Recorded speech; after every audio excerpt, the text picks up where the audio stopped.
Alright, okay. I thought this... This fucking mouse over here. This fucking piece of shit mouse.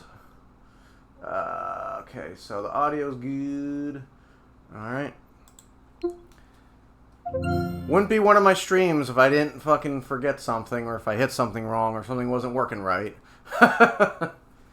Alright. We're jumping straight back into Ascendance.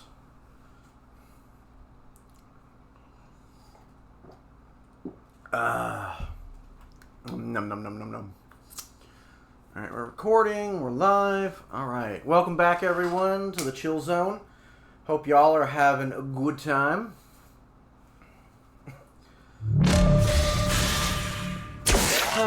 Remember, tomorrow is going to be really busy because everyone's going to be getting stuff for Easter. So, please, for the love of God, make sure you get your stuff early. Do not be going out to stores like 5 minutes before closing, please. Be considerate of all the employees that have to work the day before a holiday. Be chill.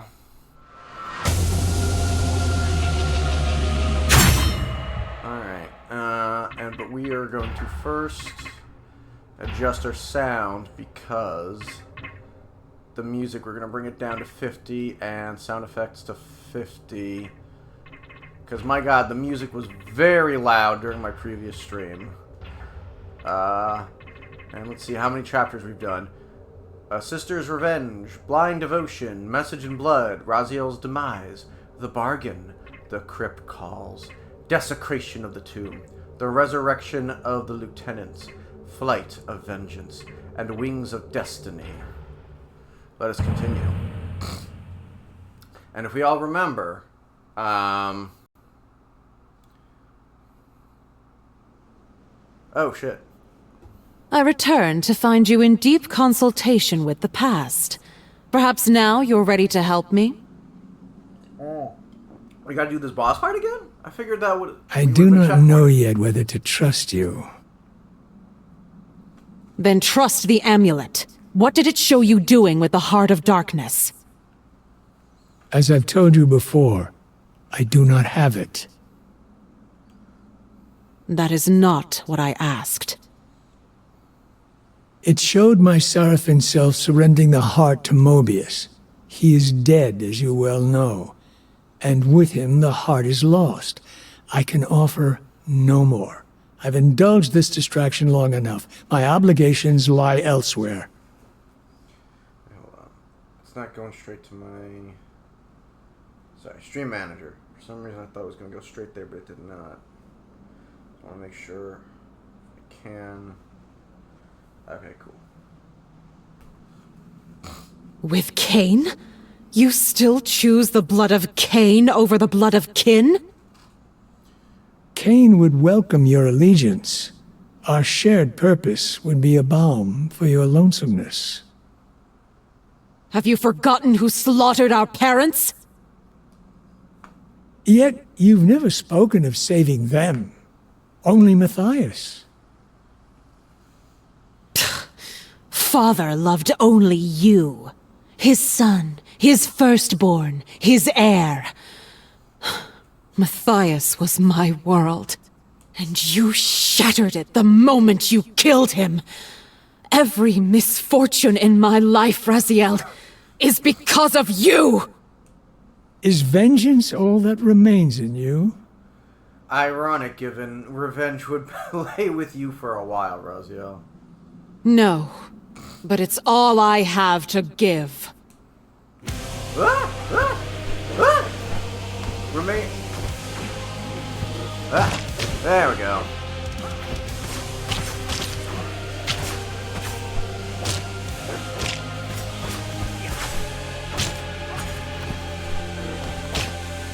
Kind of glad that we get to... Ooh.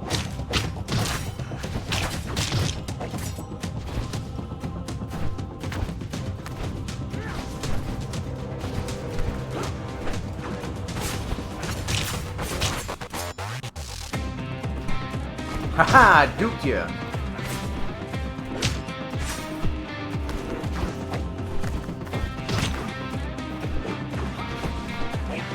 I actually think I'm doing better this time, unironically, than I did against her the first time.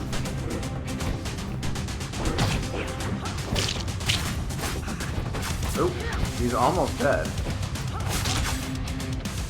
Quit clutching at Phantom, sister. Embrace the present. Embrace Kain and the world he would build for us. I don't know why they don't let you change audio or video stuff in menu in the game. You have to quit to do it. Because if I quit now, then I have to fight her a third time. I'm not going to do it. But the music went from being too loud to too soft. You are Kain's firstborn, just as you were firstborn in Thornlatch. Should I go on still clinging to your shadow? With your wings, you'll cast your own. Damn, And kind now- of supportive there. You too possess wings. They are no coincidence. I counseled you to keep them a secret from your master. But I spoke out of envy. Your wings are a gift. Imagine how high Kain's esteem could raise you. I know I had to take a break on the stream before to listen to this music, but I gotta do it again, because this music is just too kick-ass, man. Cell Dweller did such a fantastic job with this franchise, this soundtrack. Why do you say that? I love how Alaylath is smart enough to manipulate Kain.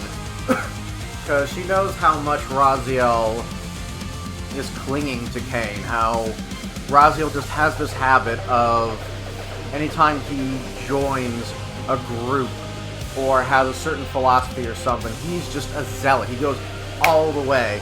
When he was a Sarafan, he believed everything Mobius and the others told him. Without question. He never once took any time to be like,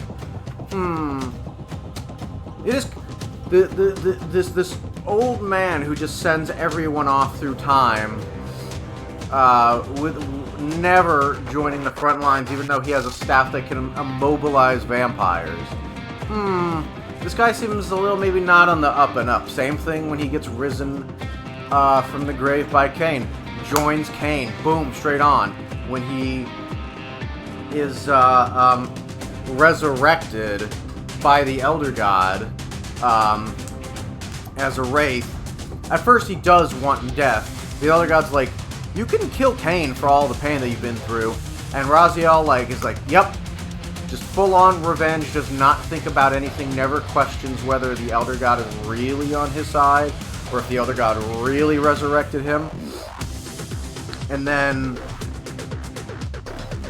Soul Reaver 2, despite knowing that he's Sarafan, does not trust Mobius, but also wants revenge against Kain. It's not until Kain is like, hey, you thought you were pursuing me, but I brought you here. I knew you would follow me. And your destiny's far grander than you think. And Raziel was like, I don't want to be used by Kain, but at the same time, if I have a greater part to play, if there is a destiny to me, I need to know, like, what's going on. And only then does he start to question things. He questions the Elder God. He was already distrustful of Mobius, but, like, that grows. The murals that he finds of the vampires starts getting him to think more about stuff. Borador is completely open and honest with him. Does not hide behind riddles or half-truths or anything. Oh my god, the soundtrack. But then in Defiance he starts to, not zealotry, but he does, when he refers to the vampires, he talks to them as like the most beautiful and, I forget, smartest creatures or something like that. And it's like, Raziel, let's not give the ancient... They fell for the Elder God shtick just like everyone else did. Like, let's not... And at no point does he ever wonder... He just believes in the murals and this whole prophecy stuff. Like, he doesn't really be like... Kain's very skeptical when he sees them in Defiance. And at no point does Raziel ever wonder, well, did the vampires kind of deserve their curse from the Hilden? Were the Hilden were obviously, like, they put a curse on the vampires, but were the Hilden in any way in the right? Like, were the Hilden kind of victims to the vampires?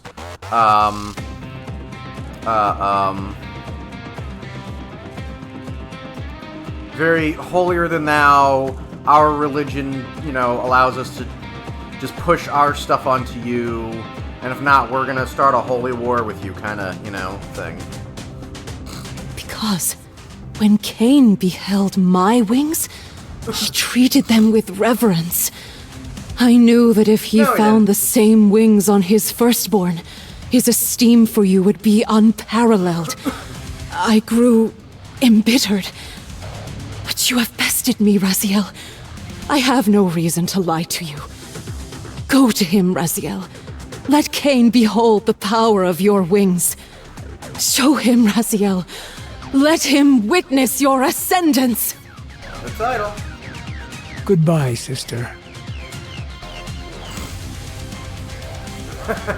Yeah, Alayluth is smart enough to know that that's not the Kain will see what I have become, and it shall be the most defining hour of my existence. It's definitely gonna be in the top 3. Oh, Raziel, you have no idea the torment you're about to go through. Of the Chronoplast and its dominion. The Chronoplast remains a place where time confesses its vulnerability. Within its devices, okay,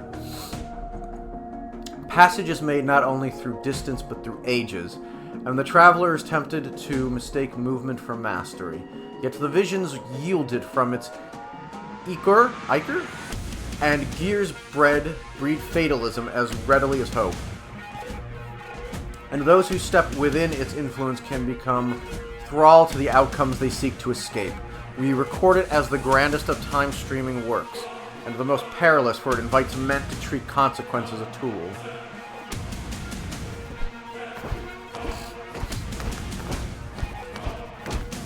Oop, oop. Oh, damn, there was something up here.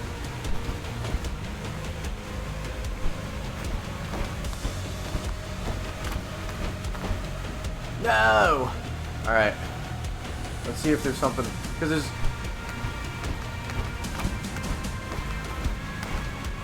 Nah, I can't reach it. Damn! Damn it.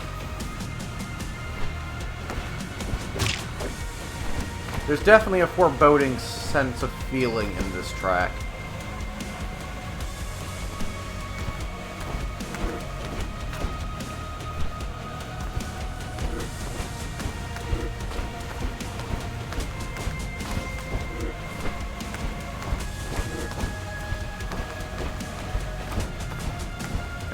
Nah, damn it, I couldn't get it.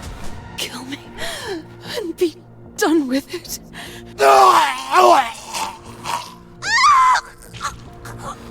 We've definitely had a lot less time with Vampire Raziel than I thought we would.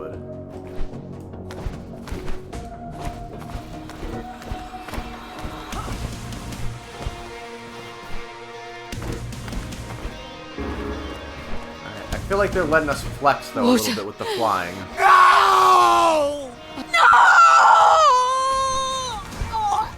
They're definitely giving us way more green orbs for us to sort of test the waters of what we can get away with as far as the flight mechanics go.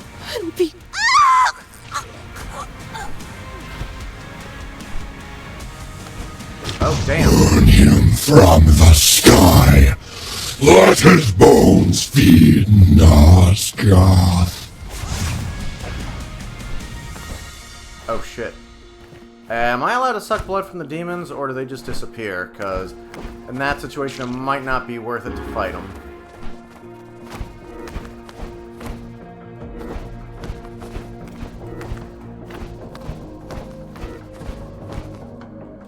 Oh, damn it. Oh, God. It is such a dramatic drop-off as soon as you stop tapping X. Like, not even a nanosecond after you go, you just drop like a rock, dude. Turn and be forgotten!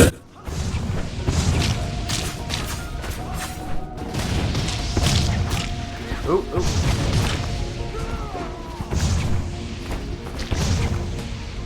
Oh.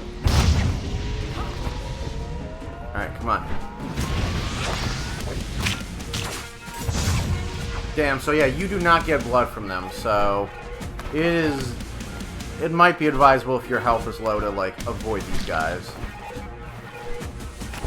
But the fact that demons are starting to show up is definitely a bad sign that the whatever state the pillar. You are not but carrion on the wing! Oop. Yeah, you want to get if you're gonna fight these guys, you want to fight them quick. No. Ah! I can't see their movement. I can't tell if when I can counter or if I can. I don't even know if you can counter these guys. Ah, damn it. Ooh, ooh. Ooh, health, health, health, health. That's definitely why we got these orbs here. Because otherwise, I don't know how we would... Ooh.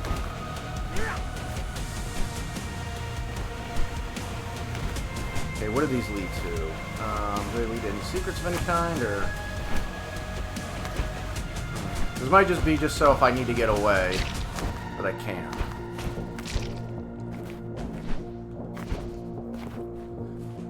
Please. No! Okay, yeah, they didn't really lead anything. Good point.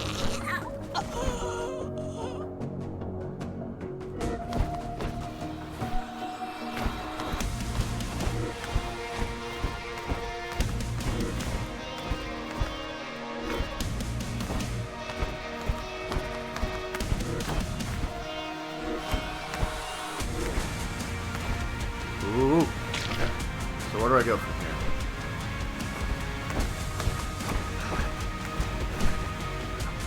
Oh. Do I have to just keep climbing? I guess so. Okay. I was like, whew. Yeah. They make the flying feel powerful, and yet not so powerful that it's like OP. Because I definitely get that sense of like, as I'm having to decide whether or not I need to fly down or up, like I have to be careful because I don't want to stop flapping too much, otherwise I might just fall into a bottomless pit.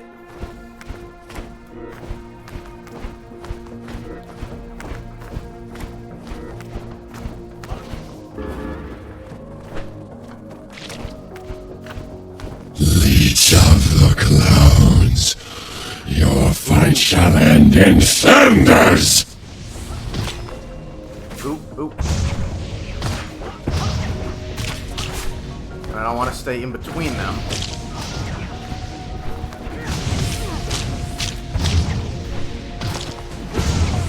Damn it. Okay, I think I just need to... Damn it! I saw a giant red health dot. And I was like, yes. Oh, damn it. Leech of the clowns, your fight shall end in thunders! Yeah, I'm not even going to try and see if I can... I want to use my mobility to try and go after them, because it'd be... Damn it! I have to remember, these guys are basically suicide bombers, so they can end you quick. Wasn't there another red? I guess not. Or maybe there's another one further down. Oh. You will crawl once more, broken and burned. Alright, I think I might... I don't know. I want to try at least one more time to try and take these guys down. If I can't, then maybe I might... Yeah, but mobility in fights with these guys, super important. I doubt you can counter them, but even if you do, I don't really want to risk it because you can't feed off of them. Damn it. Checkpoint? Yes. Sweet. You can't feed off them, so you have to depend on these things to be around. Actually, you know what? I just reached a checkpoint. Is there anything? Ooh, ooh, ooh. No, but I think I saw something here. Yes. Whew. Alright, I think I'm really starting to get more of a handle on the flight mechanics. In my last stream, I was having a lot of trouble figuring out how to manage it all. Okay. On a change 4 scene, the eyes maintain that certain evolutions fulfill trajectories already inscribed, rather than emerging from circumstance. Trajectories already inscribed, emerging from circumstance. Chief among these is the premature ascension of the firstborn, preserved in fragmentary prophecy as a necessary deviation. A growth inviting correction by its very untimeliness. This emergence was not accident, but convergence, inevitably meeting constraint. The exile that followed did not negate the ascent, it confirmed it. Notably, a winged interloper appeared at this juncture, not as cause, but as one who anticipated fulfillment and arrived when fate itself stood ready. Okay. Are they talking about the ancient vampires? Okay, so there's these guys here. Okay, gonna have to focus on dodging, because I don't think I'm gonna get much... Oop, damn. Oop. Yeah, I guess since demons would be considered undead, I suppose. I mean, the game did say you could only feed on the living.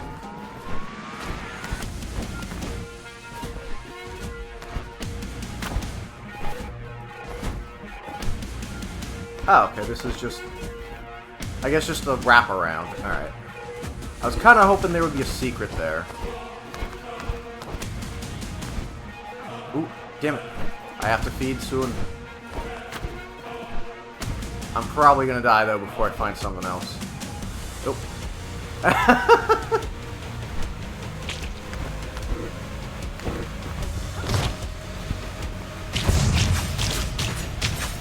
Oop. Nice. You gotta be quick with it. Let's see. Is this still here? Oh, it's below. I don't think these stick around after death. I could be wrong.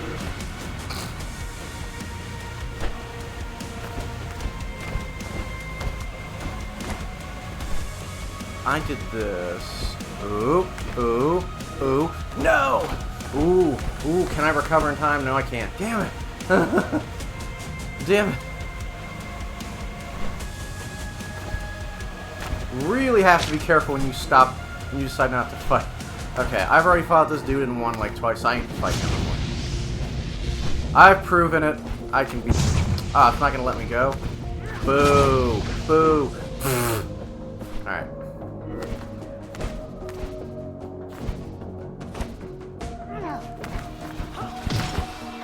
What? What is this? I'm sorry, what?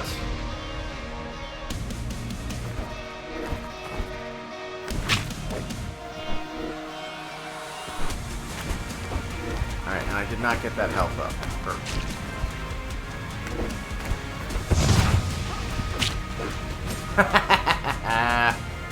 Sucker. Alright.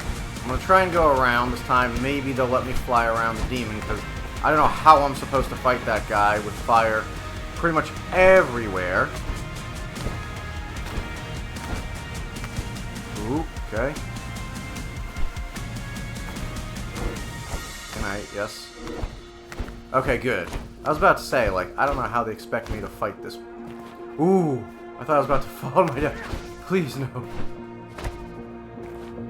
Ah, okay, so that's where I would have...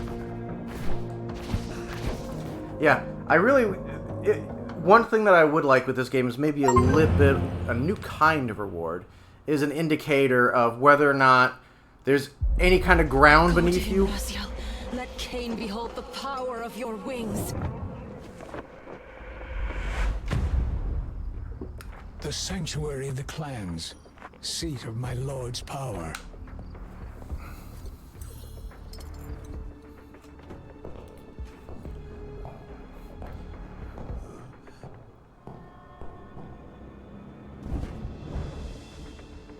A Lilith preyed on my pride, As she wished, Kain sundered my flesh. My envious brothers lust for my downfall. They will learn I am not yet defeated. Damn, Raziel makes the first move. Nothing ever satisfied you, brother. Not your position, not our loyalty. The price of your greed will be steep. So often I looked at you in envy, Raziel. Now I see I admired a fool. Ooh. Is this gonna be one of those fights I have to lose, or can I win it? I will make your broken wings the new sigil of my clan, that they never forget how pride poisons virtue. Was it not enough to be the first among Kain's select? You thought to soar above us. But the noble vampire is now little more than a broken bird. For 1,000 years I watched you bask in Kain's esteem. Your fall brings me great joy, brother. Damn.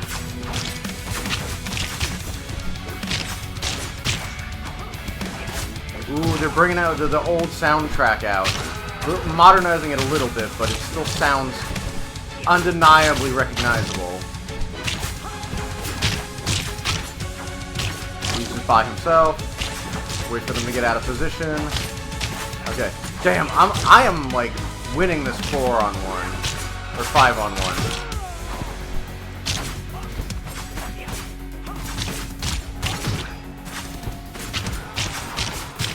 Enough of this! Woo! Let's just soak in this rendition for a second. And I love how Kain is presented. But yeah, dude, Raziel, you were such a fool for that. I can't believe you fell for such an obvious reverse psychology trick. Okay, obviously he fights his brothers. It's kind of cool that we get to fight them again. We fought them in Soul Reaver 1, like, all of them except for Terrell, who disappeared. We killed the past Seraphand versions in Soul Reaver 2, including Terrell, the human version, obviously. And then in Defiance, we get to confront and defeat the vampire Terrell, who was snatched from the Soul Reaver 1 timeline and brought into the past. And now in this game, as Vampire Raziel, we get to fight all of them at the same time, and we handled them. So I thought I gotta say, that was cool of a boss fight. Obviously, there's not really a gimmick to it. It's not like this big grandiose, like you fight one of them in a special room, then you fight one of them in a special room or whatever. They are just like mogging you. It is 5-on-1, and it's all just a test of good reflexes, countering properly if you can see them attacking, because there's like 5 of them trying to attack you, and trying to see when one of them goes out of position so you can kind of just wail on one of them. Epilogue, the Hilden Gate. Wait, do I have to fight Kain? No. His betrayal condemned me to an eternity of agony.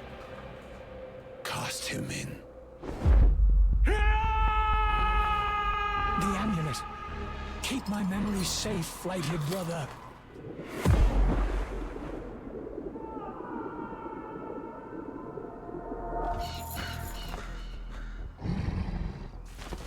Oh shit.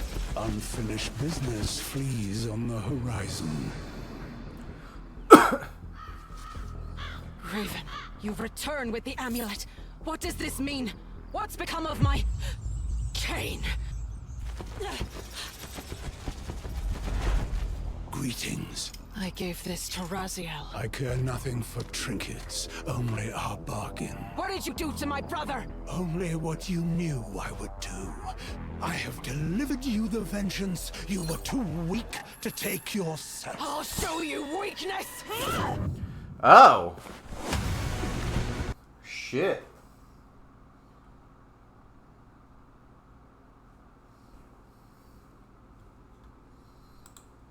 Alright, hold on.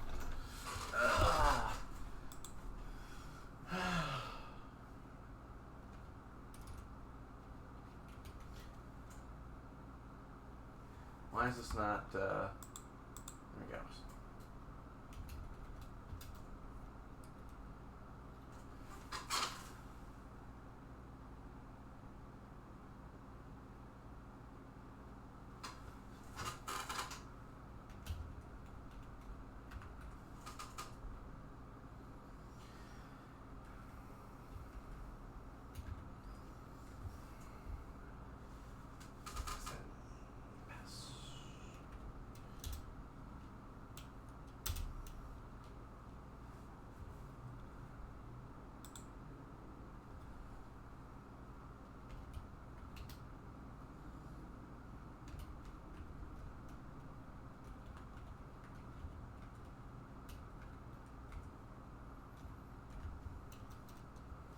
Alright, yep.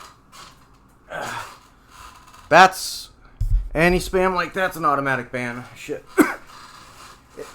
Now, I'm curious. Is it just me, or did some of that dialogue between Alalith and Kain sound a little choppy? Or is that just me?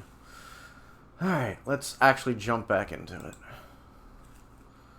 Alright, so we're... Okay, so we are... Okay, we are Alalith again.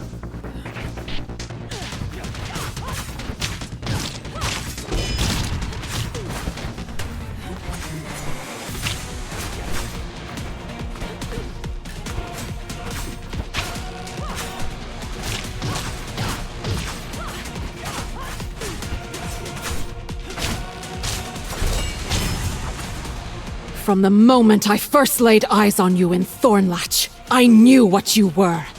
The monster who painted my home in blood and left my brother and I orphaned. I have hated you ever since! Whew, and the fact that we're doing this right outside the Lake of Acid. Mwah. I have a feeling Alalith is not long for this world. I don't know. Kain obviously exists, but we never see Alalith, so I have a bad feeling about this. For Alalith, I mean. Ah, Thornlatch. Then that is where it must begin. Curious how fate whispers through your bitterness. Right? You speak of a past I have yet to make, and yet here you stand, shaped by it. Perhaps that night was not cruelty, but necessity, a genesis yet to be forged. If hatred brought you to this moment, then perhaps it was always meant to. Not as a victim, but as an instrument of my will. Damn! Damn! That voice acting by Simon Templeman, that writing. Fantastic. Yo, Alalith keeps giving away shit, like in her anger, in her inability to hold herself back. She keeps giving clues and just straight up, like, information that, like, is going to be used to shape her destiny. Alalith, like, learn to hold yourself back. I get it, but you're creating your own doom for your past self and for your brother past self. Matthias, you're not doing yourself any favors. Alalith just keeps taking L's in this game. It's crazy. Curious how fate whispers, speak of it I have yet to make, and yet here you stand shaped by it. But necessity.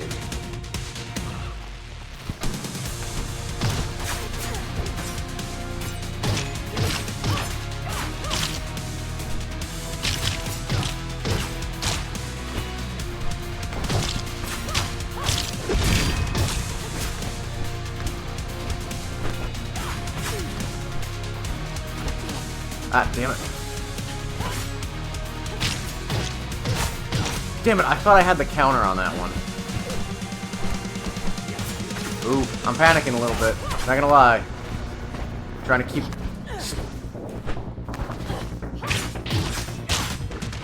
Ah, I almost had him. Oop.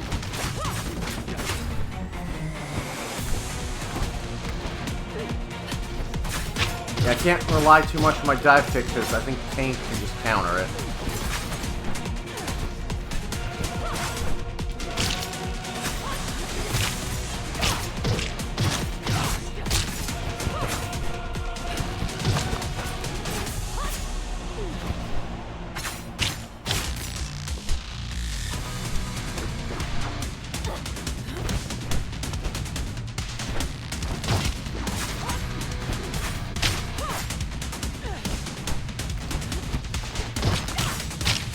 Yeah, I can't make it obvious that's what I'm From gonna the do. moment I first laid eyes on you in Thornlatch, I knew what you were. Ooh, okay, we got a little bit of a Raven looking out for us a little bit, okay?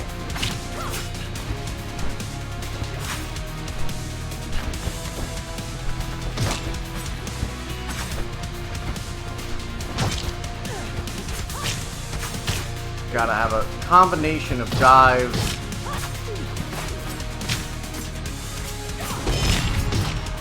Damn. Okay, maybe it's not a good thing to wait to try and counter, because it seems like even when I counter him, it doesn't stun him.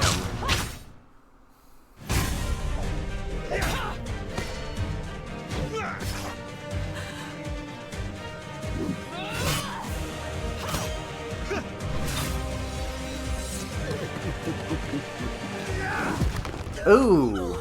You pledged to show me weakness. Thank you for the demonstration. Oh God! Very brutal.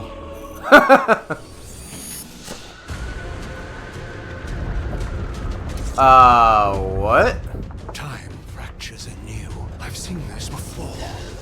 But why now? How did she survive that?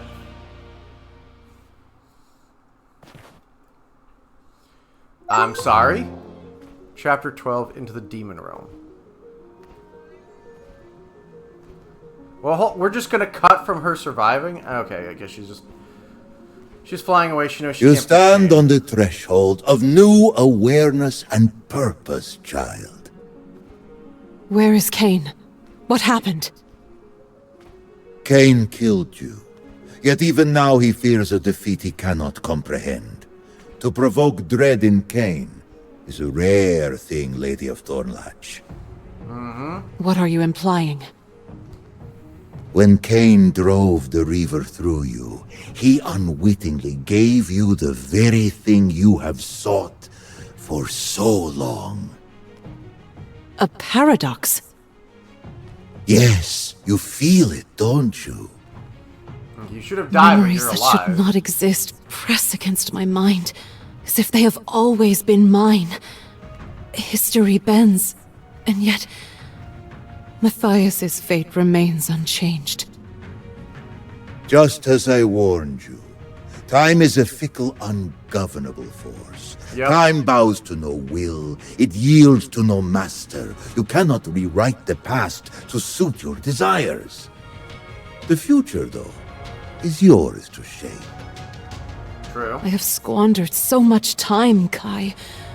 And Raziel, I doomed him. Raziel's destiny has not yet run its course.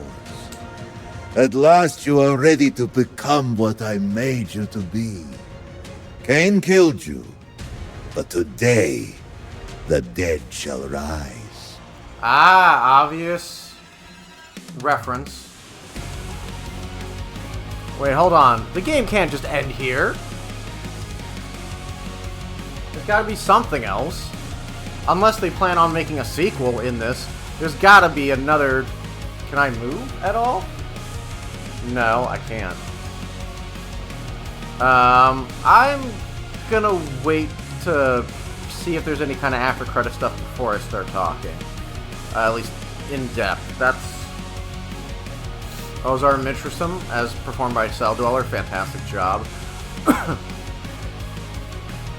Because I know that in the behind the scenes for Ascendance, I saw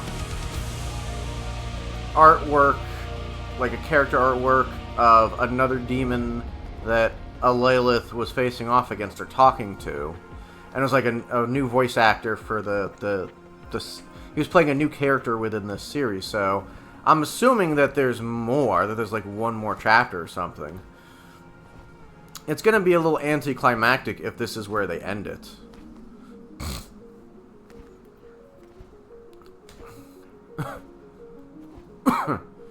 Because if adapted from the graphic novel, so, but I mean that's not necessarily a one-to-one kind of thing. But if this is where things end, and Alalith is still alive, then where do we go from here? I kind of figured that Alalith would be like a doomed character. Vodalis, Thralls. I don't think I fought a Vodalis. I don't remember a Vodalis.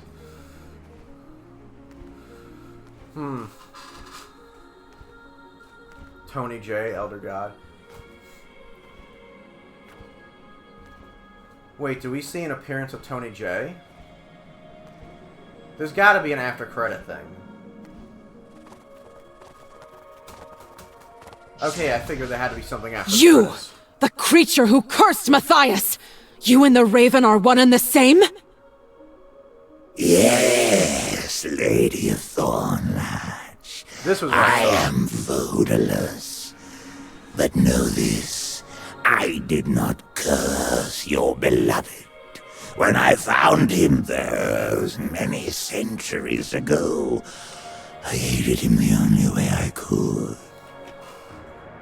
Is it more of your feeble aid you dare to offer me now? I am here only to bid you farewell. We both serve Kain Ascendance, but you have become our master's greatest instrument. Now, you must tread where I cannot follow. The demon realm. Yes. How do I cross the threshold? Your Hilden hand. It is the key. It will summon the gate's surrender.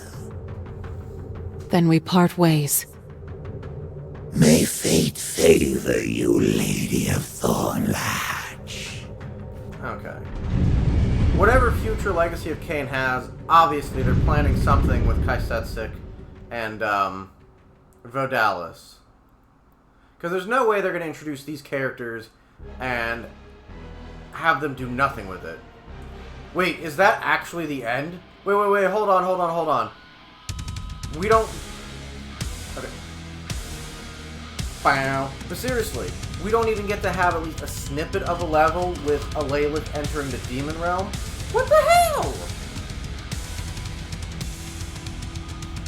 Maybe if we ever get a sequel to Defiance, I'm sure at some point Kain would enter the Demon Realm. Maybe he'll meet Alalith there. In which case, maybe Kain will have a change of heart and be like, yeah, I'm not gonna... Which, that would be awkward at that point because you know that you have her brother's soul in the sword.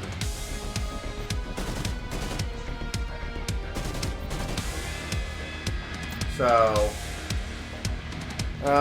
once again, I'm gonna wait to talk too much before I give.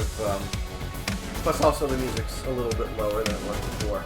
Man, this game was very short, and I knew it was going to be, but I thought maybe I'd have a little bit more left of the game from where we left off a couple of days ago. Was it like 2-3 days ago? Damn, no.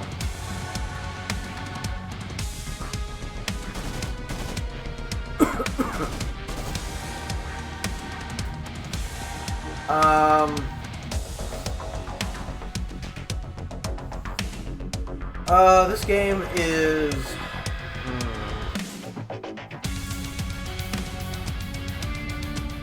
This game is definitely a mixed bag.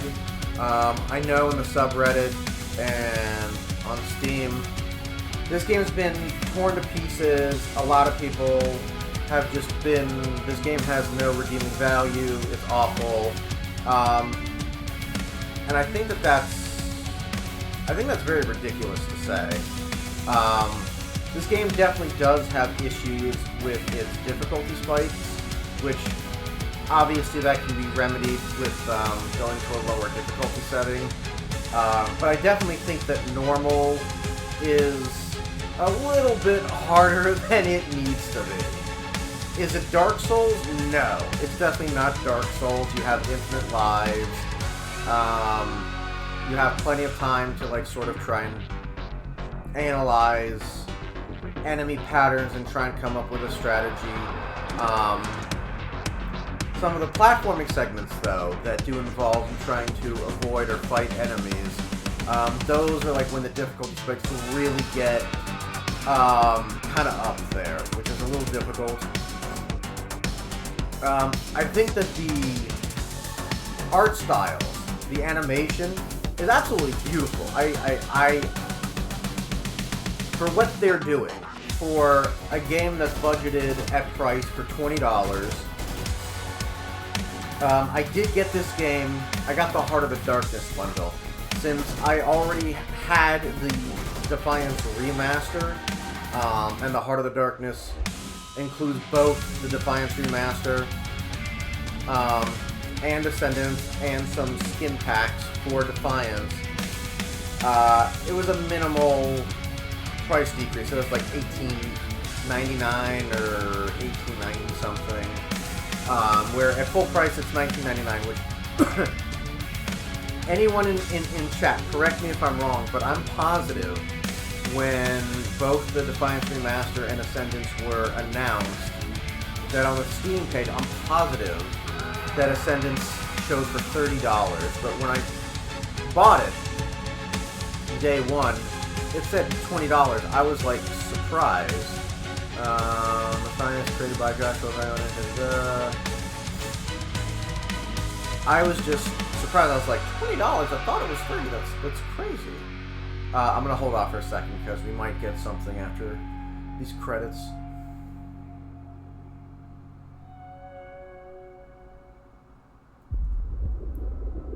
Oh.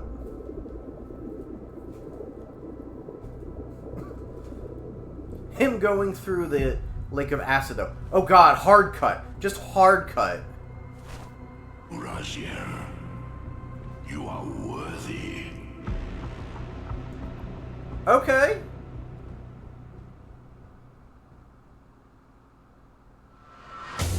Oh shit. Alright, I'm gonna grab another glass of water. I'll be right back, and then we'll get to thoughts.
How long have we been streaming for? Only for just under an hour, like 55 minutes. Well, about to be 56 minutes. Damn, that's all that was like really left of us to do. All right, before we get to thoughts, let me actually boot out. Exit game. Because I just want to see 6 hours. Okay, so in total it was 6 hours. Previous stream was like 4.5 hours, 5 hours, something like that. 18 out of 27 achievements. That's not bad for a first go around. If I wasn't streaming, and if I wasn't streaming, and because of how you guys have seen some of my streams, I'll take time out. I'll pause. I'll talk about stuff, how I'm feeling about the game, mechanics. If I wasn't streaming, I probably would have finished Ascendance in like 4 hours, maybe 4.5 hours. So if anything, my playtime is inflated because of the fact that I'm streaming. But still, 6 hours is, for a game like this, is pretty short, I'd say. But down to thoughts, down to brass tacks, guys. This game has been absolutely... It's not even showing as mixed on Steam as far as reviews are concerned. It's just all negative. Negative, negative, negative. I would actually be kind of curious to look at reviews and to filter for positive reviews just to see if there are any positive reviews. Because I think it's absolutely ridiculous that this game is getting as shredded as it is. I completely understand as far as the lore is concerned. I understand completely that people do not like a Lilith. Alright, just to get away from the music so we can kind of focus. But I will bring up music like 60%. I think that's fine. And we'll turn that down to 80.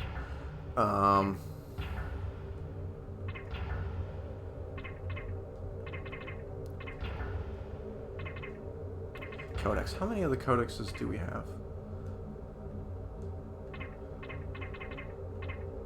Okay, so 1, 2, 3, 4, 5, 6, 7, 8, 9, 10, 11, 12, 13, 14, 15, 16. Okay, so we're missing like 16 codexes. That's not bad. Statistics. That's cool they give you statistics. Kills 1025, parries 112, feedings 364, dives 271, chapter 1 is Sister's Revenge. And I like they break it up by chapter.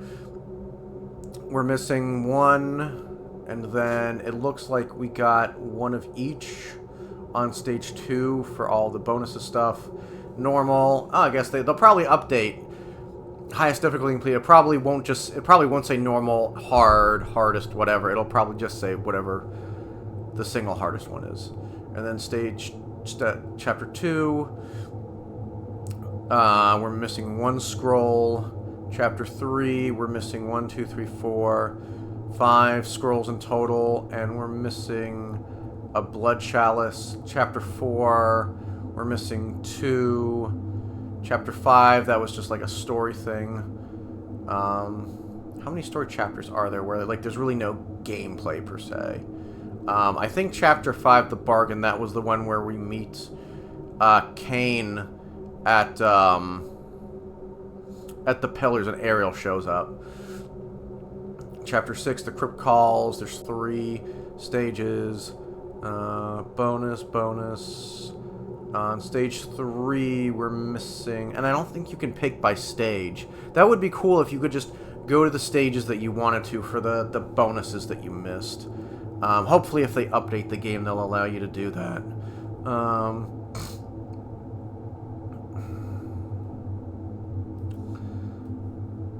We're missing a blood and 3 of those. Desecration 7. We're missing all the bonus stuff. Chapter 8 is just the lieutenants. Chapter 9, there's 4 stages. Shit. Missing 2. 10.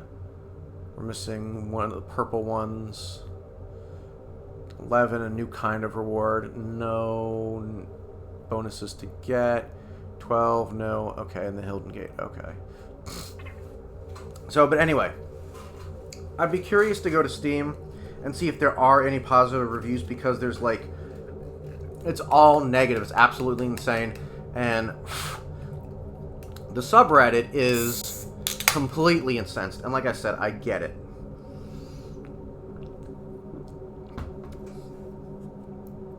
If you don't like a Lilith, I get it. The whole, it was a Lilith all along for everything that, for a bunch of stuff that happened. I get that you don't like those story decisions. I will say, though, that was kind of Raziel in Soul Reaver 1 and Soul Reaver 2. Which I know that might sound wild, but think about it. Go back to... When did Soul Reaver 1 come out? 99? Go back to 99, let's just say.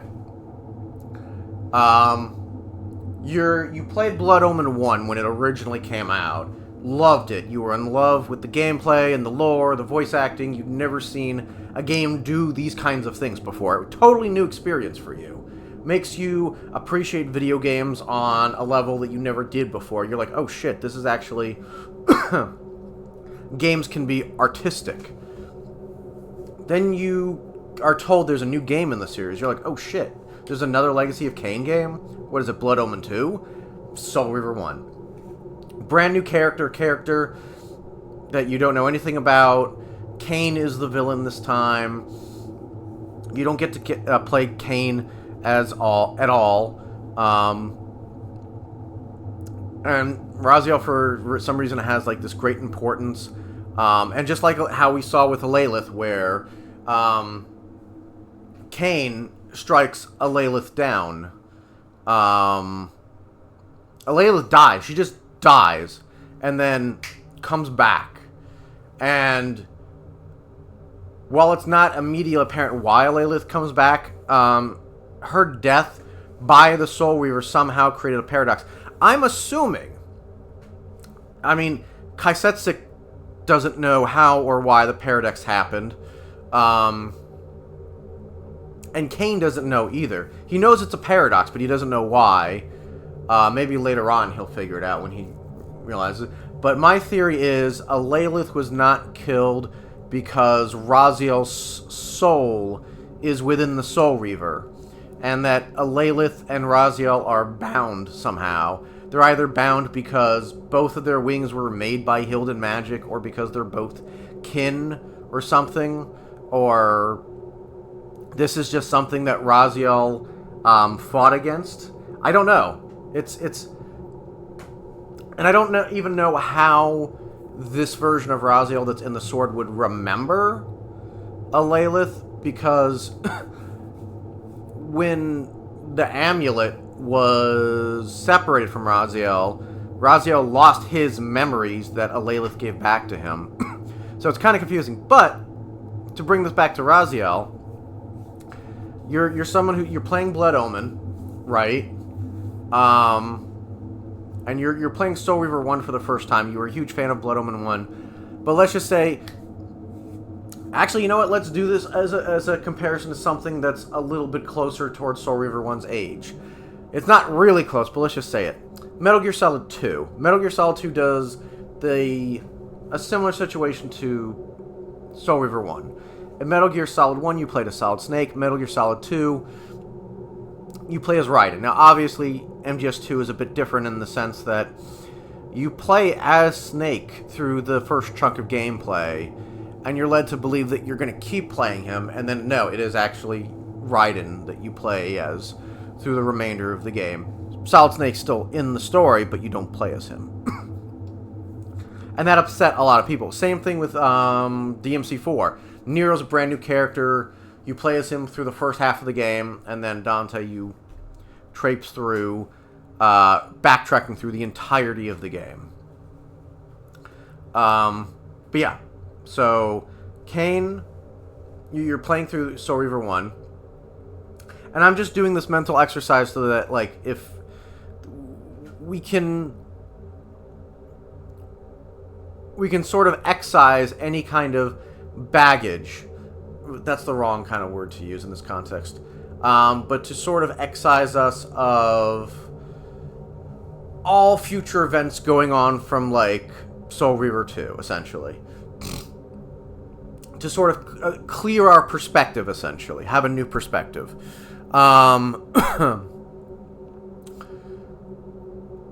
Raziel goes through the things that he does. He becomes a Wraith, which in of itself is a resurrection.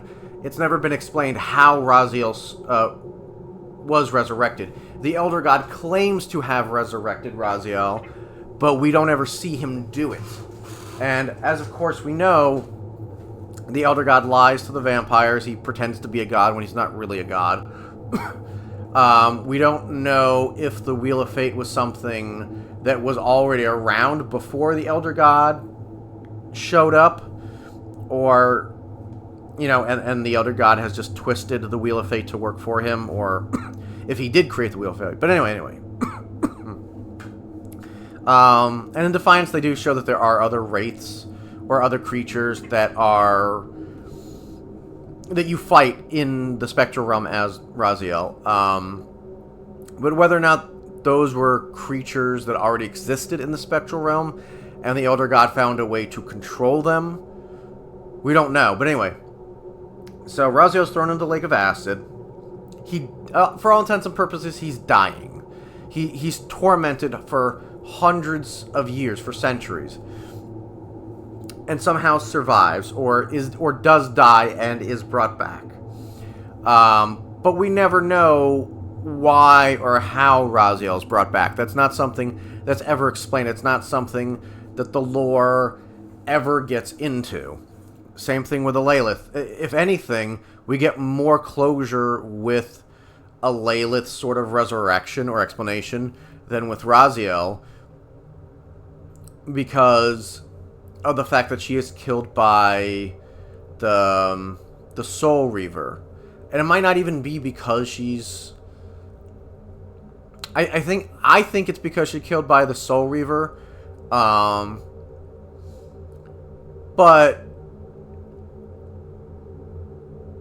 No, actually things... Because past a Lilith, like when she is attacked and she loses Matthias, that's when her memories and Raziel's memories, or I think just hers, are stored in the amulet.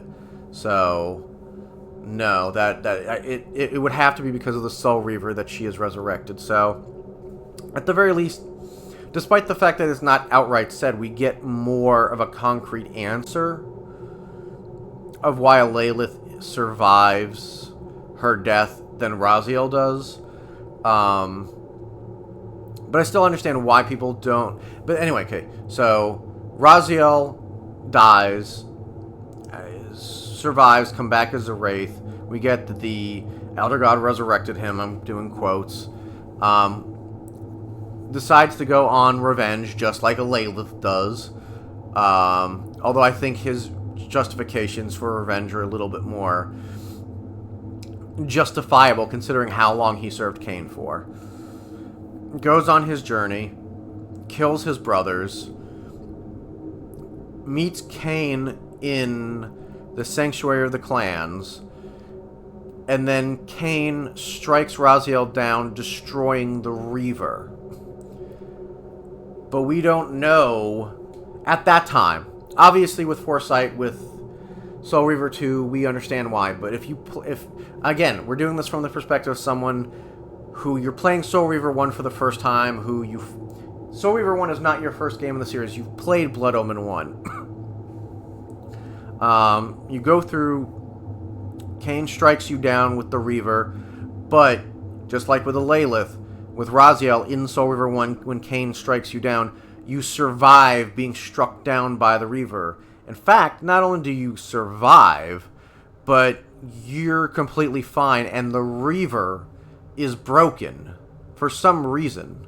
We don't know why at that time. And you go throughout that entire game not knowing. And it's not until the end of Soul Reaver 2 that we're given an explanation as to why that is. Whereas you play Ascendance, the context clues as to why she survives is pretty apparent. Now you can call bullshit on that if you want and say, oh, that's bad writing. That's fair, but the reasoning is there. Raziel goes through his journey, fights Kain, and Raziel ends up being like one of the big problems as far as a Lilith is that she's like the most important character out of nowhere, but that's what Raziel becomes in Soul Reaver 2. Soul Reaver 1, not really. The story is pretty much, you get betrayed by your clan and by your emperor, you die or resurrected, and you want revenge.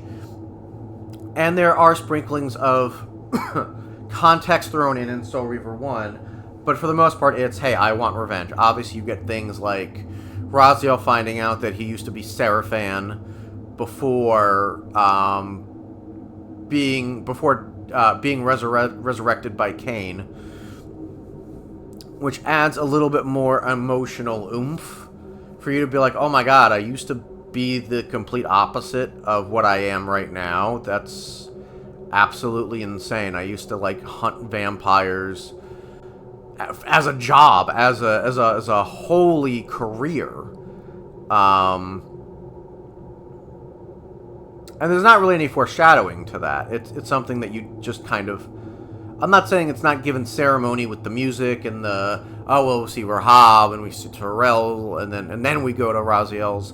But, like, it's not something that's necessarily... I mean, I knew Raziel does comment on this was an important area before going into the tomb, but he never really expects that his name's going to be in there.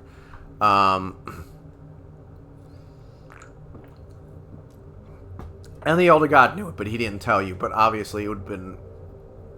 I don't think Raziel would have believed it if the Elder God told him when they first met.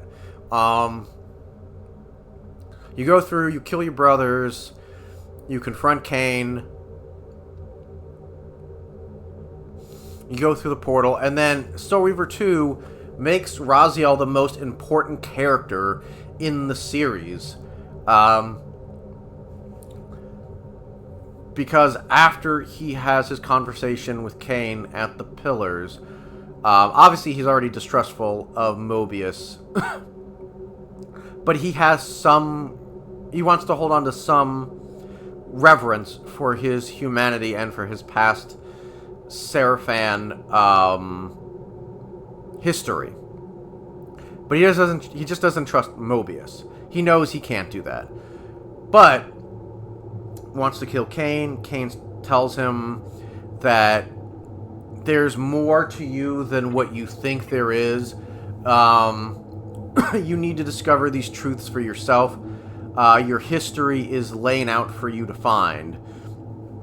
And then from there, Raziel meets Vorador, and Vorador is like, are you the instrument of the Pillar's destruction or the salvation? And Raziel's like, neither. I don't know what you're talking about.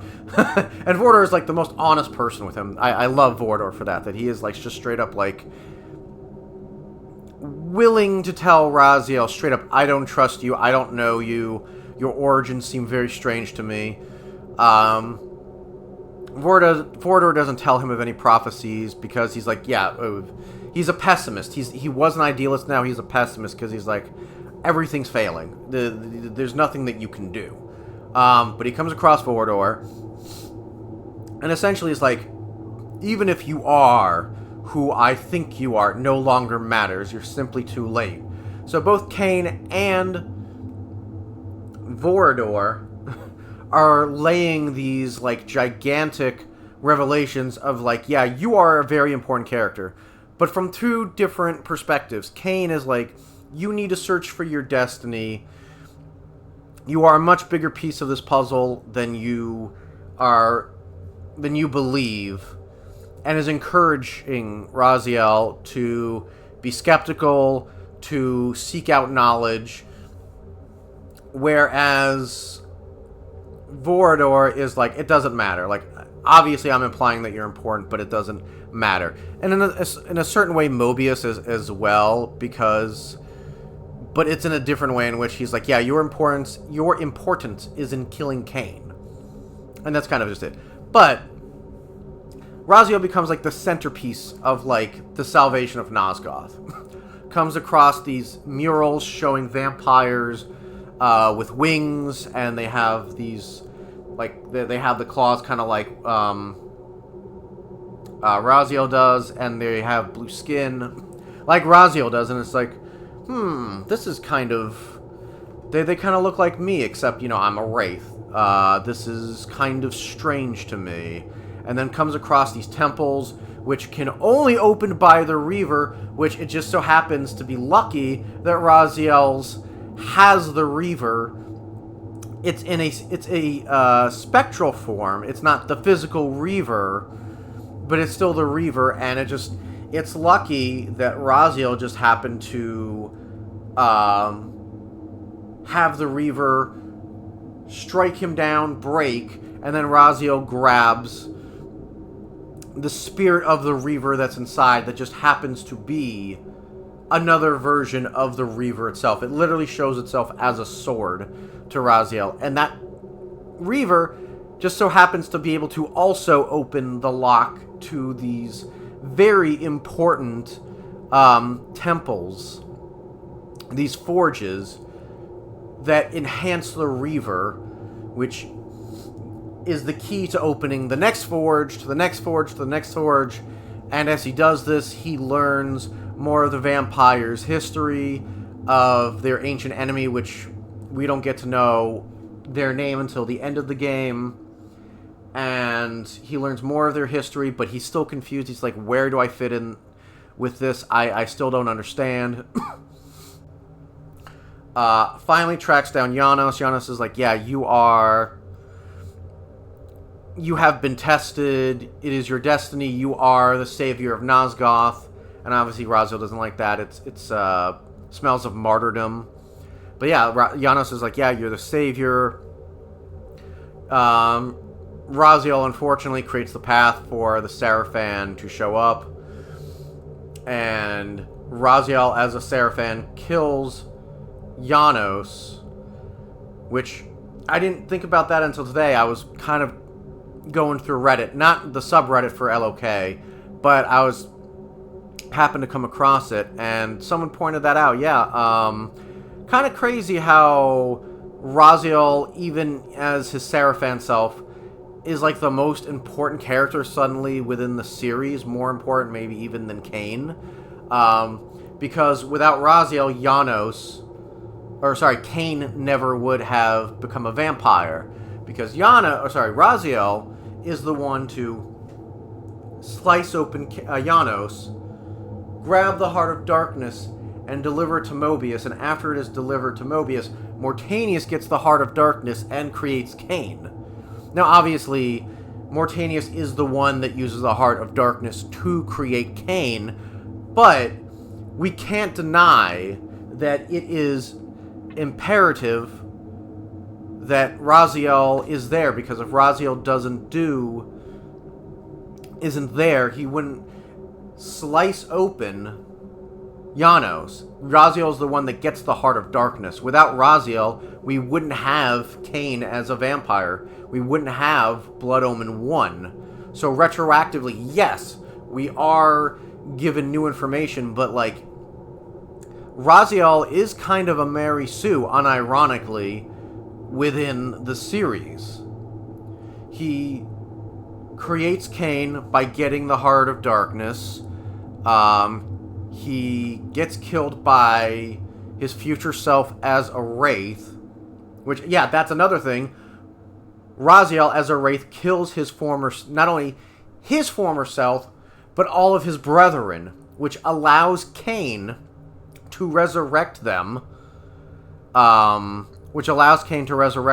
vampires, as his lieutenants within his empire. So, kind of sort of backtracking and going things in order. Raziel's a Seraphan, allows the creation of Kain by getting the Heart of Darkness, and in fact allows Raziel, the future Raziel, the Wraith Raziel, to become so incensed at his own part in this that Raziel, the human Raziel, is able to escape, because Wraith Raziel is like, I can't believe it. No, I can't believe I had a part to do with this at all. And then talks to Janos one last time. Raziel's like, in that moment, I rejected everything that I ever was. And that just fuels Wraith Raziel on this hell ride of vengeance. Raziel shows up, kills everyone, allows Kain to have his lieutenants to rise up, which, of course, allows Raziel to become a vampire. gets killed. Gets tossed in the acid lake by Kain. Becomes a wraith. Gets struck down by Kain, but just survives it just like a Lilith does, and then breaks the Reaver, which again we don't know in Soul Reaver 1 why that reason is. You're from the perspective of someone new playing these games. When they first came out, Raziel breaks the Reaver, gets the spirit in the Reaver, kills his brothers, becomes more powerful by absorbing their souls, gets new abilities, finds out that he himself was a Seraphan, goes back in time, is told how he is so much more important than what he thinks he is, that there's a destiny there by Kain that gets reinforced by Vorador, is lucky enough that he has the spirit of the Reaver within him, because then he never, without it, never would have been able to open these doors, finds these murals, learns more about the vampire history, and their ancient enemies, finds these murals that make the vampires look closer to his resemblance than anything else, except they're angelic. Keeps forging the Reaver with Reavers that allow him to get to the next forge and learn more, but he's still, like, confused. Meets Janos, in a way, sort of allows his past self to escape, because he's, like, so shocked that, like, oh my god, I can't believe this. Goes back to the fortress, and unironically is the reason why Vorador gets to escape murdering the Circle of Nine, because Malik was about to go. Like, they're in the Blood Omen intro when they're all getting murdered by Vorador. They're like, Malik! Malik! Malik was going. He was going to go after and try and stop them. But because Raziel's there as a wraith,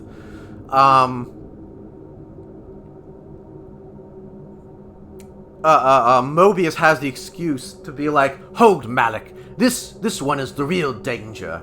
And if it was not for Raziel being there, Malik probably would have been able to, well, he probably wouldn't have been able to save the Circle, but maybe he would have been able to save one person from that group. Maybe one other. Maybe. But because Raziel was there, Malik was told not to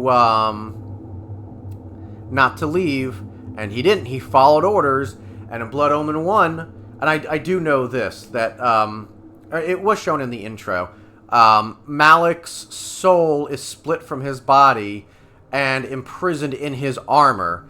And Mobius was the one that told the whole Circle, like, yo, this motherfucker abandoned us. He didn't show up when we needed him. That's why Vorador was able to kill the Circle. But he was just following orders from Mobius, because Raziel was there. Raziel kills all of his brothers, kills his former self, which, again, they're in the room where the Ouroboros is on the Circle, so that allows the history to keep repeating over and over. It's a perfect loop.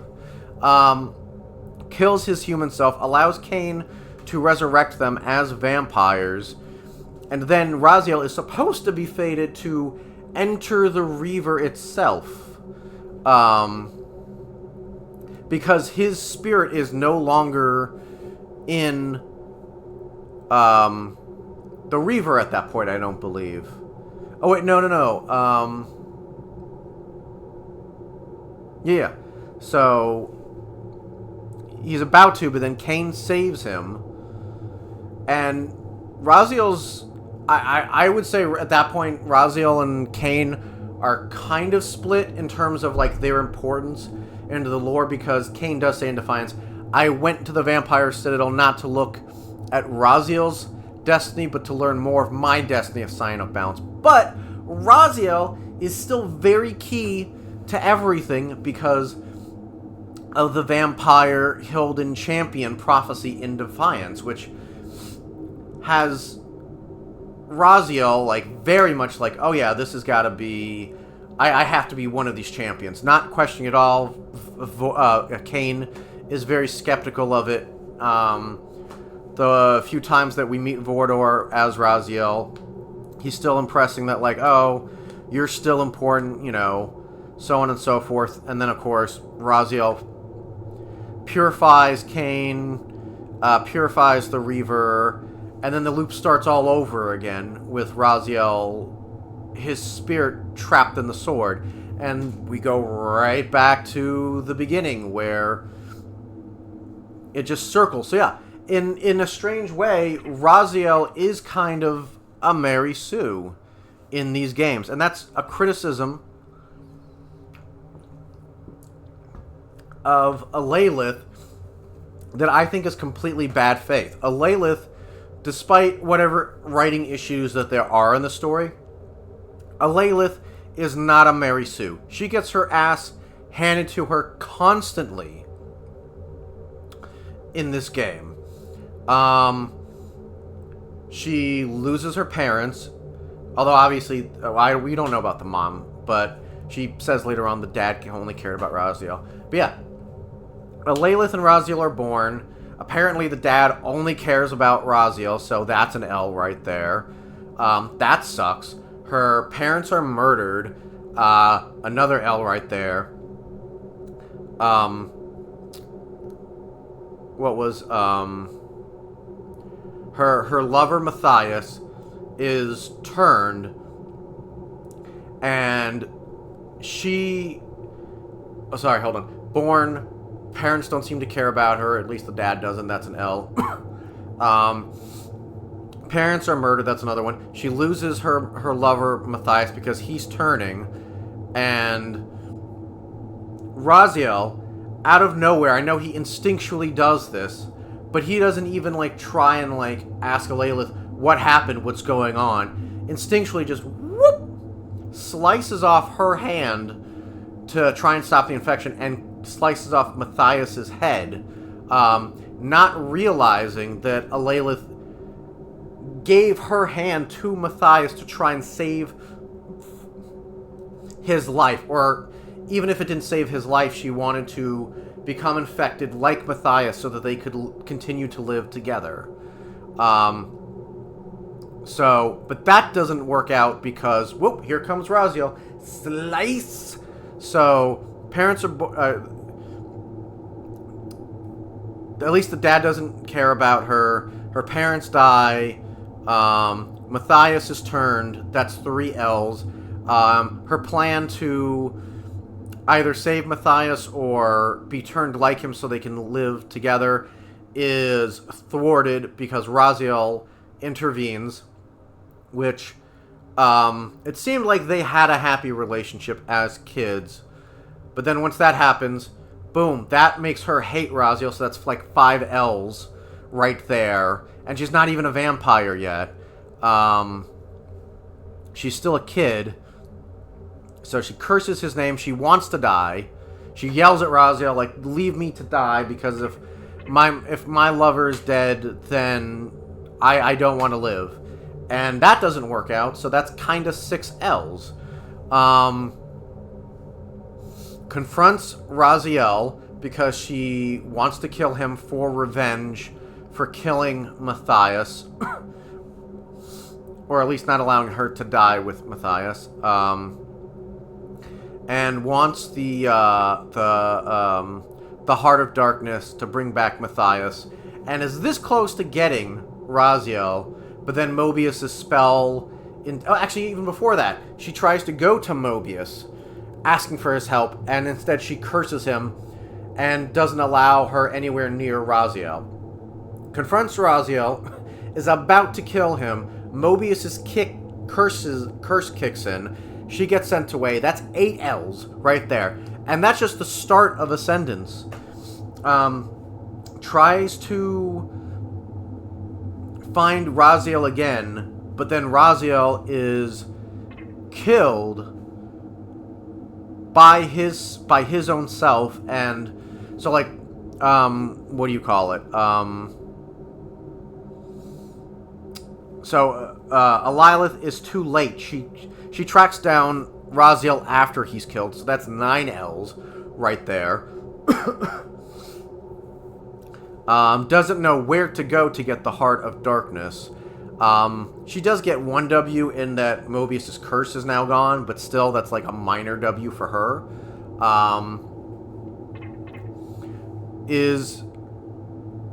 She goes to track down Kain, despite the fact that initially she was like, nope, hate Kain. Finds Kain and is like, yo, she doesn't say yo, but she asks for a favor. Kain is mildly intrigued, and she gives up the location of her brother and the other Seraphan lieutenants,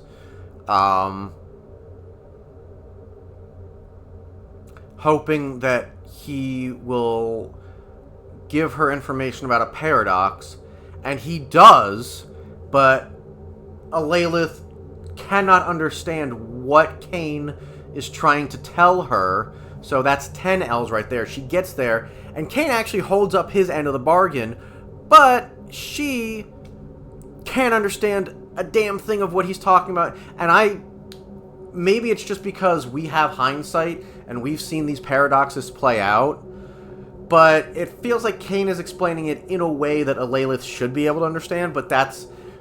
Not only is that an L, but that's an L on herself. That's a self-L, I feel like. And then Kain takes the Soul Reaver, tries to strike down Alilith. The Reaver does not allow her to do it, so Kain betraying her is another L, even though she doesn't end up dying. Ends up traveling to the later into the future to Raziel. It's like, hey, I'm your sister. Gives him the amulet, reminds him of all of that stuff, and is like, where's the Heart of Darkness? Raziel's like, I gave it to Mobius. I don't know where it is. So that's another L for her. She doesn't know she doesn't know where the Heart of Darkness is, and tries to convince Raziel to get the Heart of Darkness from Kain. That he's gotta know. And she also gives him wings. She also forces wings on him. And Raziel's like, no, I'm not going to betray Kain. That's an L. That's like 13 L's.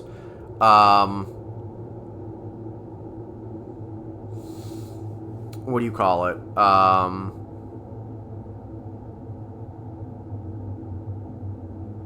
Sorry, my brain's a little fried. It's been busy week working.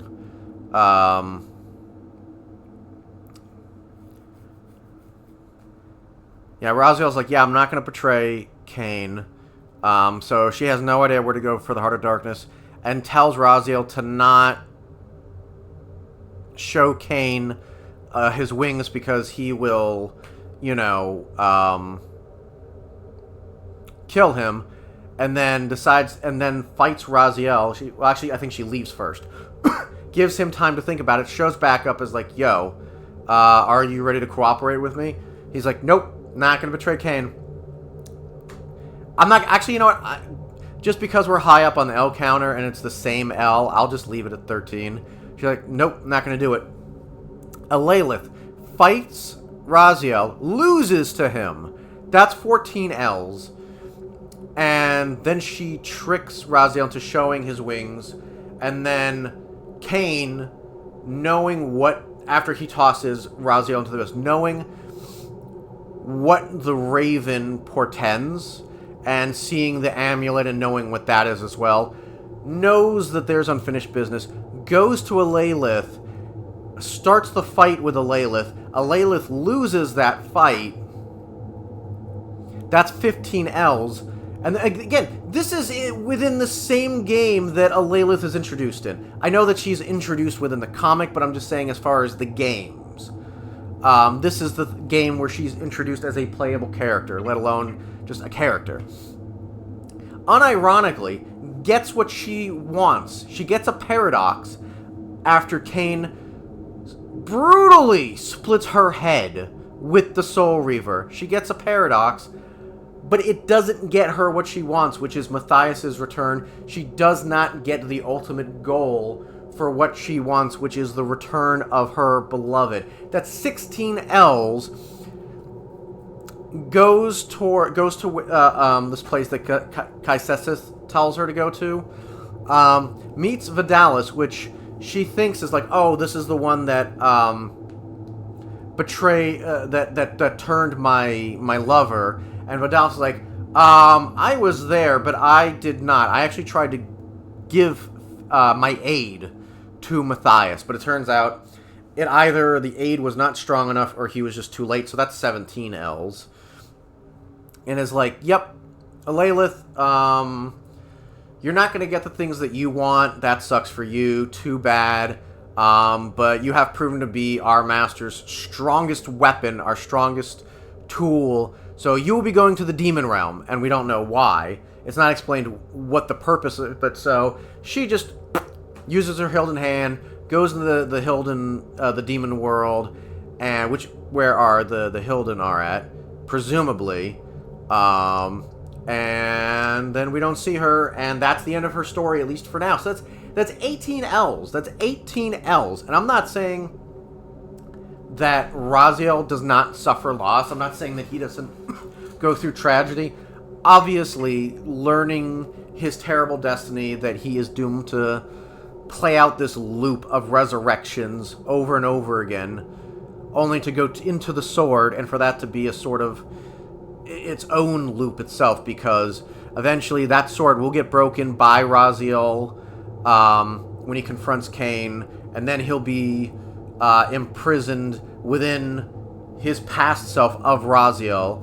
And obviously at that point Raziel doesn't know that eventually he will purify Kain, and or that he will purify Kain and the Reaver and eventually be freed.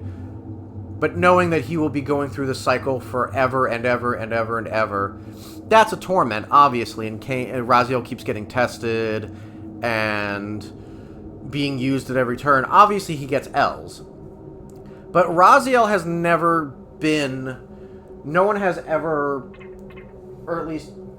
That argument, that perspective has never been presented to me, and I've never thought of it that way before. That Raziel is kind of a Mary Sue. He becomes like the most important character in the series after Soul Reaver 1, retroactively. Soul Reaver 2 explains... Soul Reaver 2 recontextualizes and reframes a bunch of stuff which makes Raziel like the most important character in the series. So if we're going to do this, right? If we're going to... And again, I think there's weaknesses with Alalith's writing. I'm not saying that she's a great character.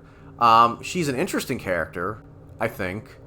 But if we're going to do this, where we're going to say that Alalith is a Mary Sue, because she ends up causing a bunch of stuff to happen that previously she had never been mentioned before, then we have to do the same for Raziel. If we're going to call her a Mary Sue, we have to call him a Mary Sue too. It's literally... Again, you could say that the writing for Raziel in these instances, that it's performed better, but it's still done. It still happens. So, I think that... I think that this feeling of nostalgia for a lot of fans is sort of a bit of a poison. It's a double-edged sword, because I love Raziel. I love Kain. These characters are very... I love them to death. I was so happy to hear that they were returning for Ascendance. But we can't ignore facts. We can't be selective and say that Alalith is a Mary Sue, but then not acknowledge that Raziel is too, to a good extent. Because I think if we do that, it's very bad faith. We're making arguments in bad faith, where we're willing to ignore certain things that end up happening in another character because, oh well, we don't like this character. she has weak writing, so we're also going to call her a Mary Sue. But we're not going to acknowledge that Raziel becomes very important. So I think we have to be very careful about our criticisms with Ascendance. The music, fantastic. The music is beautiful. You guys saw me a couple of times. I was head bopping to it. I had to. It was Michael Bell, Simon Templeman, Anna Gunn, Richard Doyle. They once again bring their A game. It is a bit disappointing that Anna Gunn has such a small part in Ascendance, and that it's... I do like the quiz. I do... Because I didn't think that I was going to get as many of those answers right as I thought I did. And it's also... In Ascendance, if you keep your eye open and you find these scrolls, they kind of give people who are new to the series, who Ascendance might be their first game, these scrolls that you find that describe the guardians and the pillars to which they're assigned to does give you hints. So if you can recall these scrolls that you found, they can kind of give you a hint, like, oh, can help guide you through that section. And to be fair, I think Anna Gunn has had her most screen time and her most lines in Blood Omen 1. I'm assuming. I haven't finished Blood Omen 1. But in Blood Omen 1, from... Obviously, it's been ascribed in future games. But you meet her very early on in the game, and obviously she is your guide/mentor in Blood Omen 1. And apparently after you slay a Bounce Guardian, you're always returned to the pillars. And I think in order to know where to go to find the Bounce Guardians, you have to go to the pillars first. So you're frequently going back to and from the pillars. So you're meeting Ariel multiple times, so she has multiple lines. But Soul Reaver 1, you meet her for the first time, and every other time you do meet her at the pillars is completely optional. If you just stick to the main path and you don't go back to the Clan of Sanctuaries for clues as to like other locations and health and for health bonuses and so on and so forth, Anna really does not have a lot of dialogue. And then Soul Reaver 2, you get one cutscene with her, I think. I don't think you get two. And then Defiance, you get like 2 cutscenes with her. So Anna, aside from Blood Omen 1 and maybe Soul Reaver 1, and she's not there at all in Blood Omen 2, does not get any sort of... does not get a lot of screen time. And I love that they did not try to put any kind of filter on Michael Bell for his performance. Because you can hear his age in his performance. But I think that that's quintessentially Michael Bell. While he does change up his voice for Raziel, ultimately it is his voice. He is synonymous with Raziel, which is why like really no one else could play him. And of course Simon Templeman kills it. Richard Doyle's not in the game a lot as Mobius, but he still does a fantastic job. The combat is very simplistic, but between the dashing around and the parrying, which is very simple as well, between the game does not overstay its time. It's a short run time, so they don't try to give like a bunch of gameplay mechanics that really don't overstay their welcome. Between the gliding mechanics for Vampire, Raziel, and Alalith, and the flight mechanics between the dashes shared between them and Kain, and the vampire dive kick and the parries. The combat is fun enough that there is a challenge. Obviously, there are difficulty spikes. the gameplay overall is fun for the short amount of time that you have with it. I don't really know what else you could do with it. I think you're given enough of a challenge. Enemies swarm at you from both sides enough. I really don't think giving diagonal directional attacks would really add much to the combat.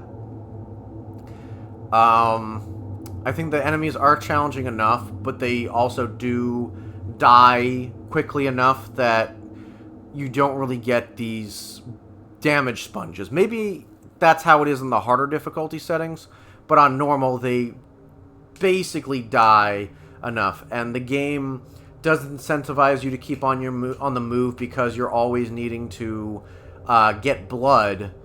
So there's enough combat that it doesn't overstay its welcome, and you need it for health.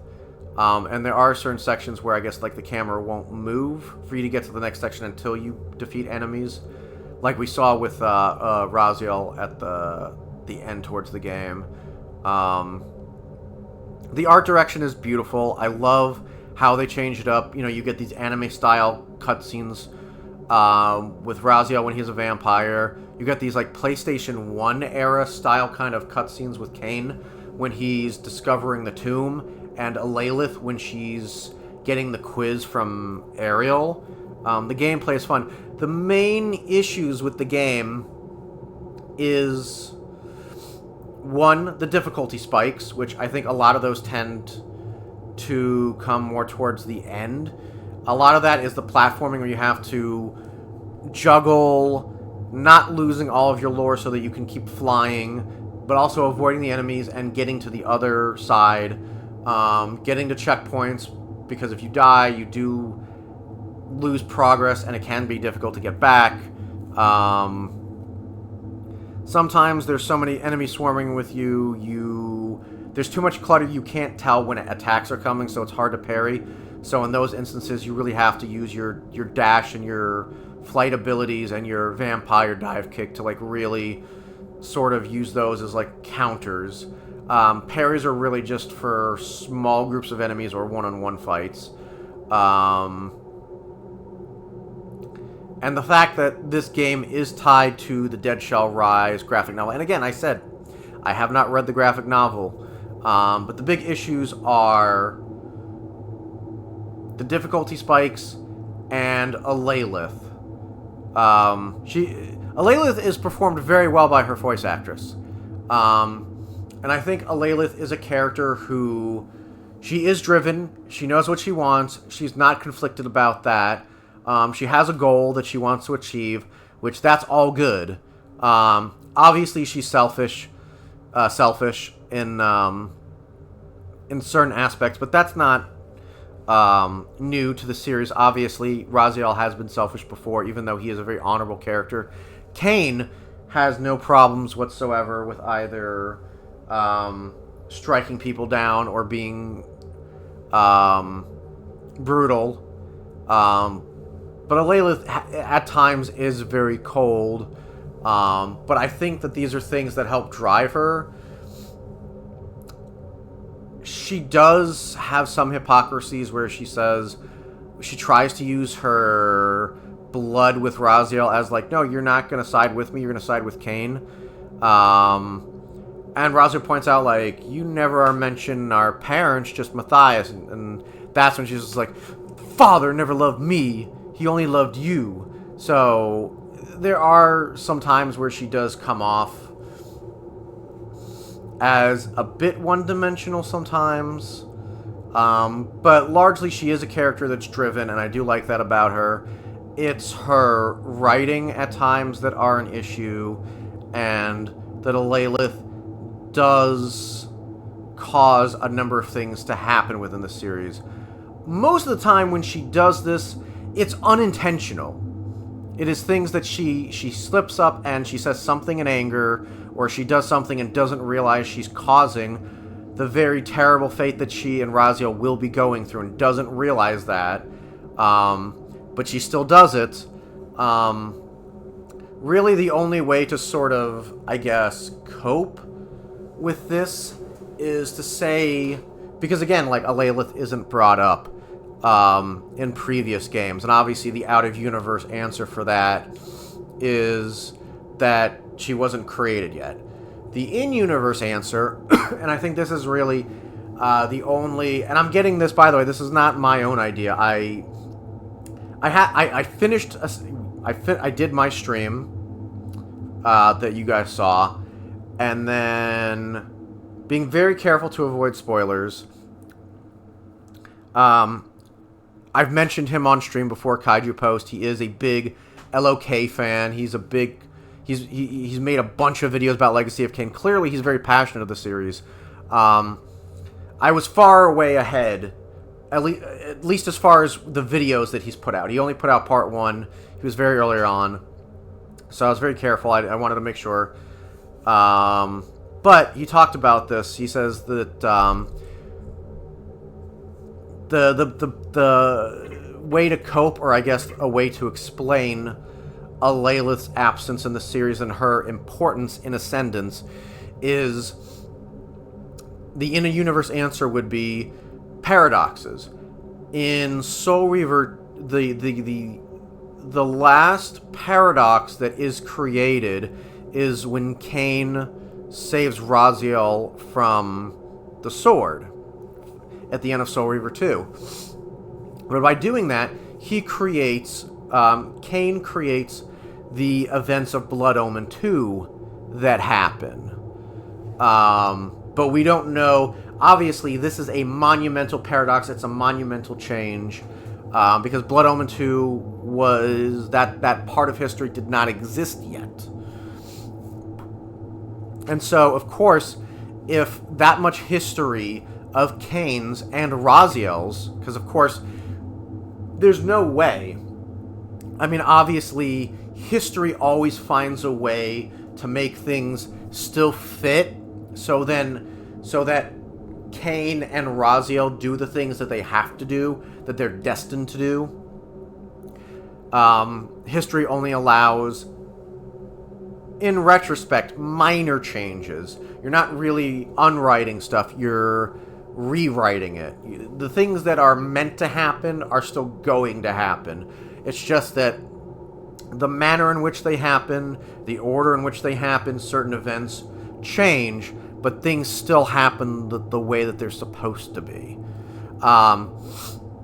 So, of course, Kain making a monumental change like that, in which we finally hear about the Hilden, is very important. But there's no way it would only affect changes for Kain's history. It would affect changes within Raziel's history.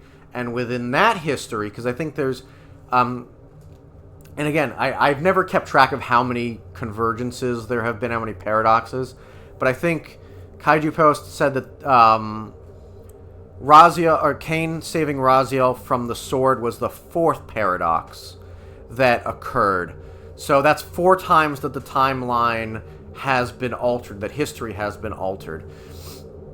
So with this 4th history, you could make the argument that in the previous ones, Alalith wasn't created, but with the 4th history, or the 4th paradox, in Soul Reaver 2, not only are the events of Blood Omen 2 created, and Kain's history is changed, and by retrospect, so is the Hilden and Janos' history, because Janos is revived during the events of Blood Omen 1, and then possessed by the Hilden at the end of Defiance, and we know what happens to him until Blood Omen 2, where Kain shows up. So Kain's history changes, the Hilden, Janos. There's no way Raziel is going to be unaffected. So it's you could make the argument that because of that, Alalith doesn't exist until that Reaver convergence, until that paradox. And all of the events of The Dead Shall Rise, all of the events of The Dead Shall Rise, all of the events of Ascendance, which includes, of course, all of the moments from Ascendance that we saw that were retreads of Soul Reaver's history are told differently because they did happen differently, because Kain saved Raziel from the sword. Like I said in my when I streamed last time when I did Ascendance, it doesn't make sense that Raziel would be able to keep up with human Raziel on the horse, and that he would be chasing him, because in Soul Reaver 2, that's not the way things happen. The Seraphan, including Seraphan Raziel, leave after killing Janos. Janos' sanctuary is crushed. Raziel escapes the being buried alive, chases after the Seraphan, but in no way, when he's making a backtrack to Mobius's keep, to the Seraphan stronghold, sorry, at no point does he catch up with human Raziel. He doesn't meet him again until he's deep into the Seraphan stronghold and they have a one-on-one. But because, again, Kain saved Raziel from the sword, the events of Ascendance, in which we cover events that we've already seen that we're retreading, have been altered. They've been changed. I still think that it's kind of silly that Raziel can keep up with a horse, because we've never seen him have super speed before. I still think it would have made more sense, since when we do play as human Raziel, that we do fight a bunch of vampires trying to get to Janos, even though, again, in Soul Reaver 2, there are no vampires at the stronghold. It's just Janos. But it's a video game, so we need to have enemies to fight. So, and it is the Janos' stronghold, so it would make sense that if we are going to have enemies there, that they are vampires, even though it doesn't really make sense within lore. Video games sometimes just have to video game, and that's the way it is. So, the biggest weaknesses for Ascendance are its writing, and again, that's the best way that we can kind of explain it. At least some of it. I do intend in this stream, we are, after I finish talking, we're going to go back through Ascendance. Just because I feel like this is the game. Ascendance is a game that needs to be experienced twice, especially if you are a fan and you're like, I don't know, man. Especially since it's short. Back in the day, even to this day, Blood Omen 2 is still considered controversial. Maybe not as much as Ascendance now. But Blood Omen 2 is kind of... Blood Omen 2 is definitely a much longer game than Ascendance. So if you really didn't dig Blood Omen 2, I wouldn't blame you for not wanting to dig through it again. But Ascendance is really Ascendance is like a 4 or 5 hour game. That's not that long. So we are going to be playing Ascendance again tonight. We're doing it tonight on this stream, but we're doing it in one go this time. And that's going to be stream. So it's its writing and its difficulty spikes. I do intend, we are going to be playing on normal again. We're not going to be playing it on easy. After I play Ascendance this time, off stream, I do intend to go back through the remasters for Soul Reaver 1 and 2 and Defiance, and then replay Ascendance, but I'm going to replay Ascendance on easy just to see, like, is it as difficult as easy?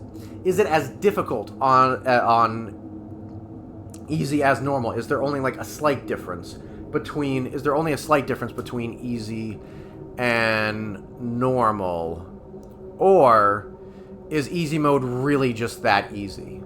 So, if I hit continue, Can I select my Sister's Revenge? Okay, it does not let us pick a difficulty. So you'd have to start a new game.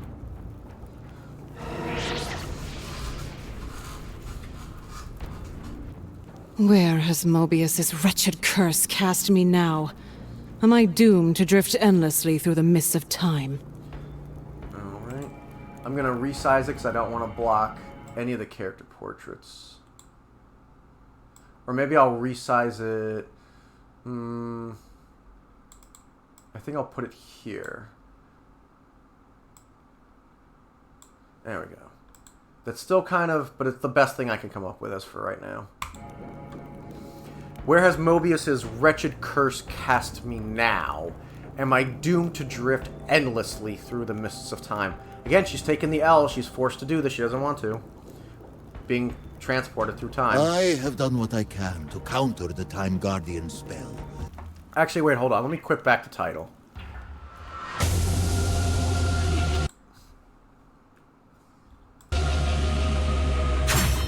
Because it's not going to let us adjust. So, sound, we're going to bring music back up to 70.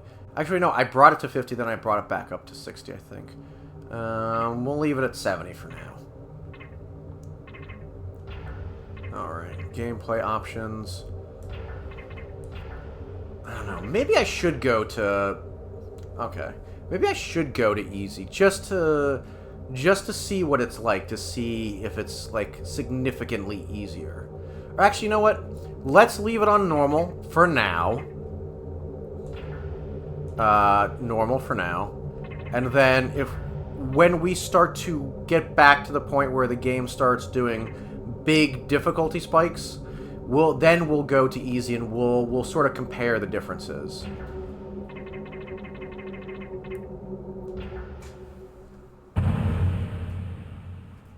A Sister's Revenge.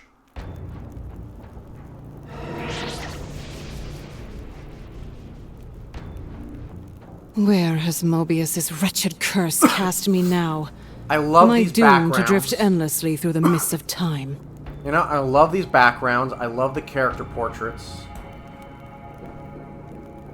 I have done what I can to counter the Time Guardian spell, but you cannot linger here for long. Kain, where have you brought me? What do your senses tell you, Elena? Crap, we're back. Ugh, the stench of the Sarafan fouls the wind. The stench of the Sarafan fouls the wind. And I don't feel like the writing has really gotten to be, I guess, as some people have said, more modern. I'm not really sensing... Hear me, brothers! To arms! It seems your nose serves you well. Welcome to Postguard.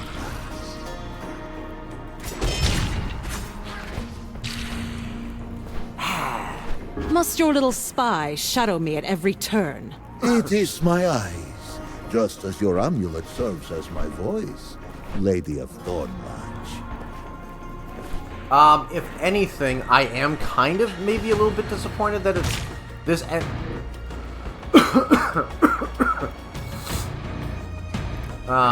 and we're gonna try and see if we can find all of these if we can. If not, then I'll just do it on my own time. We are on the Genesis of the Order. We are the Eyes of Nosgoth, not begotten of augury, but founded by the prophet Meteor in true remembrance. From an age that woke to find the world estranged from its own recollection, we set ourselves apart to keep witness. We are chronicles bound to the keeping of Nosgoth's enduring record. We have inscribed the lives of twice dead kings and the annals of bloodless wars and ashless conflagrations. We do not intervene, we observe, we record, for truth is not immutable, it is that which may be witnessed. Okay, we have a mysterious vampire, a woman, that is searching for her brother. The Sarafan camps being in the background like this, I love it. giving you an indication that it's not just a couple of these guys. The encampment is encroached the entire land. That the Seraphan are huge in numbers. There are droves of them. There is an army of them, which I think does a good job to give not just window dressing, but to make this level feel more lived in. And of course, we're approaching this level in Perish in darkness, vile creature! Fool! I am the darkness! In a snowy, sort of dark, ambient kind of level, which I think... And hey, she's in a dark cloak, she's mysterious to us, so I think that does a good job of setting the environment and setting the mood for what we're here to... Oh, damn it. There we go.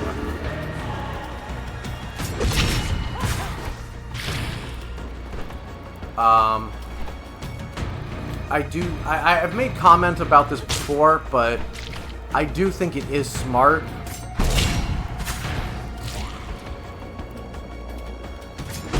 how the enemies, a lot of them, like, stand ready, but then when you start approaching them or start whooping their ass, they do get a lot more skittish. Like that guy. Because he's like, oh shit, a vampire. Alright, come up here, buddy.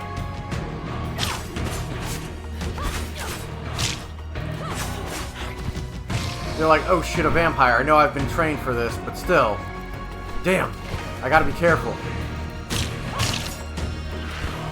And in some ways, sort of kind of trapping you, or tricking you into falling off to your doom.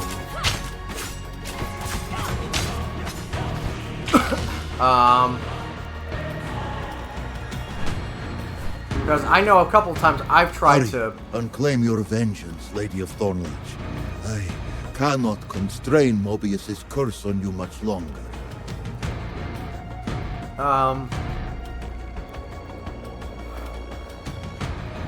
A number of times I've chased after enemies, and because of that have either fallen into fire pits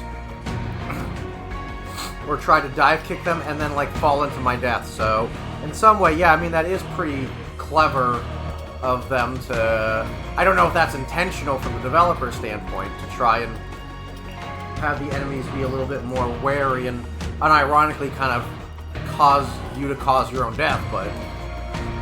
They're coming in droves, Kai. You have wings, Hello. Elevate your aspiration. It is kind of... I don't know if that's meant to be a joke within the writing.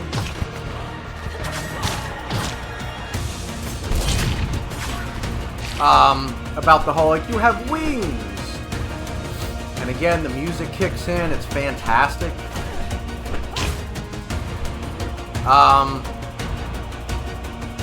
Or, I don't know if that was meant to be a joke, or if that's just an example of bad writing.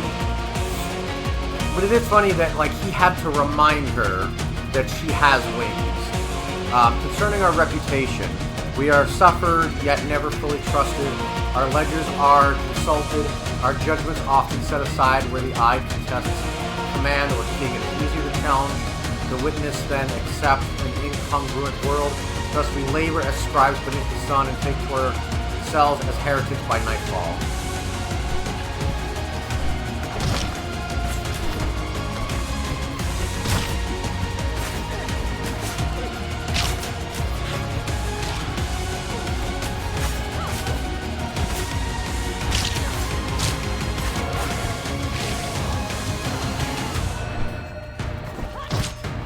See? I almost did that. But luckily I get the iframes.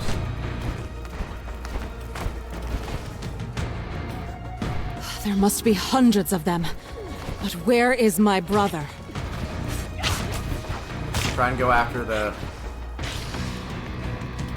Nope, nope, since we're one-on-one. Go for the parry. I do have to say, I am playing much better the second time around. Oh, never mind. Playing this level than... So that when I did it my first time, I was getting my ass kicked. You've yet to see the heights I can reach.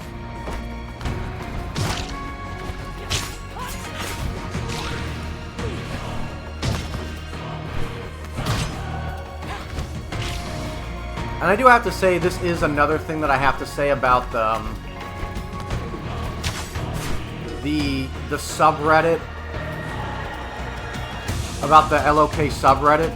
I saw some people, like, really, like, one or two people lambasting that line. They fly now? As, like, an example of bad writing. It's very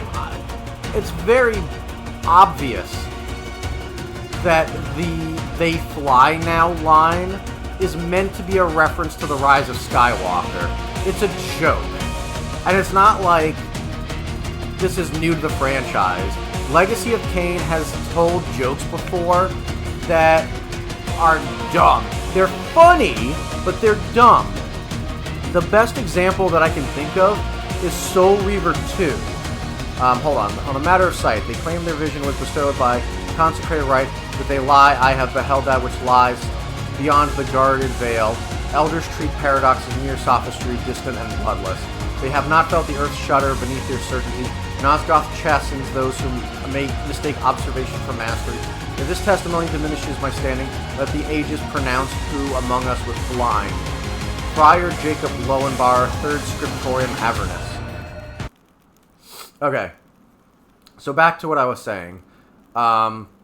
It's very obvious that the "they fly now" joke is a joke and reference to the Rise of Skywalker. That's very obvious. The way that he says it, the cadence, it couldn't be more obvious that that is a Rise of Skywalker joke. And not only that, I don't think that's lore breaking. I think it makes sense for a Seraphan to be like, they fly now, because it depends on when. This is while Raziel is still human. So I'm trying and keep the time period together. I believe Kain is born. Sorry, not Kain is born, but Kain is a vampire during this time period. But Kain can't fly. During Blood Omen 1, Kain does not have wings. He does not know how to glide. That's not until Defiance, because obviously we don't see him fly or glide at any point during Soul Reaver 1 when we meet him as Raziel. Soul Reaver 2, we see him teleport, but we don't see him do anything else. Defiance, he glides, but he doesn't fly. So Kain is a vampire during this period. He doesn't fly. I don't think Vorador flies at all. Again, I have not finished Blood Omen 1, but I severely doubt that Vorador flies. The only vampire during this time period that can fly and that has wings is Janos. But Janos has been spending so much time in his sanctuary waiting for Raziel. So I can understand that a number of Seraphan soldiers, that while they have probably seen depictions of the ancient vampires, maybe, obviously they've seen depictions of Janos with his wings. They themselves have never, in person, probably have not seen a vampire fly before. So that would be surprising to a Seraphan, and also like, oh shit, they fly now? Like that, the whole thing about vampires having flight after the ancient vampires is like not something that you see anymore.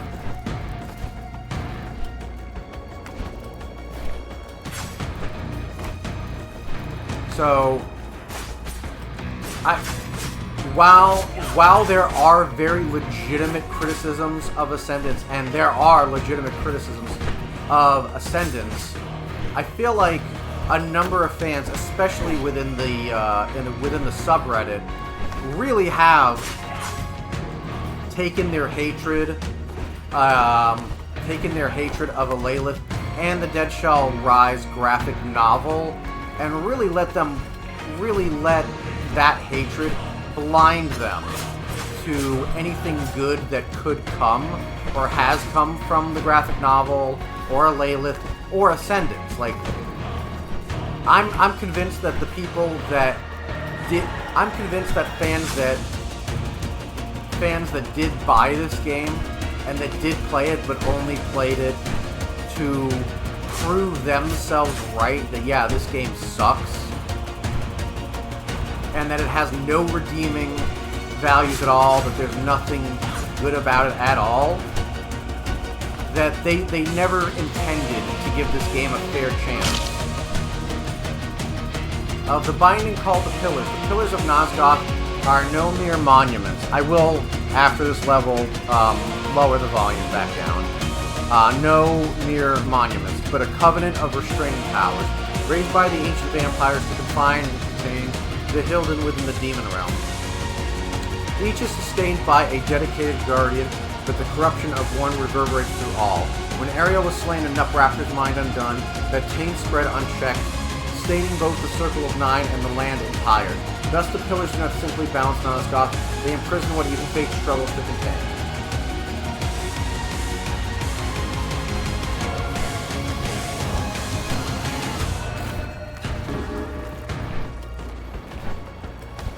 If there is an aspect of this game that I kind of wish was true, was a number of people, after seeing the trailer for Ascendance, had it in their mind that this was going to be a Metroidvania, and I kind of wish that it was, because considering how short this game is,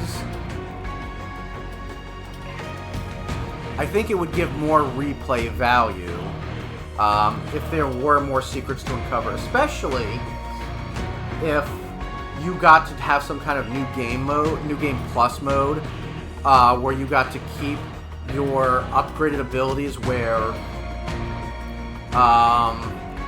because as of right now, when I fly, I don't have as much lore as I do in the later levels. If you could keep that extended lore bar, it would be cool if they kept other secrets like higher up where you couldn't reach them when you first play the game, but you play the game a second time, you find more lore scrolls, you find more health ups, so on and so forth, and that extends the life of the game. I think that would be cool, like you get to areas that previously you couldn't.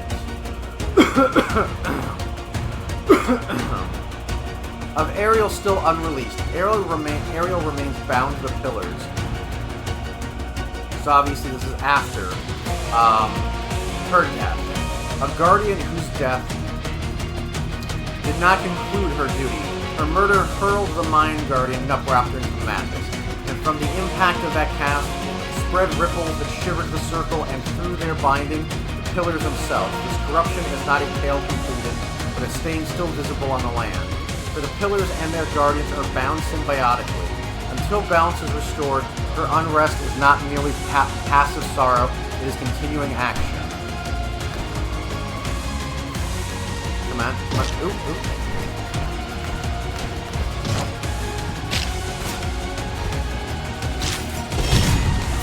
Yes! I thought I was only going to get to parry one of them. But I was like, you know what? That'll be enough to, like, raise my health back Your up. skills are impressive, child. I once told you it was your brother I desired as my champion.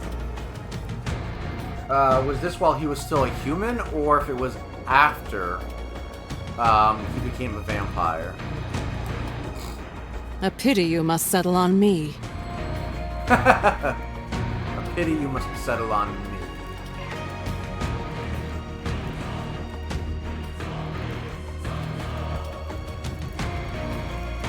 Hey, that's another L. That's 17 L's. The fact that he didn't even want her as his champion, that's another L for Lilith.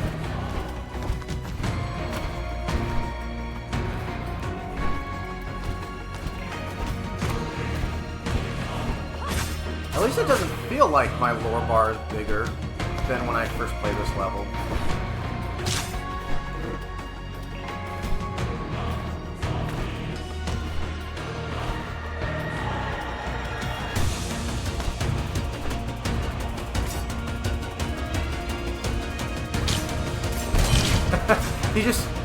He keeps walking backwards, buddy. You're not moving anywhere.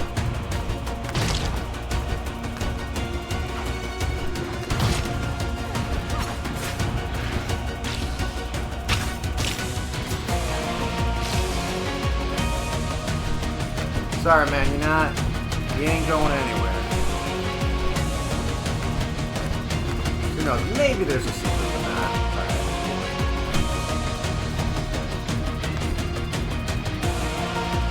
Ah, these motherfuckers. You could dive kick with them because they're so swirly.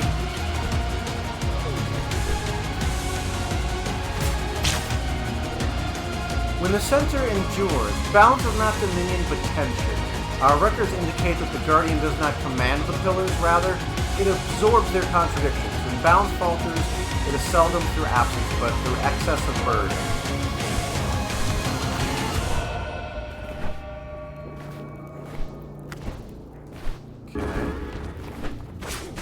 Nothing here. Is there anything that I can do? Nope.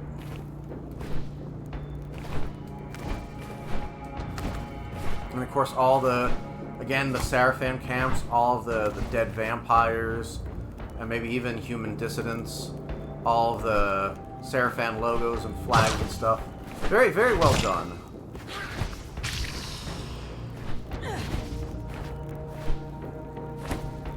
And I think that there is a nice balance.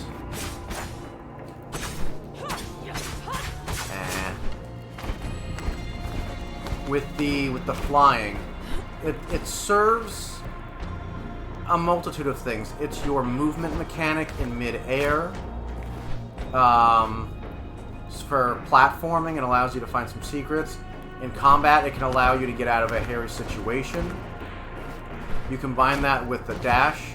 That allows you to either skip enemies or get past traps if you really need to, or just sort of reposition yourself to get to an enemy that you really need to get to, or an enemy that's sort of like out of position or something. And between that and the dive kick, which allows you to get back into the fight and get like a nice extra hit on an enemy before getting back and, stab.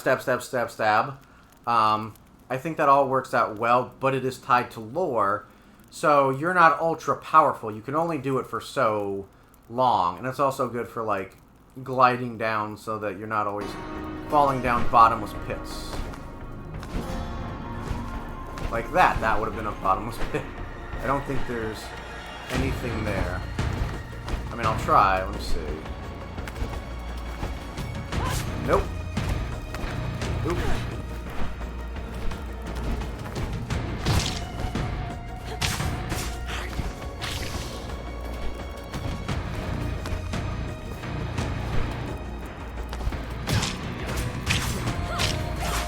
Oop. I was getting ready to parry, but...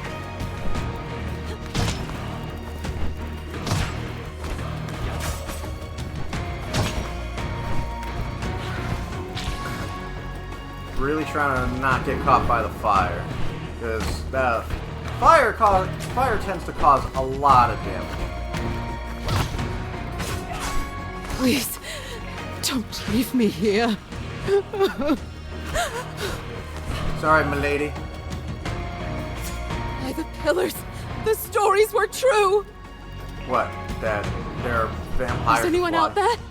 Please, help me. The unfixed subject within the fog-choked forest near Thornlash. They have recorded a solitary figure whose nature resists classification. Accounts describe a being not wholly mortal,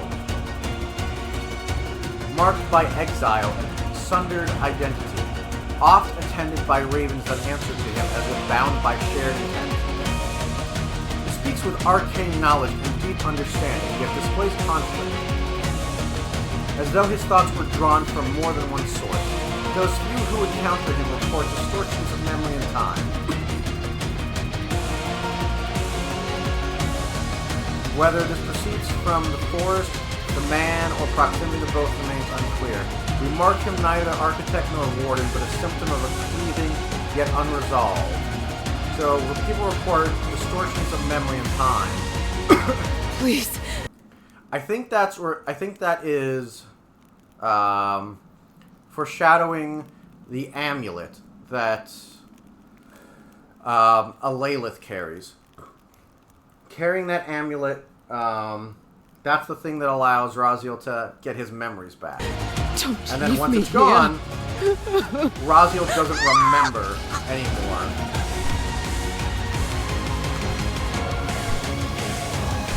Please, don't leave me here! Alright.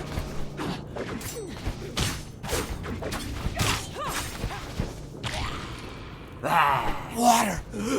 Just a drop of water! No! No! Sorry, buddy.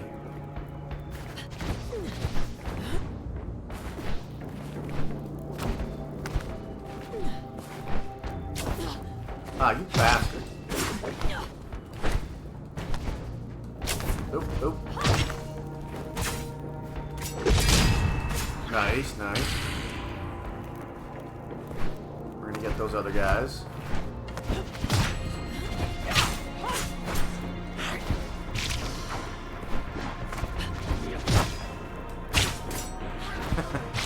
Reposition myself so that I'm not near the fire. Nice, nice, nice. Where is he?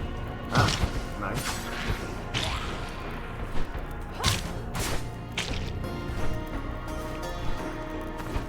And there's nothing beneath there.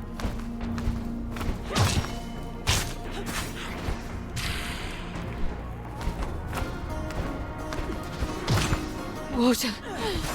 Just a drop of...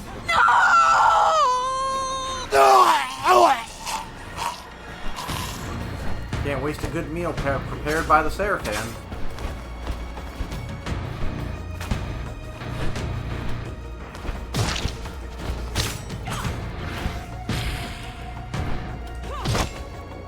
Yeah, I would definitely like... Ooh, did he just... I think he died to his death. Yeah, he died to his death. Dumbass.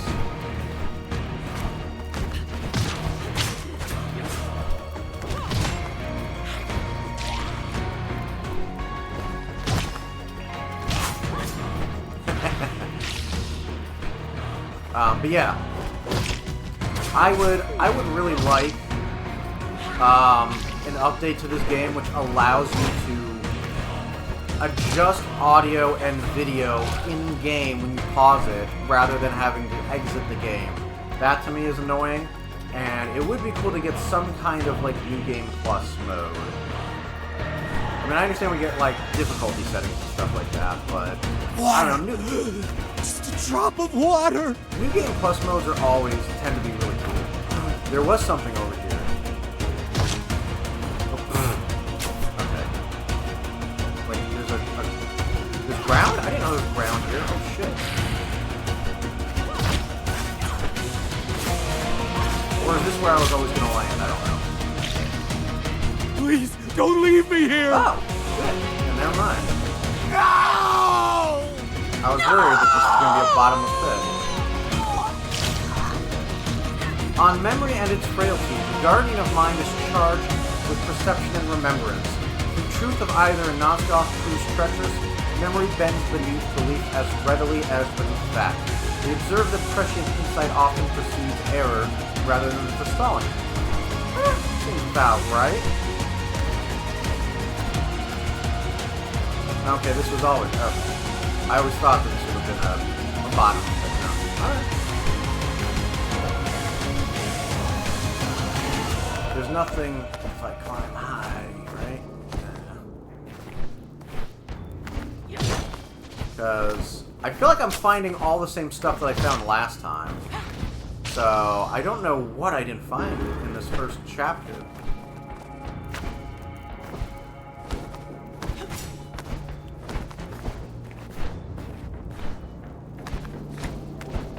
I'm not going to. Damn it. We got a checkpoint, so we can try.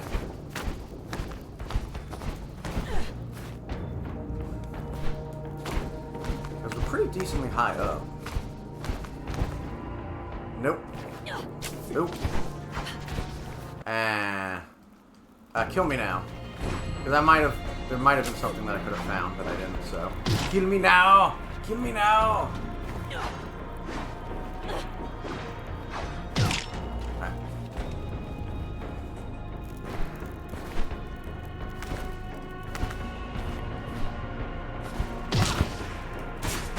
No! Okay, kill me now. Because I think there was something over there.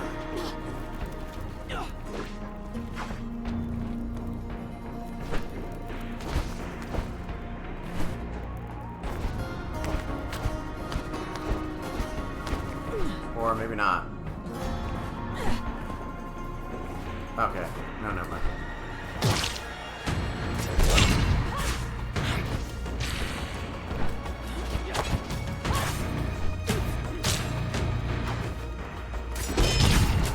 God, that counter feels so satisfying.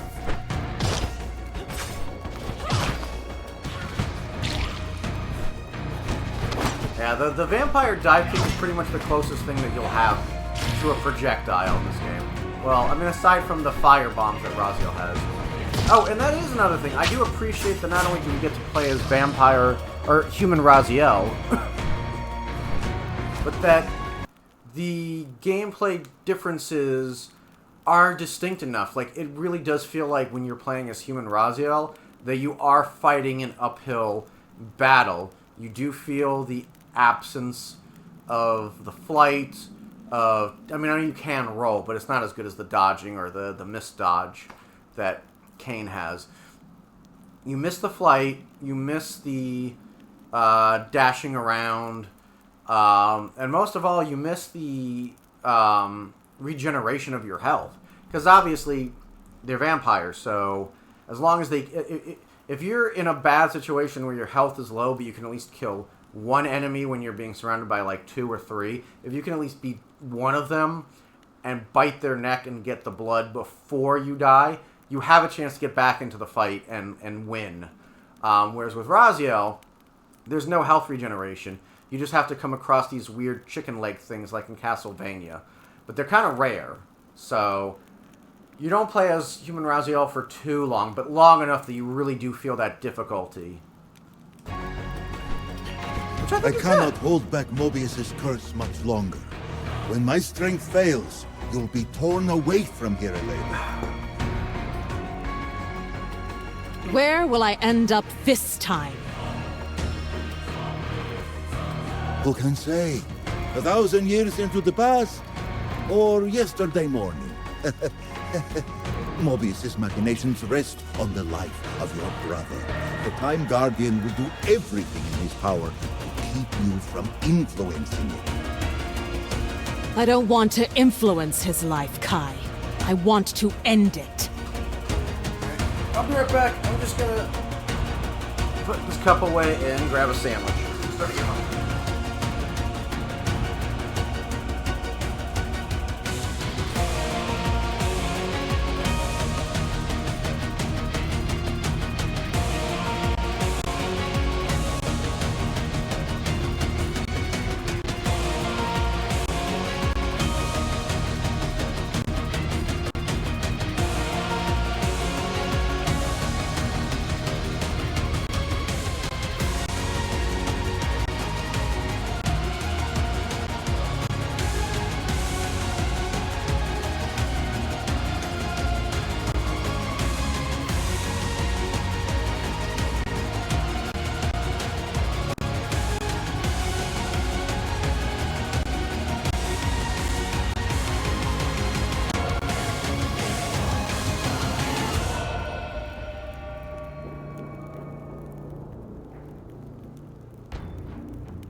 Always chasing the shadow of revenge.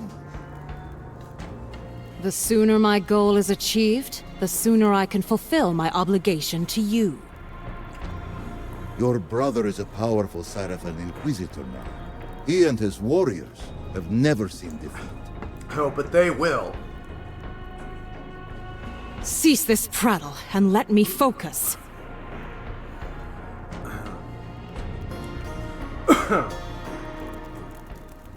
Would you taste my blood, vampire? I've no taste for weakness. Damn. I wonder if I can do more than one dive kick on him.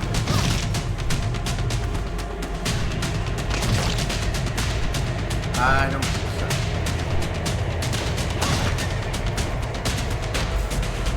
I would have to time it extremely fast. No. Damn it. Ah, he's still getting it. Ah. Gotta be ready for it, man. Show yourself, creature, that I may remember your face before I ruin it.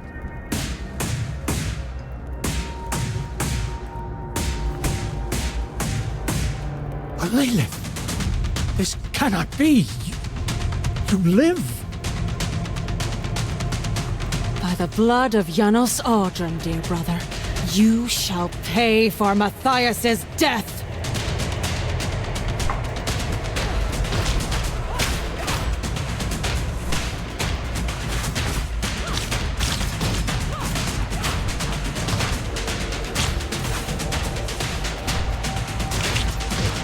Damn it. Almost. That was close. This is for my beloved. This is for Matthias! I am overcome. I know not when or where you will find yourself next, Lady of Thornlodge. Rest assured, I will locate you again. Woo! No! Another L she takes. That's another L. My sister Lilith lives. Impossible. Did she vanish into the ether? What in Nosgoth's name did we just witness? The work of Janos Audron. She invoked his name. His foul sorcery protects his brood. But it will not spare him from my wrath. What are your orders, Raziel? We ride for the keep of Janos Audron. It is time to still his sinister pulse.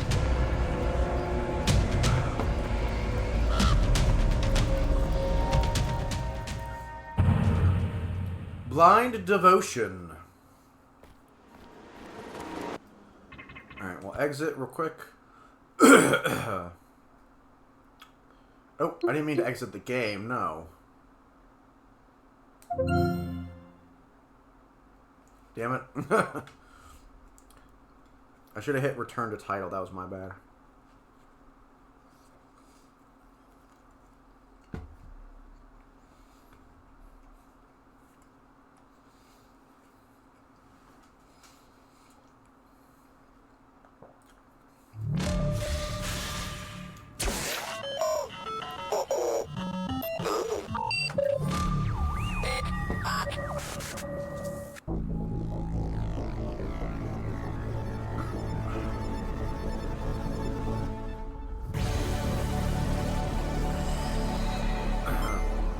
Alright, so that first stage, that first chapter with Alalith was pretty good. I did a lot better in that than my first time around. I was definitely utilizing my dashes, my flight, and my dive kick a lot more than I did my first go around, and I think I was smarter about it. I wasn't trying to parry when I had a lot of enemies around me. I was trying to save that for one-on-ones. And I was trying to reposition myself anytime I felt like I wasn't in a good position. Instead of just automatically going dive kick, dive kick, dive kick, and then like tossing myself, you know, into a bottomless pit or anything. Alright, so let's go back to sound. I'm gonna bring it back down to 60. It's still kind of loud. We might... we'll go 60. We'll go 60. And did I get... Oh, sorry. Concerning... Wait, no, hold on. Statistics. There, that's the better way to find it. Chapter 1. A Sister's Revenge. No, okay, I did get everything. I got all that stuff. Cool. So, Chapter 2, Blind Devotion. In the second stage, I am missing a scroll. So, let's see if we can find that. Blind Devotion.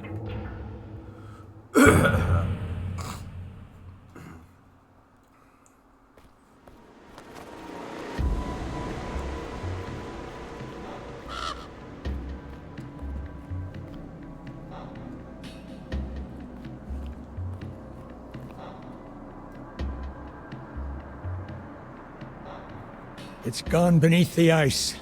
I've never seen such a creature. A blue demon cast into flesh. Yet it led us to Janus Audrun's very threshold. Might it be an ally? Friend or foe, demon or wraith, it changes nothing. Audrun's lair is inaccessible. The Brotherhood have tried and failed to access it. The fortress is sealed from below. Damn, Terrell's voice actor just going in. I really love Terrell. By the pillars! Terrell's voice. Look there! To arms, brother! The unholy ones approach! The creature's done our work for us. The vampire's walls are sundered. Janus Audrun's doom is upon him. Now, brothers, we strike! Yeah. Who's saying that the voice acting for the Seraphans are bad? I'm loving it. Bleed freely, Seraphin. Soon there'll be nothing left of you but a stain on the ice. Better to spill my blood in battle than to let your cursed kind defile it. Ah, nice. I still got him. In Janos' name, we shall drink deep of your zealotry. I wish the fire would last a little bit longer when you set the vampires on fire. So you could catch other enemies in it. Maybe they felt like that was a bit of a balancing issue. I don't know. Like maybe that was too OP.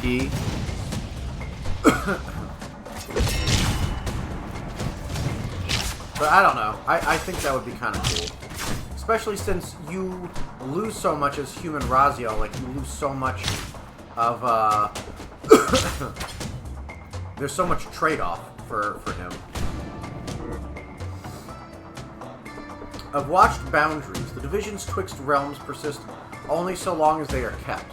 The Guardian of Dimension tends separations unseen by most, yet breached by many. When this pillar weakens, the world does not shatter outright, but begins to overlap quietly, perilously. Oh, and when I do play this off-stream for the first time, I do also intend to, when I get that quiz, with Ariel, I do intend to intentionally mess up all the answers, just so I can hear Kain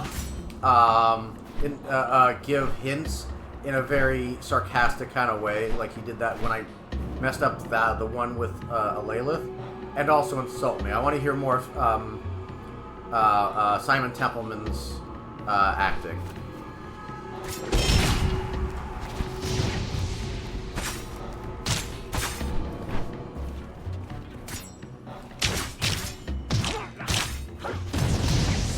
Oh, threw it by accident. Oh well. Let me get that guy out of the way so he's not a nuisance. Haha!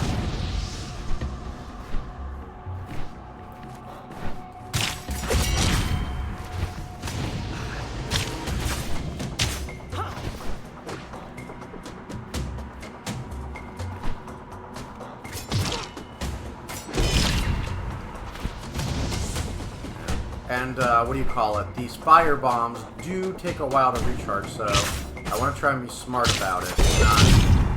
Damn, I got a bunch of them with that parry. Holy shit, bro. Hell yeah.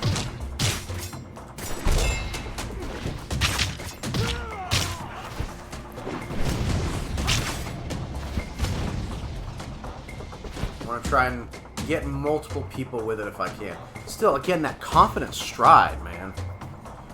Alright. So apparently the scroll is going to be somewhere within the castle. The father of vampires hides in these cursed walls. Tonight, his blight ends.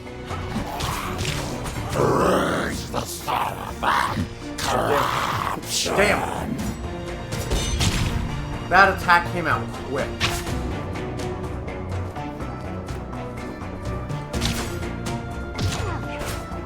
Ooh, I died. The father of vampires hides in these cursed walls. Tonight, his blight ends.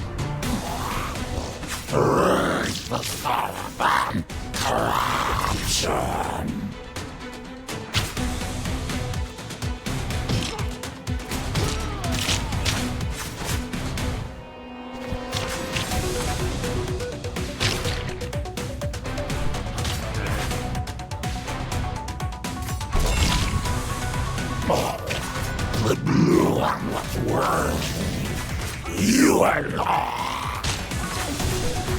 Damn it.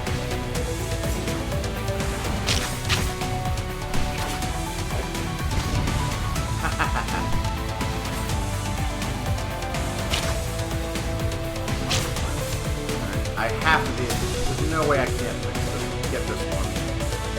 I'm positive. Ooh, I'm so close. Come on. Why? I know that I can reach this platform. I know that I can.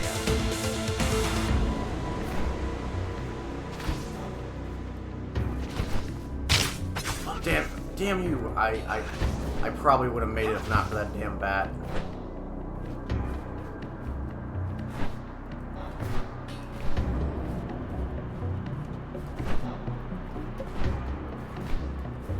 Yes! Okay, why was that so difficult to do? Jesus. Of the refuge of Janos Audrin. Janos Audrin's retreat is not simply a dwelling, but a monument to older truths. We note that this refuge enshrouds relics whose presence draws fated and the hunted alike, Raziel. And thus it becomes a beacon, not by proclamation, but by charismatic attraction. Some places do not call out, they summon. Yep, that was definitely Raziel. Both Raziels, I should say. But especially Wraith Raziel. See, I knew I could reach that. They say Janos Audrin's eyes shine like burning coals. He can see your soul laid bare. Stories to frighten children. If the beast had such power, why would he cower here like a rat in the rocks? Janos has held these lands in terror for centuries. They call him the Devil of Ustenheim for a reason. That's my Villagers fellas, whisper tales of shadow wings and fangs at their throats. It's not just whispers. I've seen the aftermath. Homes left empty, blood scrawled across walls. They say he drains not just the body, but also the spirit. Then we'd best make certain his foul soul This foul goes soul. no further than the end of our swords. Do you truly believe this will end it? The plague, the bloodline, all of it? Malik says this devil's death is the key. His death will break their hold on this world. Then let's see this done. For the Circle. For the souls he's stolen. For Nosgoth! For a Lilith!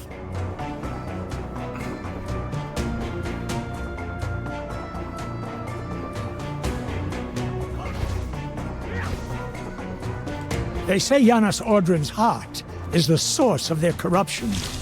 Carve it out, and the plague dies with him. Damn, sneaking up on me like a little bitch.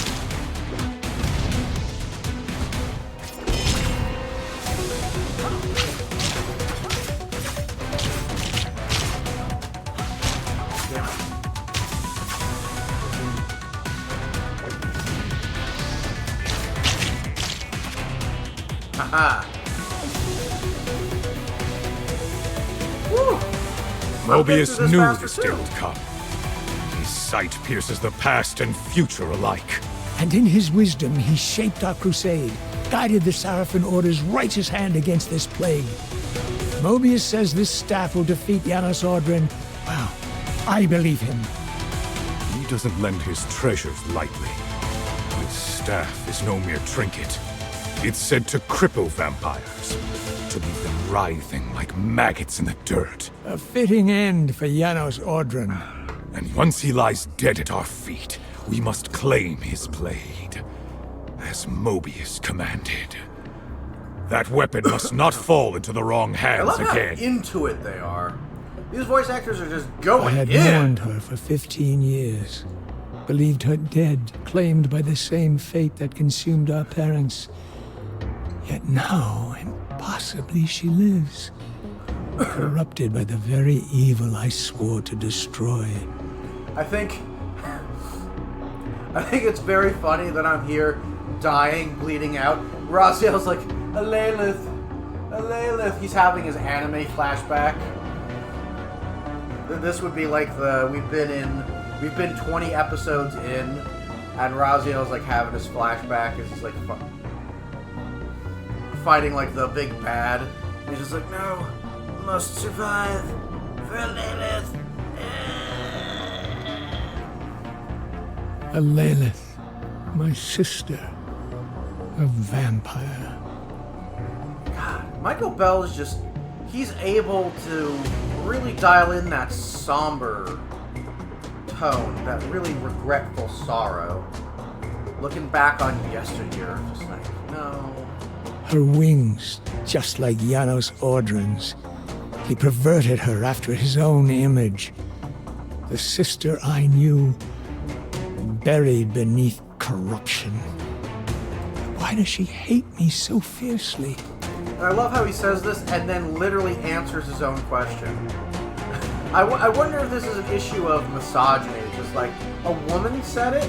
Like, yeah, okay, whatever. That can't be the reason. Because that would be the time period where misogyny would be really entrenched. I think of that night often. Thornlatch's rooftops swallowed by flames, smoke curling into the sky, the air thick with the stench of blood and ash. The screams fading as the village lay in ruin from the vampire raid. I remember finding her at the swamp's edge, her lover Matthias at her side, his fangs buried in her right hand as he fed. He'd been turned, another soul claimed by this wretched plague. I thought I could save her, if not from death, then from the curse. I had no choice. And you did without thinking. And she hated you for it. When I struck Matthias down, when my blade claimed his head and her hand with it, I prayed the infection would die with him. I had hoped, desperately, that severing the limb would spare her. But she cursed me for it, screamed at me to leave her to die with him. And so I did. The Sarafin drums carried me from that place. I told myself I was chasing vengeance. But part of me knew I was running from her screams, from the guilt that threatened to break me. If I can kill Janos, perhaps I can free her. Perhaps what's left of my sister still lingers beneath that curse.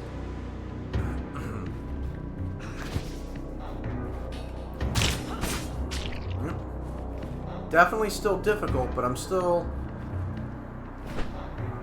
Damn it. Where are my wings when I need them? Perpetual strife. Conflict is commonly mistaken for simple violence. Yet our annals attest that conflict governs opposition and change. The Guardian's presence forestalls stagnation. Where conflict ebbs, decay often flows beneath a semblance of peace. Yes. Definitely doing better. I knew this was going to be more difficult than the stuff... Damn, with Alalith and Raziel and stuff, but so far I'm doing okay. Damn, this dude, frame 1, you have to be ready. His attack. Look sharp, gentlemen. These sorcerers spit death from afar. You bring ruin. Damn, I was a little too quick on that parry. Okay, alright, leave me alone. Bats, leave me alone. No. Leave me alone. No.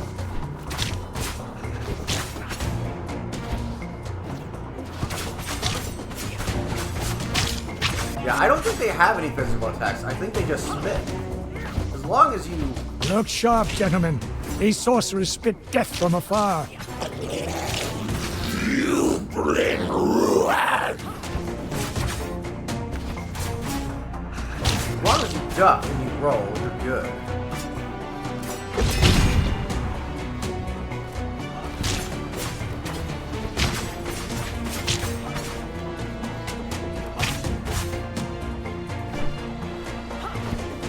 Yeah, so far so good, man.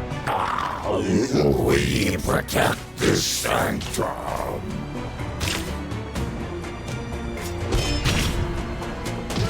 Damn it. Because sometimes they're...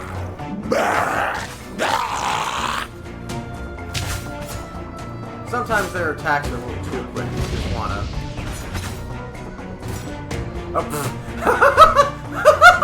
He just got caught at the very end of the fire! Right before it ended. That's fucking hilarious, bro. Yo! We're about to get to Janos. Damn, that was a lot less painless. That was a lot less painless this time. I just had to get good. Step away from the sword. It will not save you. Your final hour dwindles to its last few grains of sand. Seraphin justice has found you, and human righteousness will have its victory. You must save yourself, Raziel. Janos, no!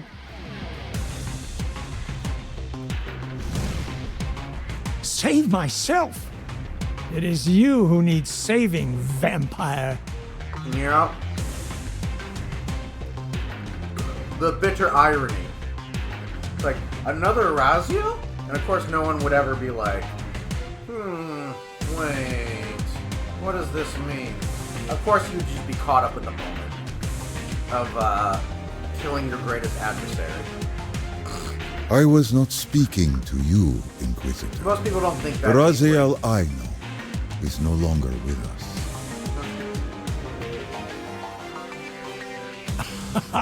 That creature shares my name? How ironic. One Raziel leads us to you, the other Raziel ensures your end. Perhaps one day you will understand the truth. That all of Nosgoth's children are connected. Even you cannot sever those ties with the blade. What loss will finally break your pride? Yeah. And I hearing it a second time, I actually am a lot more attuned to this new voice actor for Janos. It's never gonna be Renee, but I think this voice actor is doing a very good job. He is doing a good job at bringing across the kindness and sincerity without any kind of sarcasm or irony or cynicism. Janos is just a guy trying to do what he feels is the right thing. He's just trying to be a good dude and help people. And I think this voice actor, for the little time that he's in the game, I think he brings that across. The only loss here will be yours. Come, brothers! Come, brothers! Man, I don't want to have to hurt Janos. Don't make me do it.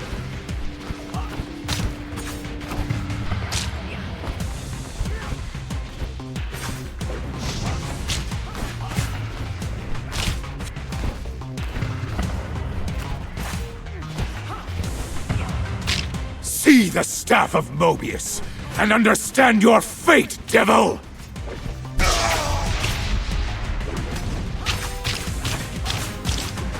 don't know if For lighting the him on people of fire when that Nosgoth! happens. For the glory of the Sarathan! For the sister who was stolen from me! Damn it. Ah, I didn't do so well that time. That's fine.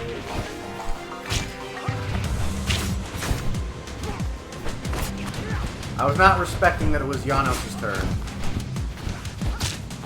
And you have to respect Janos. He's the father of all vampires.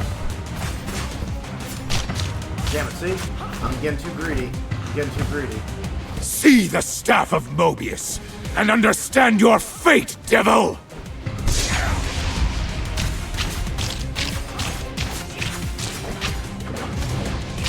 For the people of Nosgoth! For the glory of the Sarathan! For the sister who was stolen from me! Damn. I remember the first time doing this boss fight, I was doing a pretty good job at the parries, but like after that, for whatever reason, I just could not. I would get like maybe one parry, but then everything else would hit me.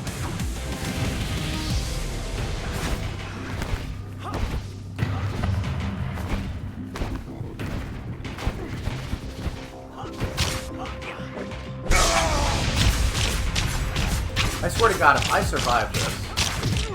Nope. As soon as I said it. Nope. Yeah, maybe I should use the fire when he's against or near a wall.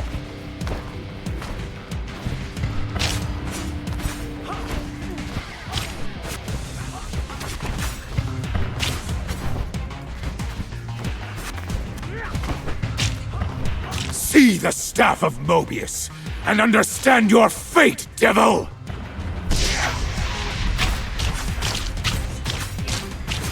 I just want to make it quick. I don't want this to be a For long the boss people fight, of so Nosgoth! I don't want to For keep the hurting glory Janos. of the Sarathan! For the sister who was stolen from me!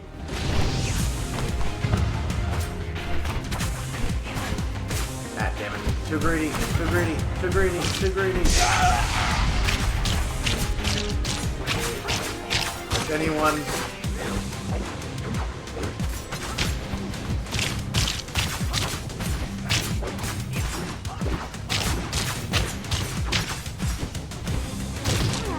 Damn it. Oh. Damn it. Ah! No, buddy.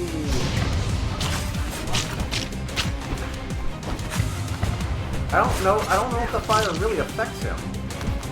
It's kind of crazy.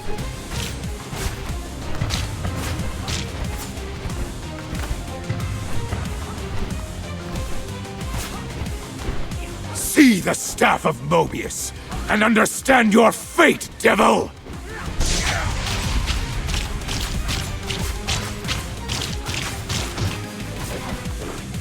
For the people of Nosgoth!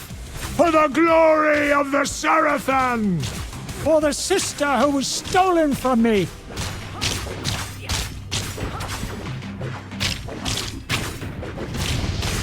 Yeah, the fire's not really doing anything against him. I don't know if he's just vulnerable in that state or what. Which is weird to me. You'd think you would want... Especially since that's my only projectile weapon.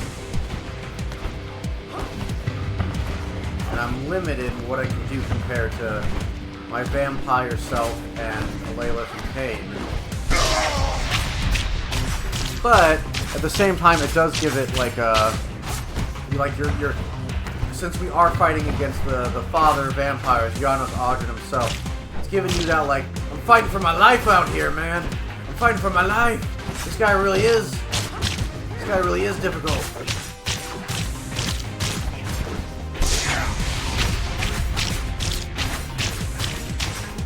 Woo! You believe as the others do, that my bloodline dies with me. We are not so frail, human. You fear what you don't understand, and you despise what you fear. Do not flatter yourself, vampire. I neither fear nor despise you. All you are to me is a bitter seed from which grew nothing but rot and death. I pity you. If that black thing beating inside your chest is the instrument of Nosgoth's salvation, then so be it. Hold him! Damn it.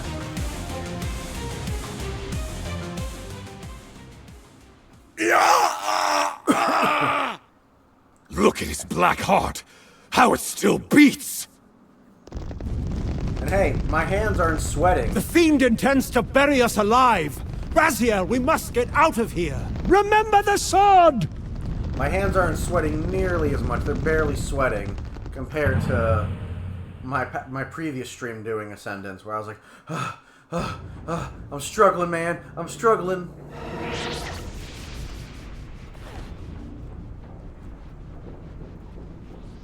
Your reverence is noted, but this task is beneath you, Elena. Your purpose lies elsewhere. This mission is not a good use of your time. Was there a conversation that they had on? Was there a conversation they had off screen that we missed?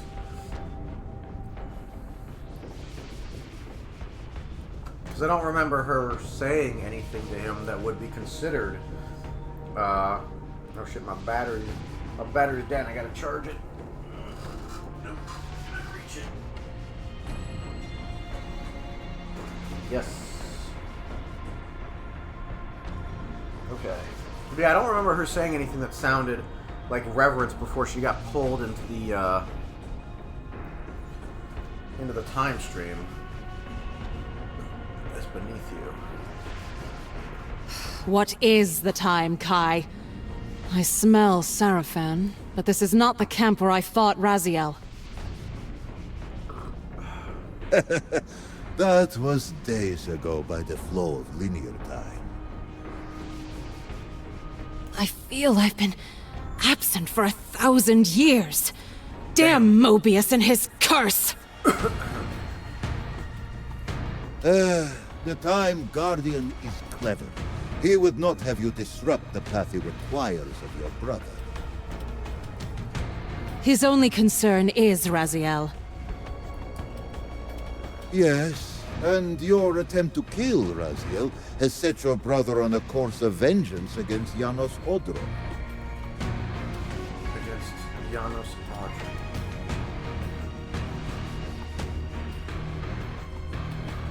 He would not dare attack the Hallowed Father.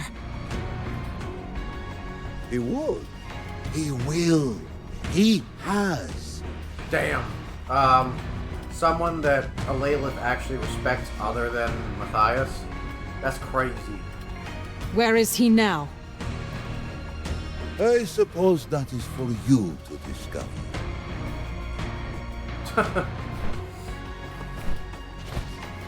There! The wretch who... She cut off my hand! She cut off my hand!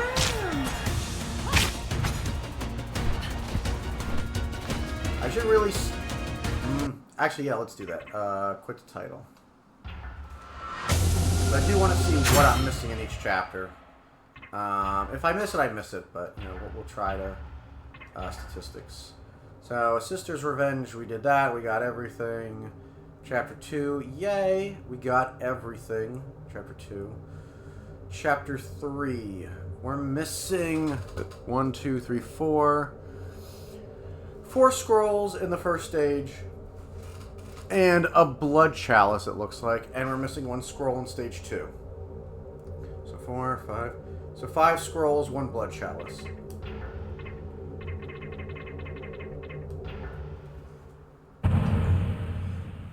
And since we just heard all that dialogue, we'll skip through it.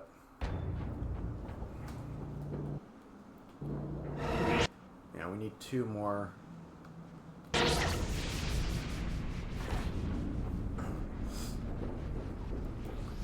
Your reverence is not.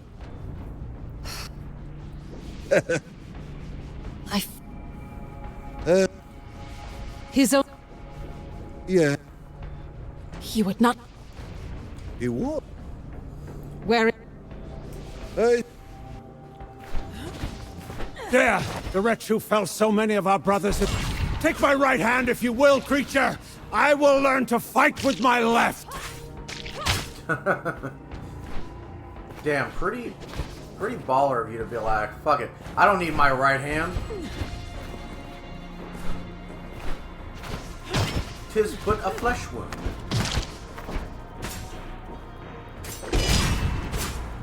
Tis but a flesh wound. Gasifier. No, just because it was more sparkly than the other one, I was just like, wait, what?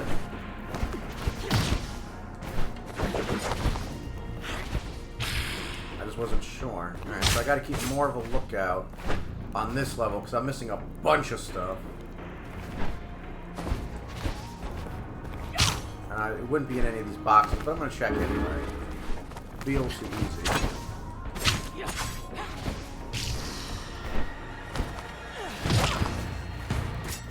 Nope. My hand! My hand! Bring me Raziel. I will not ask again. Kind of hard for them to do that when they're dead.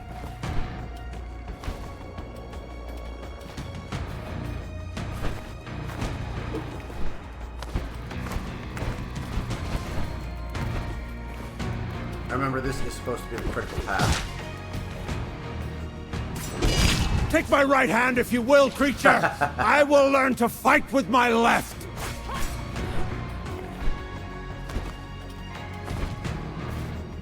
Pretty tough of them.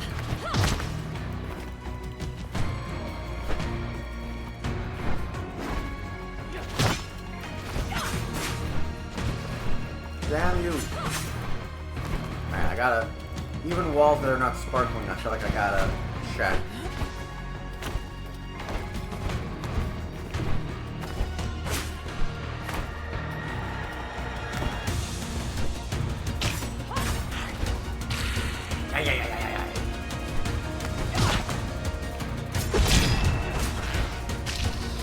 Yes. Yes.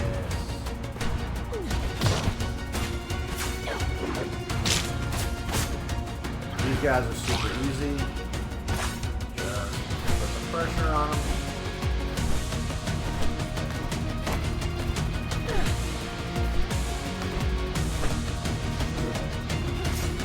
That one I already had. I need the blood chalice and...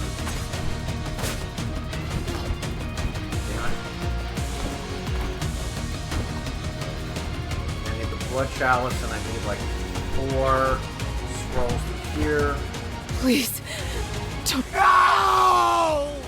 Glad I saved that for last. Yeah. Right?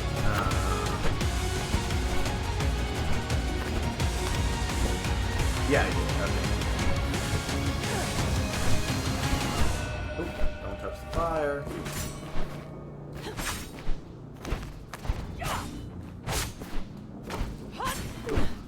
It feels like there should be secrets here, but I can't get to them.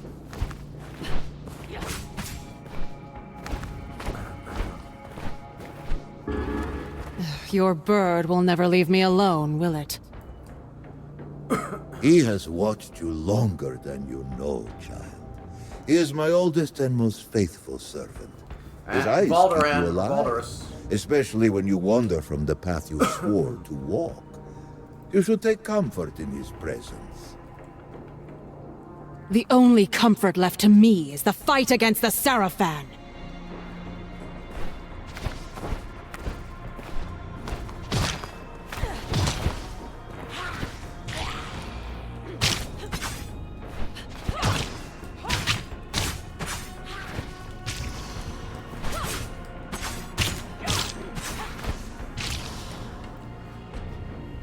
Why do you cut off their right hands, child? To send a message. And what is this message? That killing Janos Audron changes nothing. And that a sister's memory is very long? Raziel did, after all, cut off your right hand. I wish to deliver my brother a message written in blood.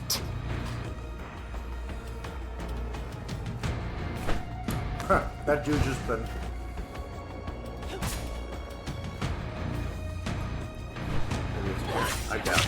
Nope. Just wanted to check.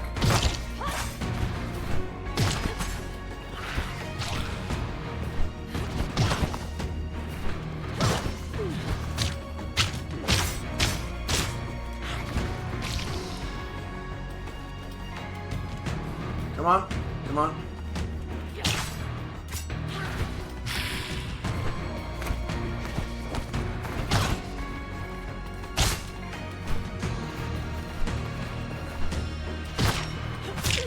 She cut off my hand!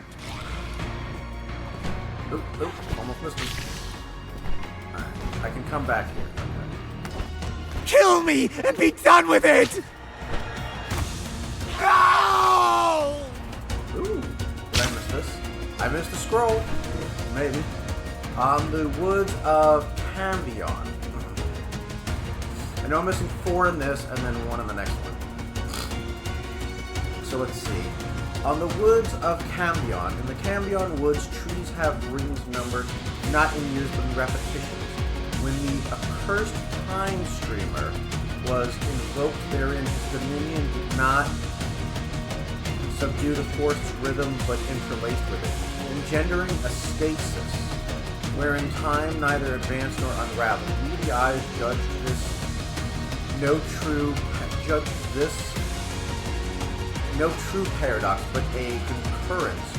Two temporal authorities agreeing to imprison a moment, like an insect in amber, that the domain remains sealed, even to its invoker argues for a binding presence within the wood, staying in that equilibrium.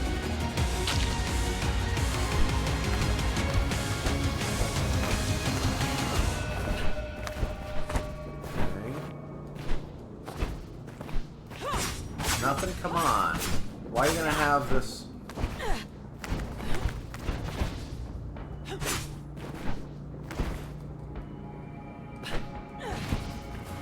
There's nothing here? Damn.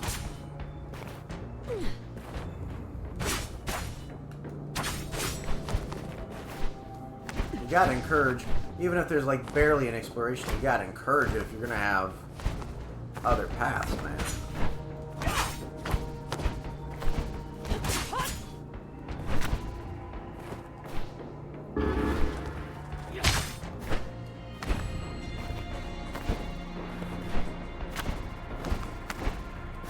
Although it's not like the other games didn't have that issue. Well, Soul Reaver 2 is probably the biggest offender of that, where they had other places that you could walk around and stuff, but there was nothing to do in those environments.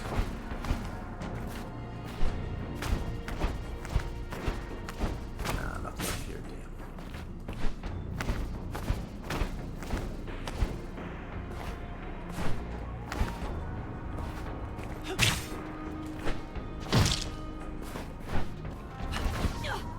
Why does the fire not hurt them? God damn it.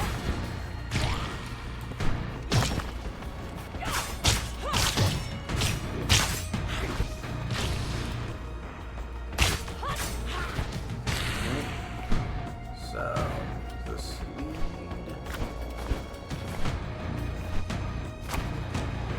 lead here.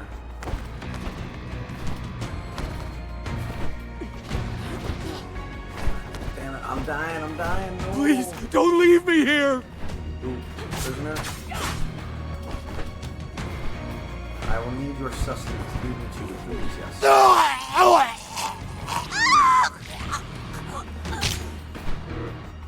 Cycles ordained. Nature's cycles are neither kind nor equitable. The guardian of nature preserves through renewal, not stasis. When corruption intrudes, growth endures, but is a twisted growth. So yeah, the fact that it's been twisted, that it's been corrupted, that doesn't mean that the cycle stops. It just means that the cycle's twisted.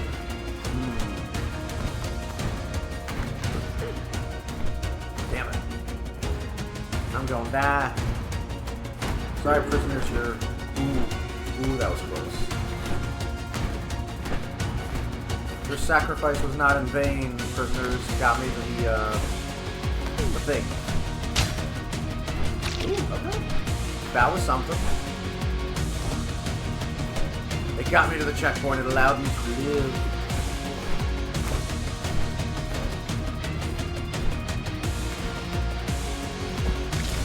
Damn it!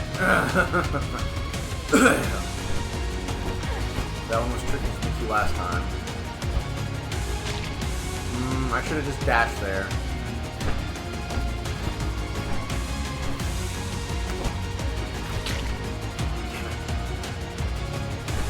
I think I do need to just kind of flap and then instead of... There we go. I think I had to delay the flapping.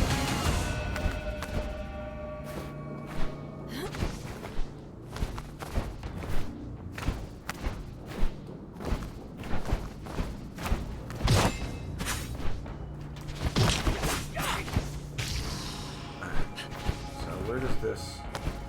Is anyone out there? Prisoner. Nice. The blood chalice, yay! We got it. Ooh, damn it. It's alright. Got the blood chalice and a bunch of scrolls, so who knows? We might be...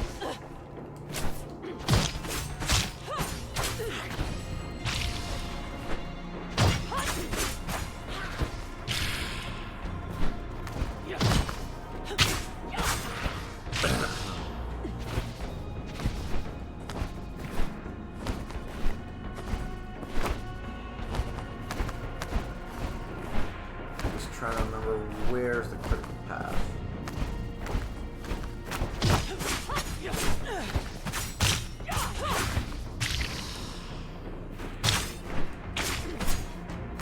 I think this is the critical path, so I'm gonna go back down below. Up here.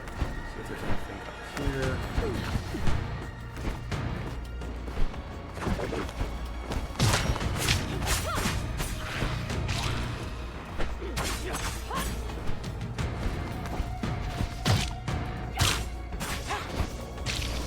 Blood.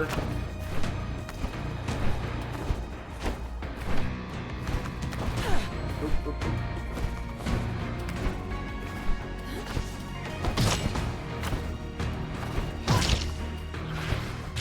His blood.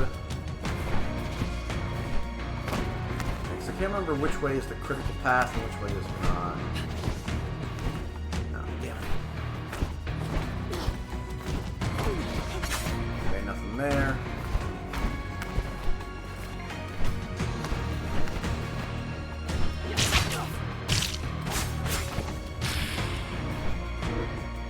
On lingering force, energy binds deed to consequence. The Guardian channels powers that sustain both Genesis and Ruin. When disrupted, such force does not perish. It abides and continues undirected. You cannot create or destroy energy. True. Alright, so this seems to be the critical path. So we're going to come back this way. We're going to try and make it quick so that I don't lose too much health. Get back to the checkpoint. Give us our health back. Good to go. Water! Just a drop of water! Oh, is this just for imprisonment? Ew. No! That's still fine. Yes! And we got another collectible. Which I don't think I think we already had that one, but I'm not too sure. But awesome. Either way, awesome. And yeah, man, the whole gliding slowly down mechanic, very mucho importante for these levels. You never know when, Alright, and we collected that. Sweet. Very good. Okay. I've definitely gotten better at being less reactionary and trying to be careful with my positioning. I've gotten better with the parries, I believe. Obviously, when we get to the later levels, we'll see just how good or not good.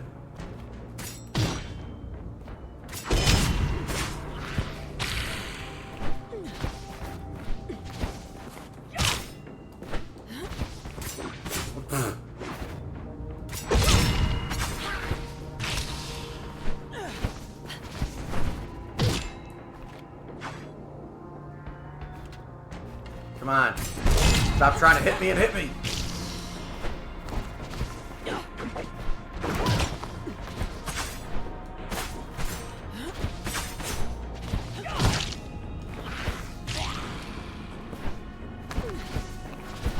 Yeah, you can't do too many. Oh, you can do kind of a couple. Okay. Because it didn't seem like you could do as many dashes with her as you could with Kain. But maybe I'm wrong. Feels like it anyway. Still walking into danger like a child chasing fire. You are making grave mistakes, Lady of Thornlodge. You're a fine one to speak of mistakes, Kai. You whose errors caused his very soul to be split in twain, with your human half left to rot in the demon realm unless I can somehow rescue it. Yeah, that sucks. To be split in twain with your human half left to rot in the demon realm. Which, by the way, how do you do that? That's crazy. That's a crazy mistake. Left to rot in the demon realm. Yet here you are, still ignoring the mission you swore you would do. I healed your hand, gave you wings, gave you power. Because of me, you walk now with Hilden blood. Hilden magic remade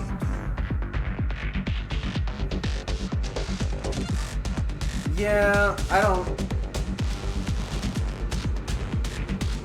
don't even know how you were able to get Hilden blood. Yeah, this is definitely one of those, like, I don't really like this. The whole...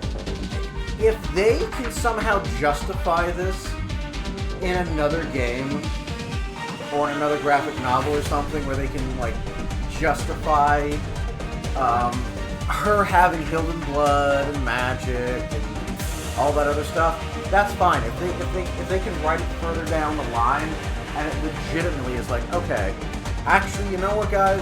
Good job. Then that's fine. But I don't see how they're gonna do that. I'll see to your mission, but only after I repay Raziel for the wrongs he has inflicted upon me. Matthias must be avenged.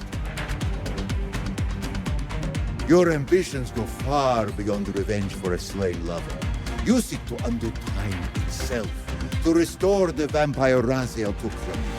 Do not seek to erase mistakes. Focus on repairing their consequences.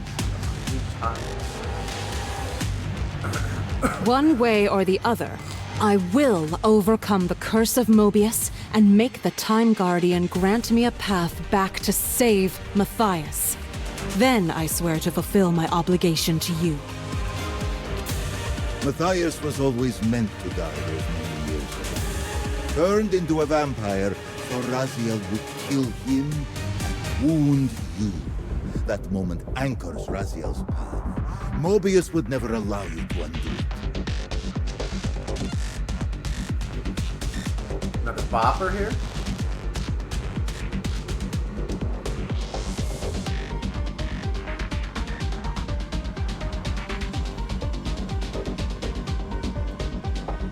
Yet I must attempt it. I will find a way. Everything in my being tells me there are other possibilities. You desire the heart of darkness. How can I desire something unknown to me? Every vampire who ever dreamed of things impossible has unknowingly sent a prayer and a plea to the heart of darkness. It alone could grant your wish, but fate does not intend it for you. Damn, that smile. We shall see.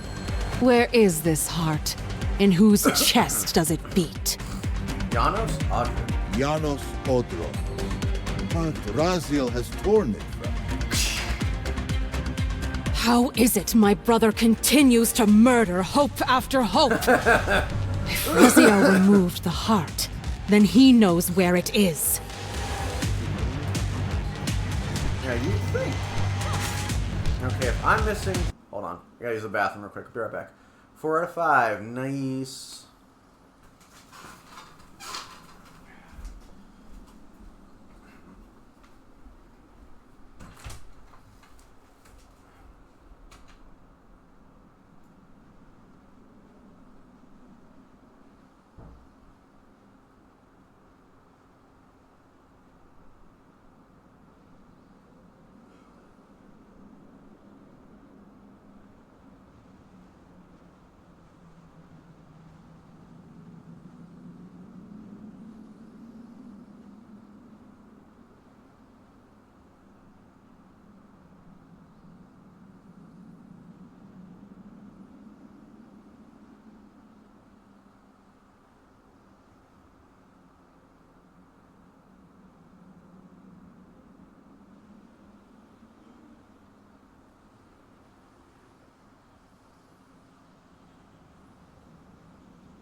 Alright.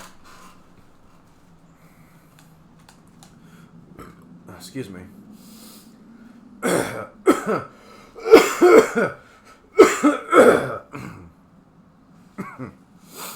Alright, before we continue, though, let's just take a look. We have 4 out of 5 blood chalices and 3 out of 5 rune triangles.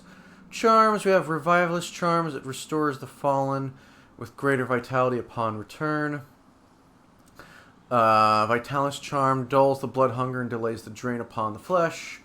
Coaxes lost lore back with accelerated vigor. Laura Weaver's Charm. Hunger Shroud Charm extends the fleeting calm before the hunger rises again. Leech Shine Charm siphons a sliver of vitality from each wound inflicted. Skyborn Charm eases the lore toll of sustained ascent. And like I said on my last review, this stage in particular, this background with this music going on, this shadowing,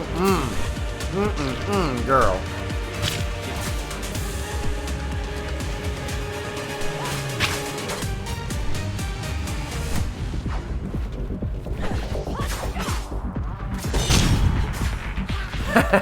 2 for the price of 1, baby. There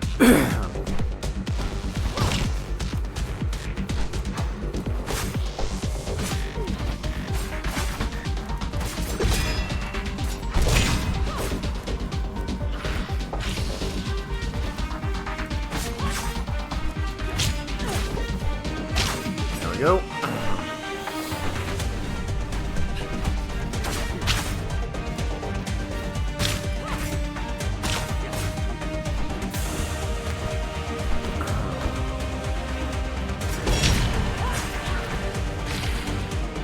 And it's kind of cool because, like, when you actually... Oh, wow, there was one there.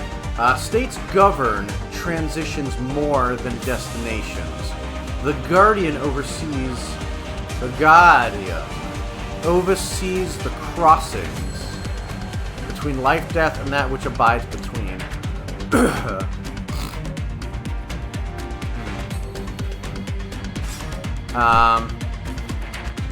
Since we're in darkness...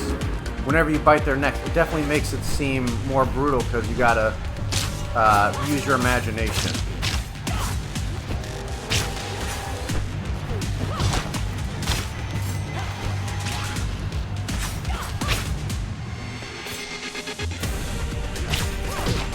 Damn. Damn. I wish I could parry midair, but that would be kind of crazy.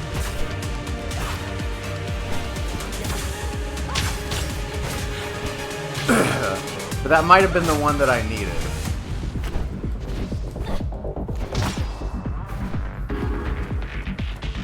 I am weakening again, child. The Time Guardian's curse is reasserting itself. Keep me here as long as you can, Kai. Listen closely. I cannot say where you will end up when this curse overwhelms me. It's clear you won't let this go until you've chased this obsession down. If you cannot find Raziel or the Heart of Darkness, then seek out Kain. Kain? You expect me to go to him? He butchered my parents, Kai. I would sooner embrace the pyre than kneel before that monster. What could he possibly offer to help me save Matthias? And yet you get desperate enough that you do it anyway. More than you think. This is madness. Kain is a tyrant. You would send me into his lair and call it wisdom? Spare me your guilt. I know what he is and what he's done. But he walks closer to the truth you seek than any other in Nosgoth. You won't stop until you tear this wound open. So do it quickly and survive it. And if I don't? Then you die. Then you die. But if you live, perhaps you'll finally return to what matters.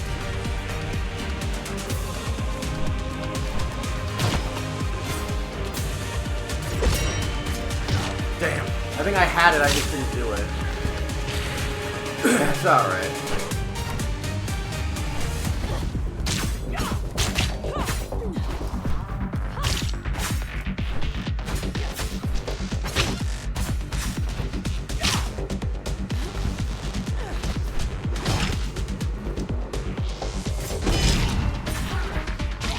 It's like, ooh.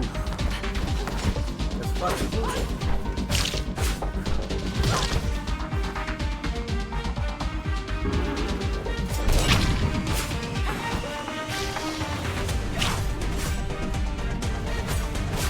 Is that not a box? I guess not.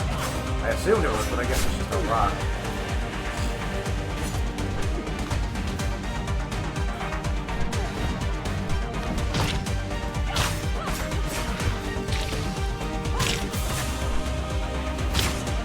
Oh, that was a box. This one is it? Oh, no it was. What the hell? I guess I just wasn't low enough. Yeah,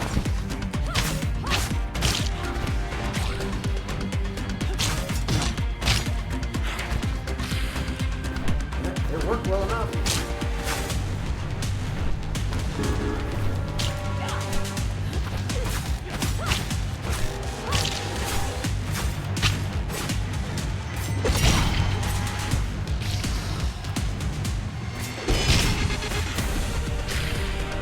Fucking decimating these armies. Jesus.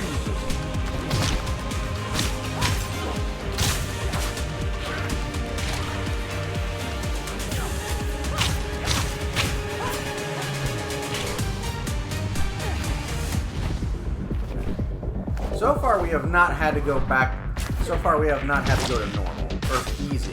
So far so good. So far I'm doing a hell of a lot better in this session than I did last time.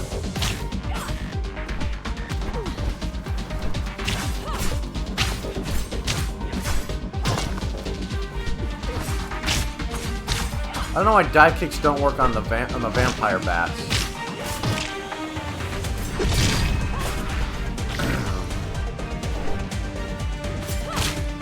Take my right hand if you will, creature. I will learn to fight with my left. I haven't heard that one in a while.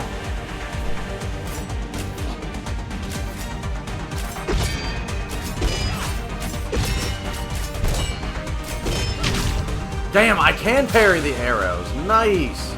You just have to be like on your timing on that. That is awesome. My time is short, mortal. Where is Raziel? He and our best warriors are on a mission to bring an end to the war. And you. The time of the vampire is no more! Time is subjective. It certainly is. I'm sorry, child. The curse overwhelms me at last. No! Not yet! Ah! Raziel's demise. And we know which one. Salvation rides a swift steed. Alright, let us exit. Oh, damn it! That's the second time I did that. Ah! Okay, well, while that's going on, that's loading. I'm gonna put these away. My God.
Oop.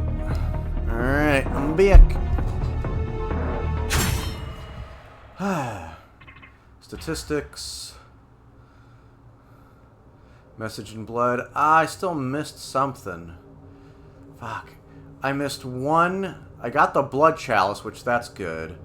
I missed one in stage 1 and one in stage 2. Okay, and then chapter 4, Raziel's demise. There's nothing for 5, chapter 5. And then stage 6. Alright, so chapter 4, I missed 2 on my first time, so...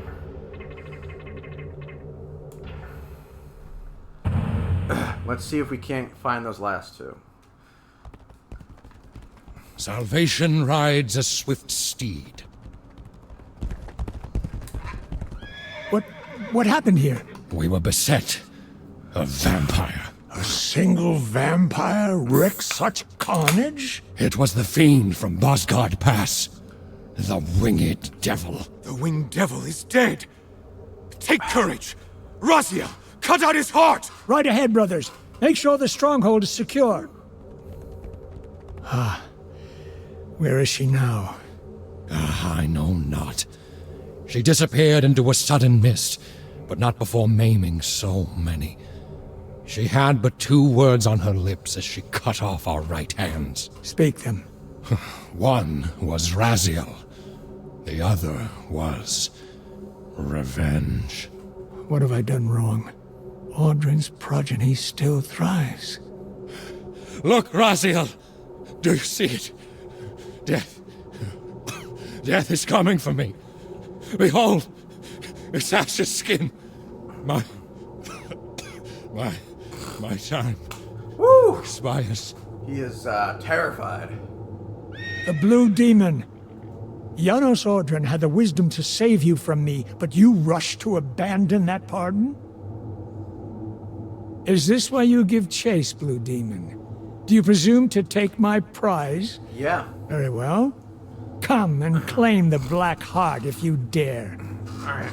I doubt that the scrolls will be during this chase sequence. It'll probably be afterwards, but we'll find out. Oop.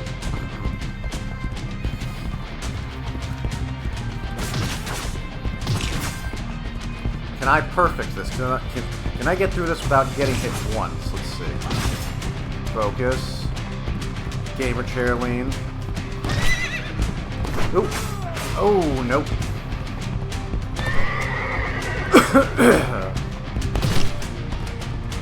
I hit both the buttons at the same time. It did not count, unfortunately. Oop. Oop. Ooh, that was close.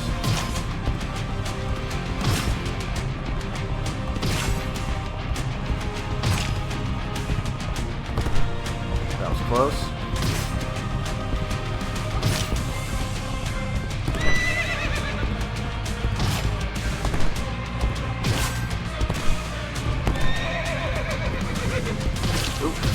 Oop, oop, oop, oop.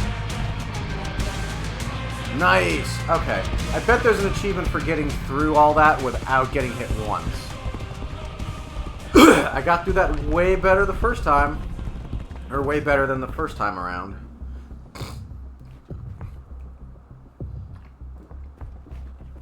To arms, brothers! The Blue Demon is at our doorstep. Let all who can still wield a sword answer your duty.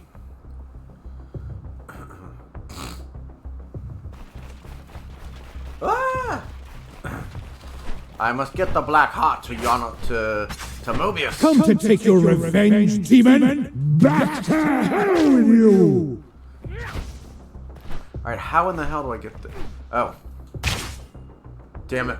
I just had to jump up. I was trying to... I made that so much more difficult than I had to. Duration measured. Time resists a final definition. The Guardian does not rule time's passage, but is aligned with its pressure. Those who seek dominion over it are more often recorded as catalysts than as authors. Alright, that's one.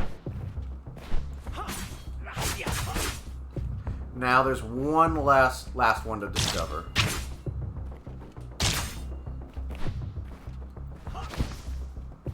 I don't think I can jump from here. No, I can't.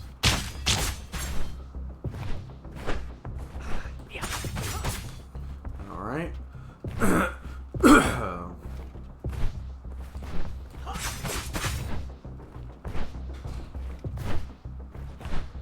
God, the lighting with the flames and the candelabras. Mwah. Fantastic. Is this the next one, or is it not? Because I feel like I probably got this on the last one. Mobius is chosen guardian of time, yet he is no stout custodian. He is a meddler and a manipulator. Oh yeah, this is one of the ones that I got last time. He fashions devices that deliver men into history like arrows, then stands aside while they mistake their inevitable arc for choice. Our records attest that his counsel and contrivances ensnare both Papa and Prince, and that his guidance once kindled a genocide of vampire kind after the slaying of William the Just. He expatiates as if he were a servant of destiny, but his mastery is detected on too many outcomes to be called mere witness. That all sounds right. And there's no way I can get there. Unless I can go through the wall, but I doubt it.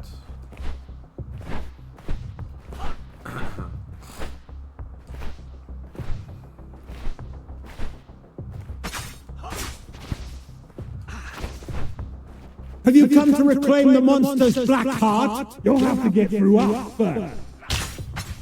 You can actually do something to these things. I wonder if maybe there's a scroll in one of these lanterns. I doubt it, but video game logic, so I'm gonna check.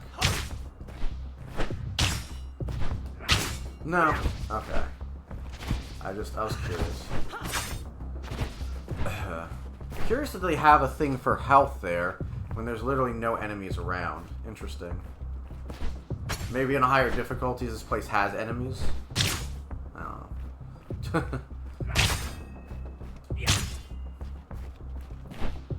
And I'm pretty sure there's no way I missed this. On the wraith that walks, from abyssal depths returns a thing that should have perished, mutilated and recast into a devourer of souls. The specter was sent forth under a benefactor's whispered purpose. Yeah, I got this one already. This ghoul's hunger is no longer mere blood, but human essence, which fuels his zeal. His unyielding persistence marks a failure of endings to end in interminable halt in the natural order. This wraith's presence is not merely revenge made animate, but a new category of being, born where punishment and necessity converge. Thus does Nosgoth learn that death, once disrupted, it does not simply break. It adapts and becomes something worse. Get back to the pit you crawled from, demon! With Raziel, I don't think there's any way to. There's no way to escape. Nope. I was actually able to get up this one. Nope. Oop. Must be this one. So far, I've just been able to jump up.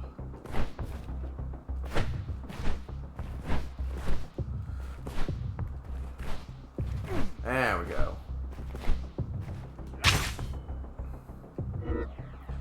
On endings that fail to end, death is commonly misjudged as a terminus. Or maybe I did get this one. The eyes observe its function as passage, not destination. The guardian of death is charged not with slaying, but with ensuring that life does not persist unlawfully. Many of Nosgoth's gravest aberrations arise not from death itself, but from its failure to conclude its appointed work. But this feels like something I've already gotten. I'm pretty sure I've already gotten this one. So then where could the last one be? I can't, there's no way I can break through there, I don't think. Nope. Can't. There's no way I can do that. No. So I don't know. Interesting. Lord Mobius, I see Tyrell has returned your staff. It served its purpose well, but a new creature assaults us now. It wields a fiery blade unlike any I've seen. A curious thing, is it not? It slinks between worlds, neither living nor truly dead. A remnant of some cursed fate, best left unspoken. God, you're such a snake. I love you, Mobius. You're so good at pretending to be the kind, old, wise sage. It fights with purpose. It is driven by vengeance, Raziel. That creature was once a vampire, bound by the ancient hatred against the very order you serve. And then what is it now? We first encountered it near the cliffs. We gave chase, keeping our distance. And at the end of its path, we found Janos Audron. How fitting. The creature that now hunts you led you on your most sacred kill. Fate delights in such cruel symmetry. Cruel. God, the way that he just spins things, he adds like that extra cruel symmetry. Knowing full well that Wraith Raziel is going to kill Seraphan Raziel. And is almost kind of delighting in it. It's like he has this joke that he can't tell anyone. That he just has to delight in by slyly saying stuff like that. Fake delights in such cruel symmetry. But obviously he can't, like, say anything or make it too obvious. He has to laugh behind everyone's back. Perhaps fate has miscalculated. I do not fall so easily. Your courage serves you well, but steel yourself.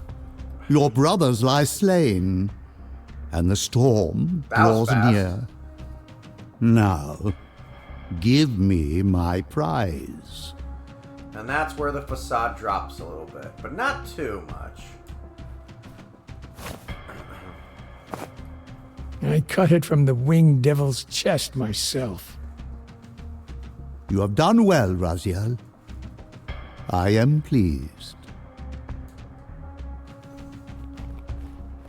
Alright. So this is where we fight Raziel, right? Yep. So, Vampire, here we are. You've destroyed my brethren, and now you've come for me.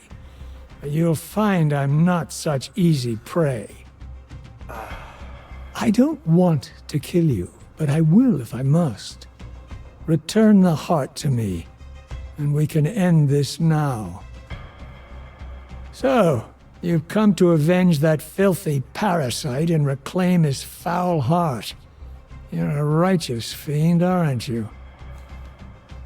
Apparently I am. No, Vampire, this is where it ends. But you won't be leaving this room. Now, let's finish this. I'll make it mercifully quick. Alright. As you did for Janos.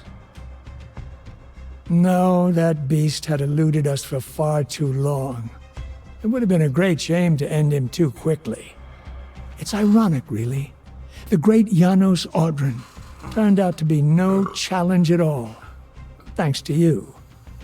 Did you hear his cowardly screams when I tore that black heart out of his carcass? Ooh, alright. I'm gonna try and dial in on this, because I want to see if there's a chance.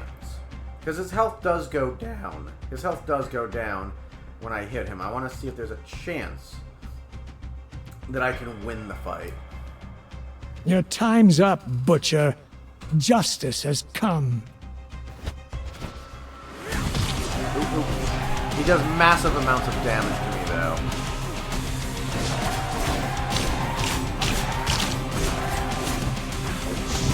Woo!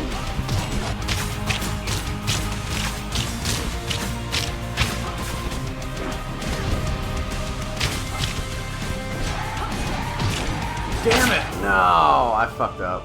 I bet I could do it, though. I renounce you. I kind of want to try it again. Fuck, because those fire bombs did do a lot of damage. His health was very low.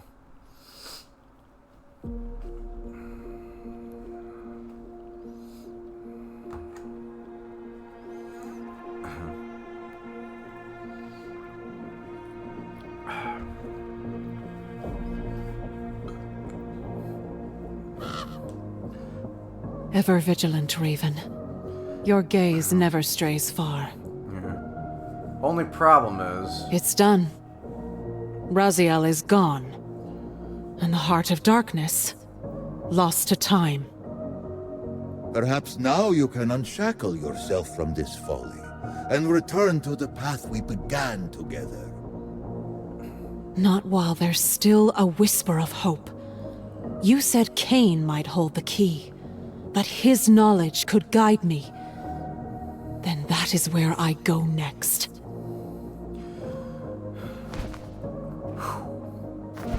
Okay. So, the next chapter is just going to be a story chapter, I believe. It's going to be the Ariel. The Bargain.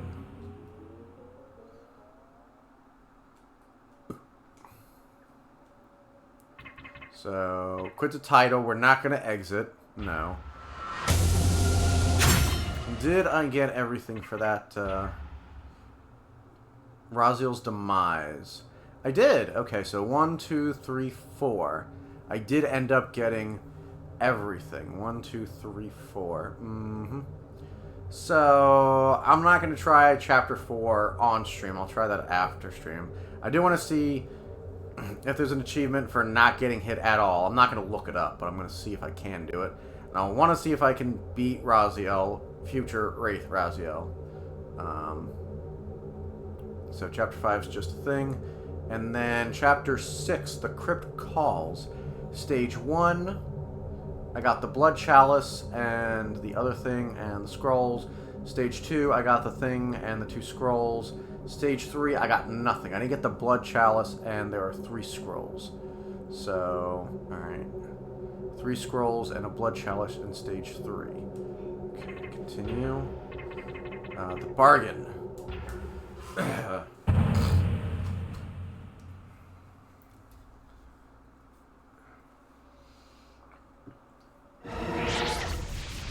See if I can go without making that mistake again of hitting quit instead of go to title. Where have you cast me now, Kai? Does Kain exist in this sliver of history? Kain exists everywhere. I did not guide you to this place, child. You were drawn here by threads beyond my reach. But the path is not unfamiliar. You have been here before. This is a Nosgoth cleansed of vampires. The Seraphon are no more. Your brother is long dead. The humans hold dominion now. And Kain endures, a god among mortals. Cleansed of vampires. Tell me where he broods. To the west, seek the pillars. Haha. Something here feels different, Kai. You are perceptive as ever. Yes, child. You are unbound. Unbound? Mobius is dead, and with his death, the curse that yoked your soul to his will has unraveled. Woo! Mobius is dead? Then I am free? The first and maybe only W that she gets throughout this entire game. Yes, free. Free. How? How did this come to pass? Didn't It sound was very Kain. trembly. He slayed the Time Streamer, and in that act, the weave of your torment came undone. By the ticking of mortal clocks, Mobius fell centuries past. But you, adrift in the recursive churn of fate, feel the breaking only now. The endlessness of Mobius's time prison has cast you between the shattered epochs of Nosgoth for millennia. Perhaps you should offer Kain your gratitude for ending this.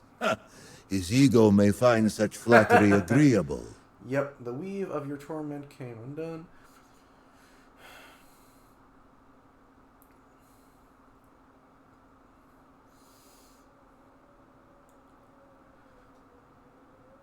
The endlessness of Mobius's time prison has cast you between the shattered epochs of Nosgoth for millennia.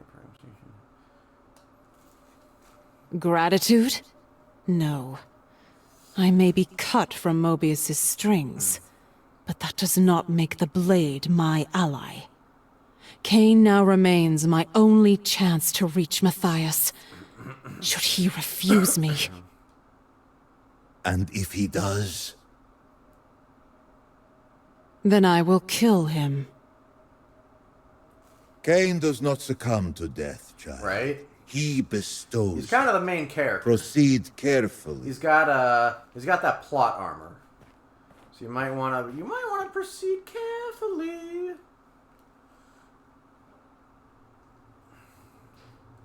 Not since the age of Janus Audron have winged vampires walked this land. Strange. A remnant of Vorador's cabal, perhaps. My curiosity has granted you a reprieve from death. For now. For now. Approach. Yeah, I love that. Yeah, he did not revere her with reverence. He was just noted. Not since the age of Janus Audron walked this world. A remnant of Vorador's cabal.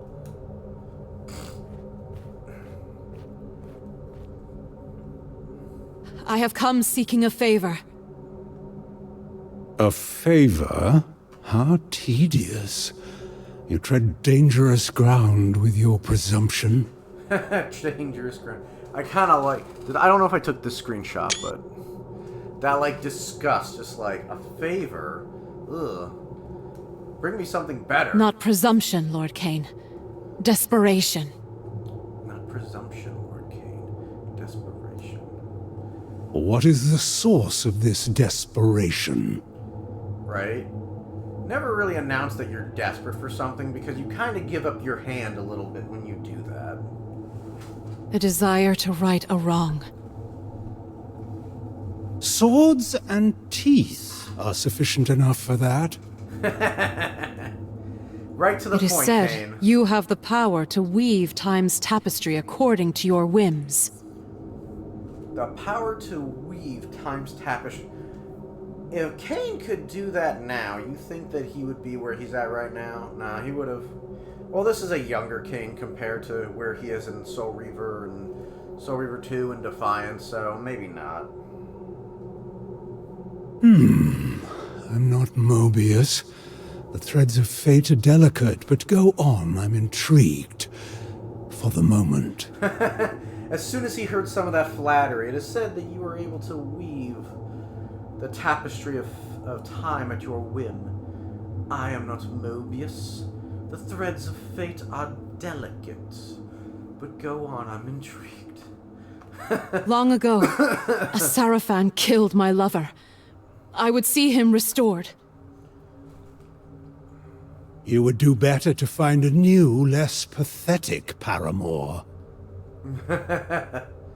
I did not come seeking your counsel on matters of the heart.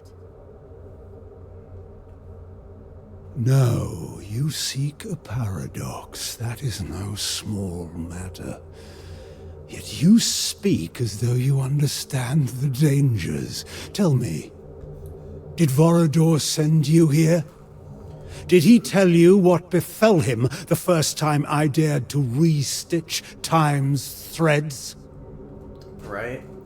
You seek a paradox. And of course, well, I mean, she's not young, you know, as far as like being a vampire. I'm sure she's been alive for a long time as a vampire. But I mean, how long has she been a vampire for? That's actually a very good question. Has she just been going through loops of time for millennia? Or has it kind of been... Has she been a vampire for maybe like a decade or something? Because obviously Kain, I would imagine, is older than her. Kain at least appears to have an older appearance than she does. She seems to have a more youthful appearance compared to like Kain. But when it comes to time travel, that doesn't mean anything. You seek a paradox that is no small matter, yet you speak as though you understand the dangers. Yeah, typically the youthful and the tend to take more risks. Tell me, did Vorador send you here? Did he tell you what? Yeah, I like how even at this point, Kain understands what a paradox is and what the dangers are, even if he's not at his Soul Reaver counter part.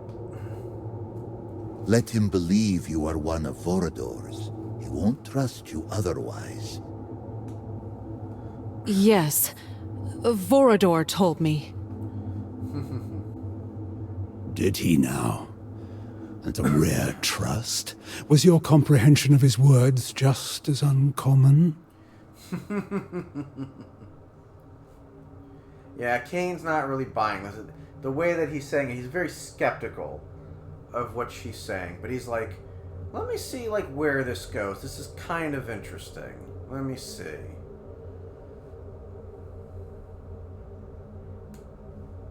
I understood enough to seek you out. You've earned a sliver more of my patience. You call time a tapestry. If that is so, then the loom insists on its own great design. God, that line has been... Since I did my last stream and I got to this point, that line has stuck with me. I think that's a really good line for Simon Templeman, for Kain. You've earned a sliver more of my patience. You called time a tapestry. If that is so, then the loom insists on its own great design. The loom will come along to my way of thinking. Teach me about paradoxes, Kain. Yep, the grandiose and egotistical... Oh yeah, I'll just get the world to go by the way that I want it to. What would you give me in exchange? Right?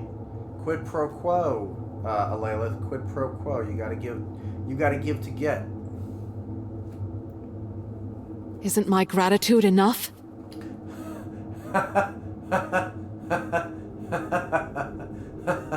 Oh, you don't know Kain.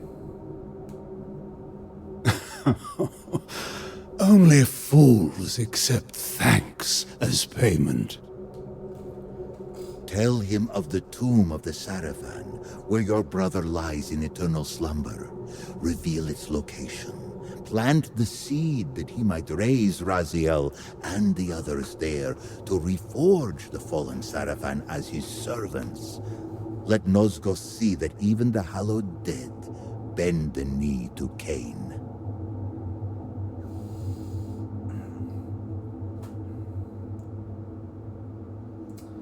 And again, this is one of those things where you really have to, in order to justify, or to, I guess, cope with this change in the history, the only way that I can see, as Kaiju Post has pointed out in his part 1 of his Ascendance playthrough, the only way, I literally can't see any other way to justify changes like this is because Kain saved Raziel from the Soul Reaver, and this being the last Reaver convergence, the last paradox, changed history so much that now Raziel has a sister.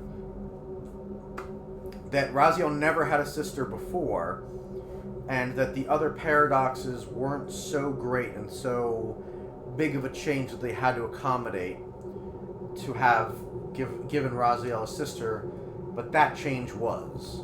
That's the only thing that can really, and who knows, maybe in future projects, maybe they will confirm that. But until then, it's really just a theory. It's the only thing that I can't really think of any other reason.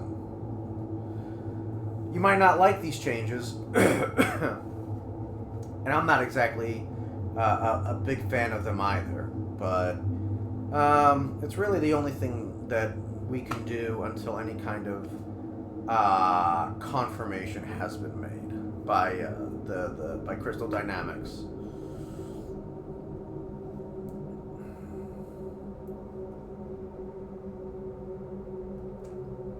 Why? It will be a spectacle of his supremacy, and for you, another chance at vengeance. Do you truly believe he will accept such a bargain? There is but one way to know. I will tell you the location of a tomb where Sarafan Inquisitors lie. What use to me are dust and bones? Resurrected, they will make powerful servants and magnificent symbols of your strength. Even the mightiest of the Sarafan are subject to your will. Curious. Tell me then, where is this tomb? Hiding in plain sight. Surely you have seen it, yet you deemed the interred dead of little consequence. To find it, journey west beyond the pillars, toward the Lake of Tears. Within the canyons, cut into the walls of the cliffs, you'll find the sepulchre. There, your new servants wait. An intriguing vision. Perhaps I will pursue it. Now, to your end of this bargain. You're a persistent one, aren't you? Very well.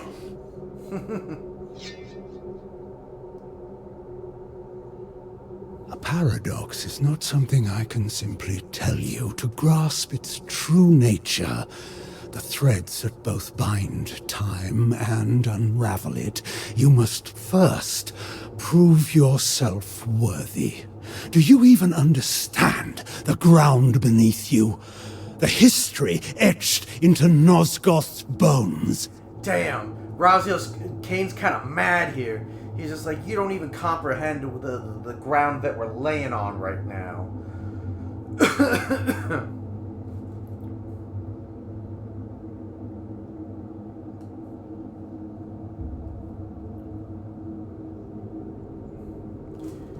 You don't even know what's going on, man. So, the spectre stirs from her vigil. I did not summon you, Ariel. No, Kain. You summon no one. You command or you destroy. But not today. I felt her presence. This one, she trembles the very marrow of Nosgoth. The very marrow. Command or you destroy. I say, great job on Ariel's design here. I don't know if I said that in the previous stream. Fantastic job. Looking very, very Blood Omen 1, Soul Reaver 1 Ariel. Child, all emerge from their mother's womb carrying the twin scents of promise and failure. It is not often long before one odor predominates. You remain indeterminate, and this has intrigued me. So let us test the weight of your purpose. The weight of your purpose. Let us play a game, you and I. Each of these pillars once bore a guardian, until the circle was shattered. Answer my riddles, and with each truth, I shall tell you what became of them.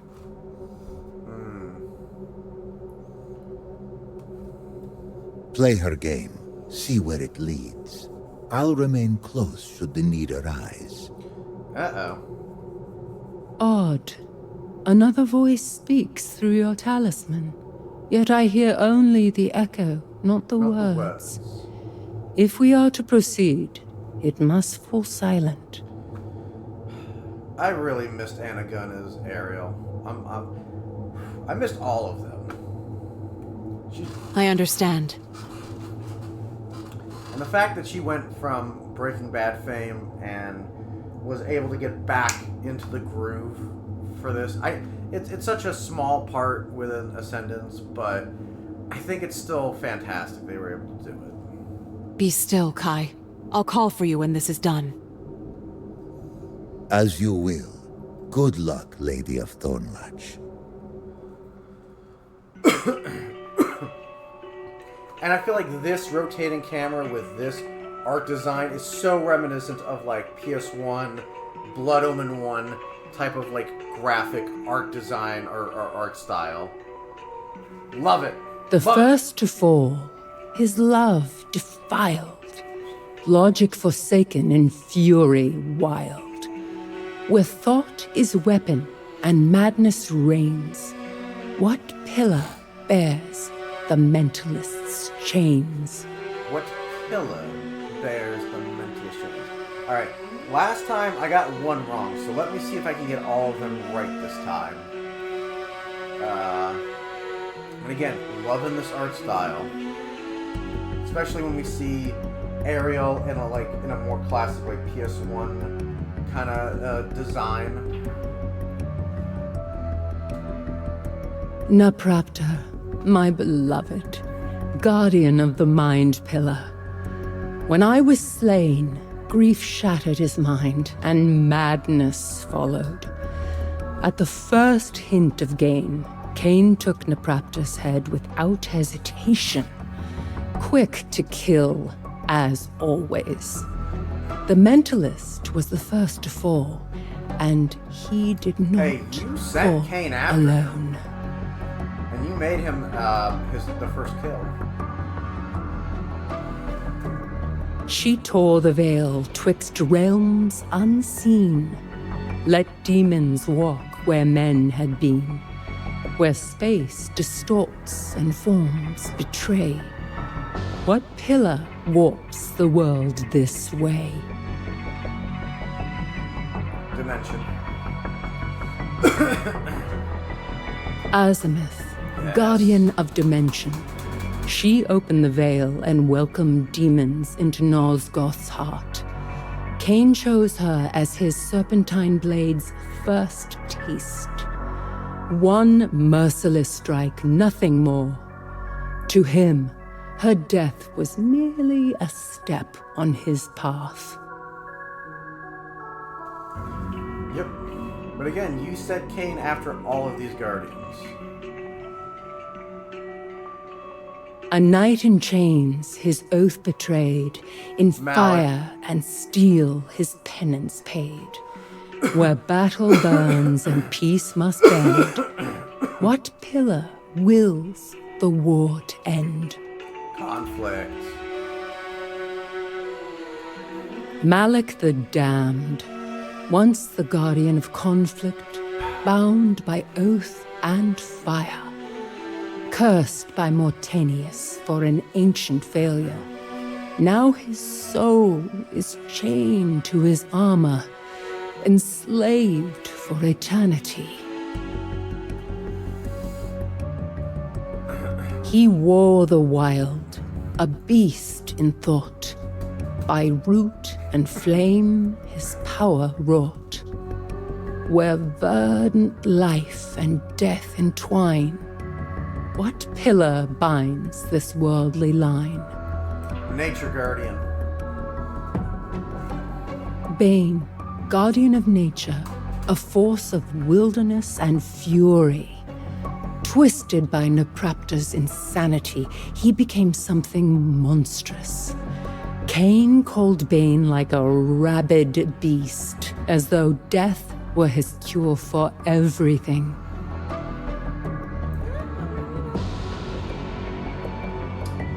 It tends to be very effective, usually. The mirror cracked, yet none could see the binding thread of destiny. Undying choice, immortal shame. Which pillar holds the world in frame? I remember I wasn't sure if this was going to refer to Kain or Ariel because Kain is the current balance guardian, but yeah, she was referring to herself. The mirror cracked, yet none could see. Like, as in, the Pillar Guardians, the Circle of Nine, could not see that within their own organization that a poison had set in, that a corruption had set in, and that the binding thread of destiny, yet no one could see the binding thread of destiny, that once Nupraptor was killed, once Ariel's killed, the Nupraptor loses his mind, and then da-da-da-da-da. Undying choice. Immortal shame. Which pillar holds it? Balance. Balance. My own pillar. My purpose. Stolen from me the moment Mobius set his plan in motion, and Kain refused the sacrifice. He was offered a choice. One life for all of Nosgoth. I don't remember... Kain chose himself. I don't remember Ariel ever acknowledging that, like, oh yeah, Mobius put forth a plan, and it's kind of his fault too.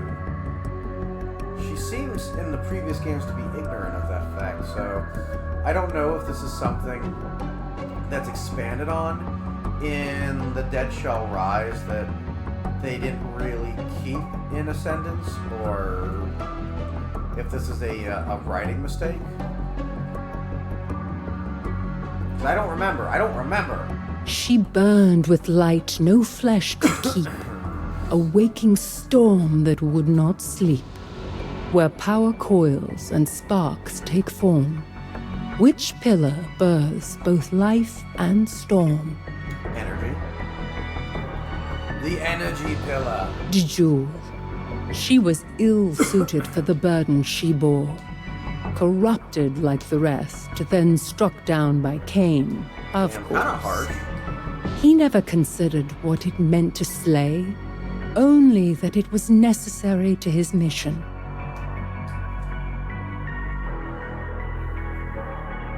He spoke of fate with serpent tongue, a future Mobius. sowed, a past undone, where ages twist and truths are lies.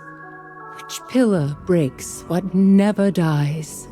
The Time Guardian. Not Chronos, not Destiny, Time.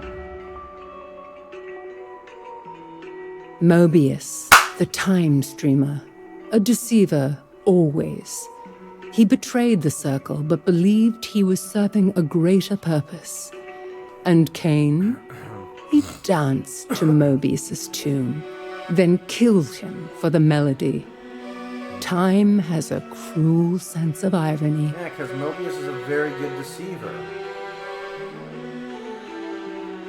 He shaped the world with fevered hand, where stone could melt and air could stand. Sculpt the water to look like men, before this fire makes it flow again. This was the one that I messed up on. I figured it'd be substance, and it wasn't that, because they're talking about substances. I mean, air is not a substance, but I mean, hands are solid and stones are solid, but I guess that makes sense. I guess they mean like the states of how things can change. And air could stand, and like he said, air could stand, so I was like thinking substance. Sculpt the water like a substance to look like men before this fire makes it flow again. And then when I got that wrong, I thought transience, because like, oh well, we're talking about transitioning from one property to another, but it was states. The states of property, I guess, is the way to think about it. We're gonna get it right this time, though.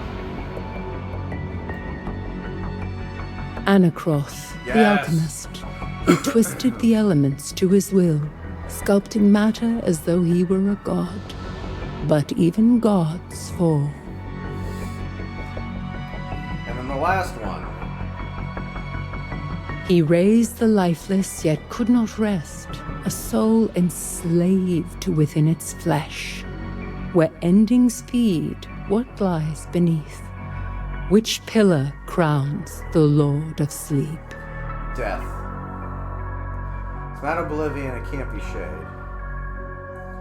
Did I get it right?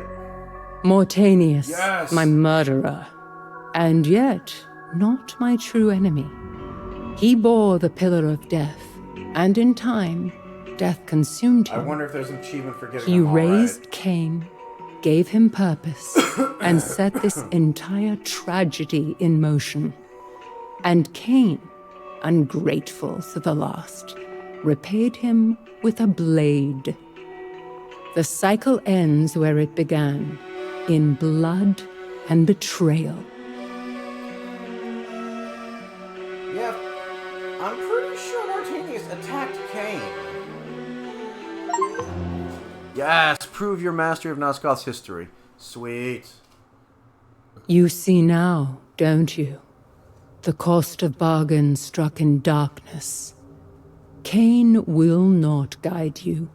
He will use you as he used us all. Yeah. Still, you answered true. There may yet be hope in you. Go carefully, child. The cost of bargains struck in darkness. Cain will not guide you. He will use you. Yeah, he had no intention of,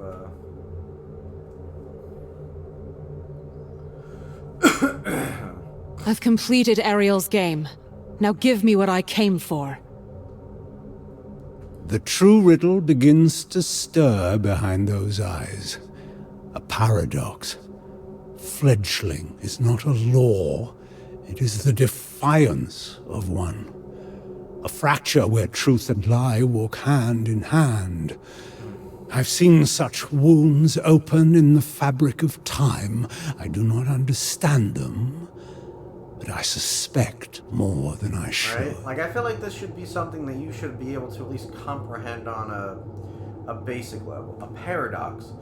Like, you know the difference of a paradox, right? Like, it shouldn't be, and yet it is.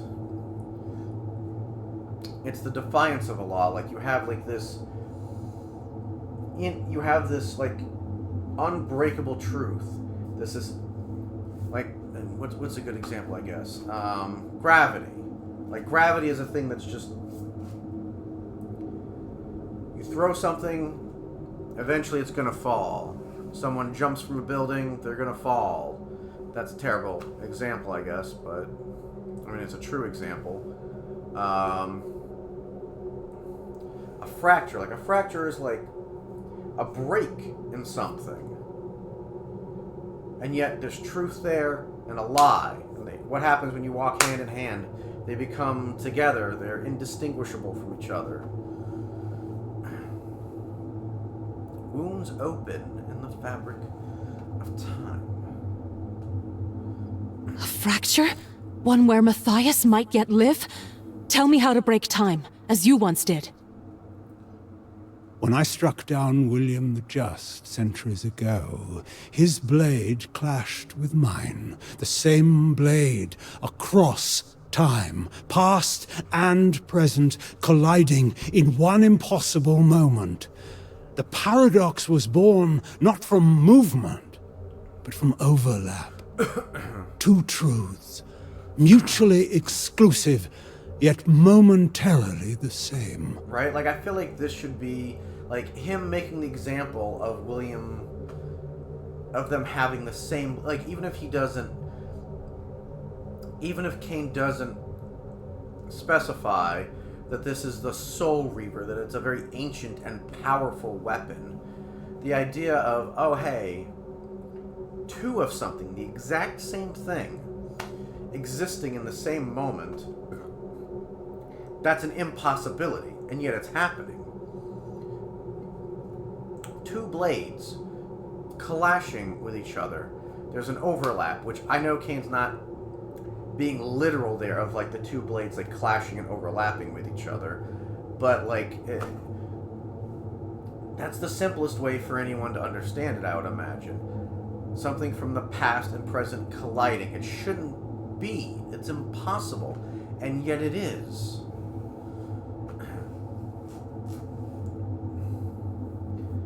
And yet,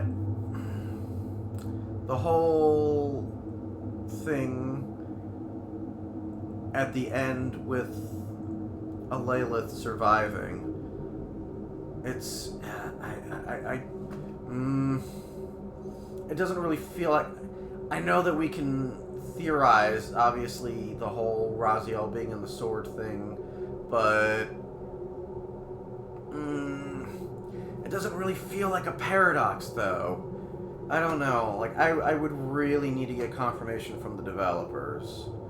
It doesn't feel... It doesn't feel as satisfying. Another riddle.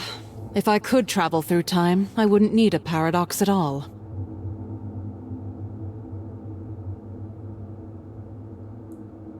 But you can time travel. Your thoughts crawl where they should fly. A paradox is not conjured by motion alone. It need not arrive draped in the trappings of the future. The present drags the past behind it like a shadow. Remain still long enough, and time itself may rise to confront you, unbidden. I like how Kain is frustrated, because he's like, I've said it in one way, and I've been a little bit more literal with the whole,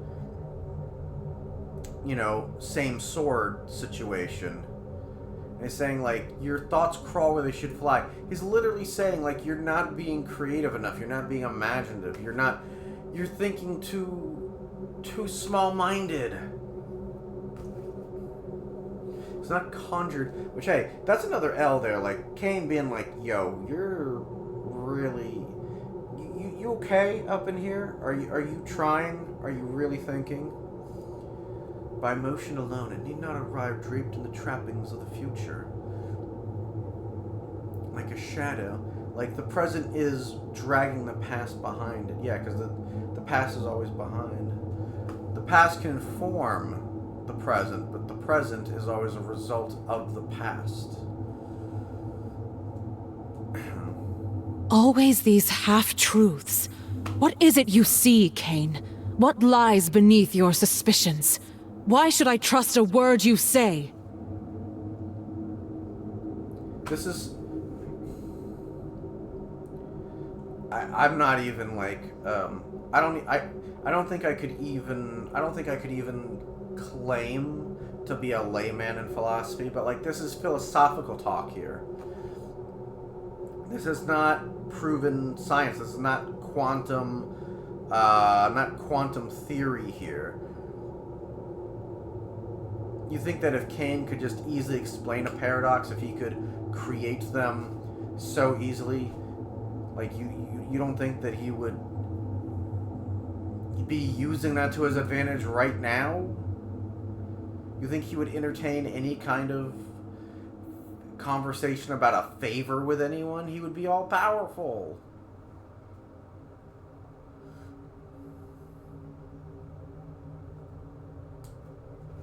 You shouldn't, yet here you are. Speaking of that desperation. What are you doing? Trying to kill you. Curious. I meant to strike you down, but the Reaver, it refused. You really are the tyrant your reputation promised. Yeah, I mean, you already knew that about him. You knew there was a chance that he wouldn't, you know, go along with it, and yet you sound so surprised now, for some reason. What are you doing? It's like, he tried to kill you, obviously. Honestly, I think it was more out of frustration than anything. I think that you piqued his curiosity enough and he was interested in this whole thing. But, like, the more you kept trying to... The more you did not understand of what Kain was trying to explain, the more frustrating it got. So it's just like, oh, what do I already told her you can't, like, fully explain this in words. I'm trying to do this as best I can, but she's just not She's not even trying, dog. Oh. Tyrant? Champion? Those are words for poets. I seek only what serves Nosgoth, and to achieve that, I do what must be done. You may be bound to my fate in ways neither of us yet grasp. This bargain is hollow.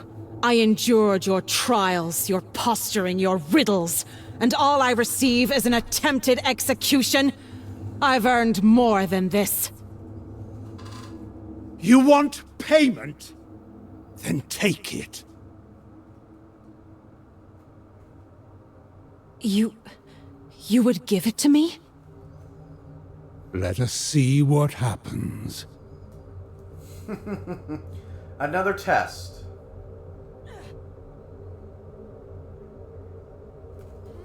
Damn, another L. She couldn't even take the Reaver. I don't understand.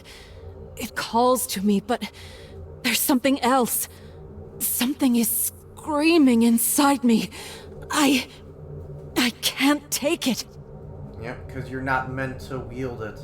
It is not destined for you, and yet someone close to you is. Fascinating. A pity, but not a failure. You've seen more tonight than most glimpse in a lifetime, and yet the shape of it all still eludes you.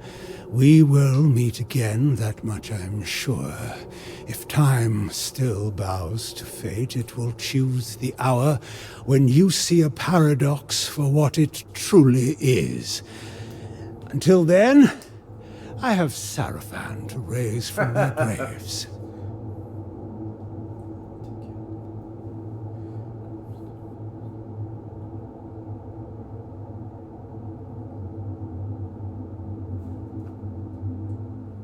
She's gonna learn, I guess, but just not right now. Okay, so quit the title. We're not doing the exit again. I ain't falling for that again, hopefully. Okay, so the bargain. We did chapter 5, chapter 6. The Crypt Calls. Stage 1, got everything. Somehow, stage 1 we got everything. Stage 2, got everything. Stage 3 is where everything gets tricky. Stage 3 is a Blood Chalice, which might be the last. I have to check. Blood Chalice and 3 scrolls. And then Chapter 7, Desecration of the Tomb. One of those things, and then 2 scrolls. So anyway. Alright, so Stage 3 is a Blood Chalice and 3 scrolls.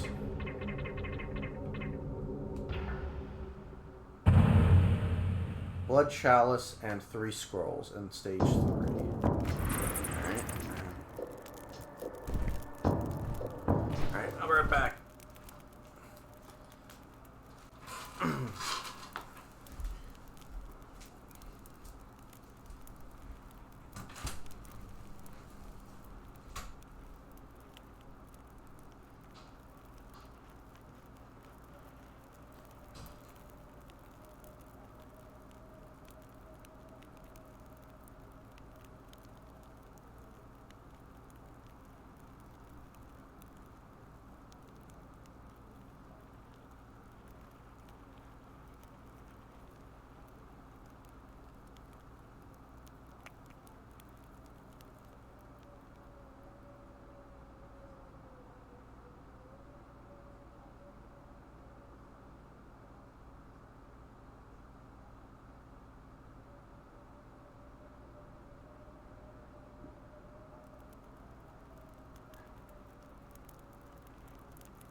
Damn, We've almost been streaming for 5 hours, but we're gonna keep going. We gonna keep going. Alright. So the blood chalice that's in stage 3 is the last blood chalice. I was right. Alright. Yeah, no gliding allowed, no flying, just dashing. So Kain is, as I said in the previous stream, definitely meant to be the tank of these playable characters. Bleed, beast, and be forgotten! Come on. Come to me. Come to me. Damn it. I could project, I could, counter the arrows. I want to see if I can do that with these Bleed, two. beast, and be forgotten!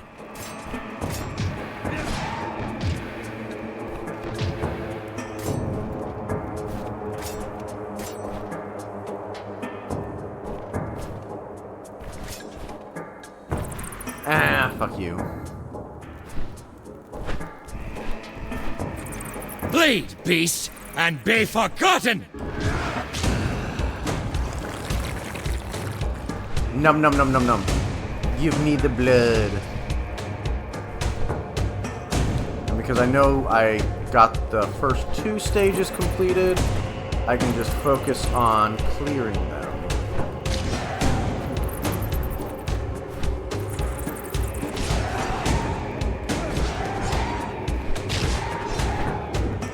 But hey.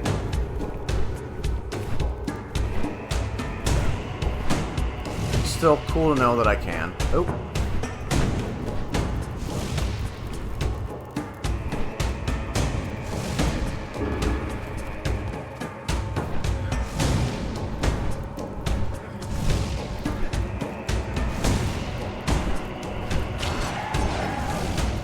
Oh, oh, oh. Damn it.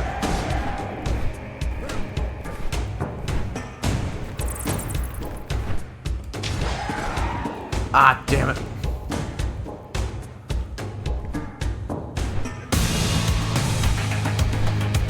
God, why is the track so damn good?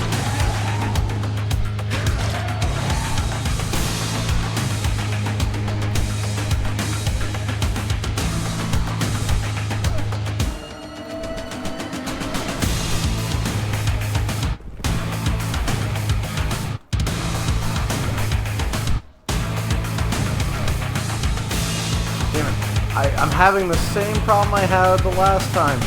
Damn it, no. Okay.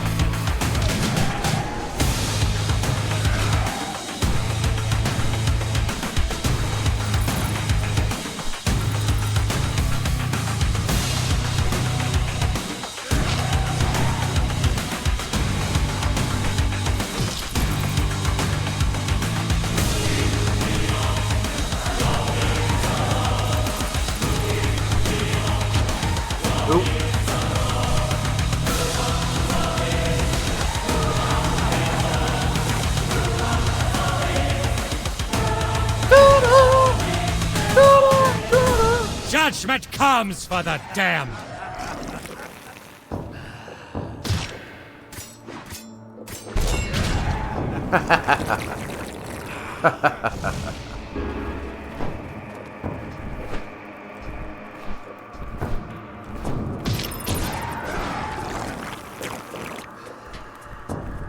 Yeah, I don't know what it is, but the music in this stage just goes so much harder than...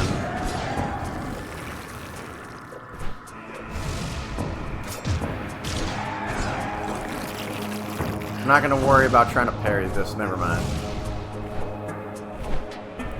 I'm making it more difficult than it needs to be.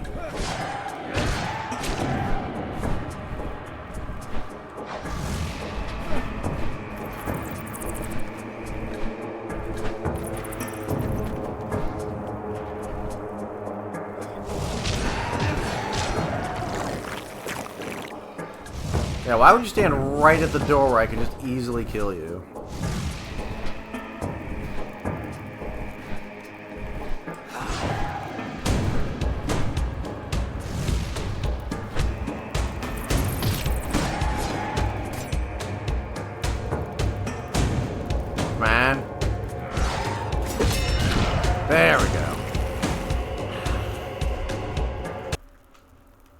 viewers. Another one of these damn spam messages. Fuck off, man.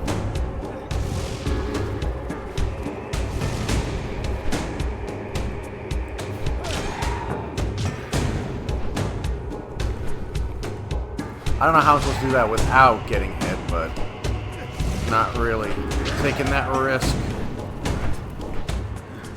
Ooh, nice. Trying to trick me there.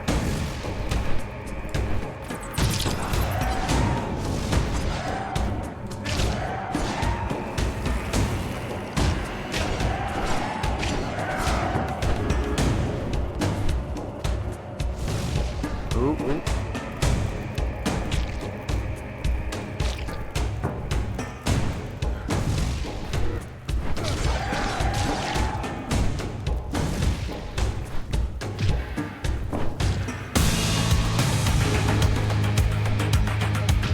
What? I hit the triangle button. Fuck you.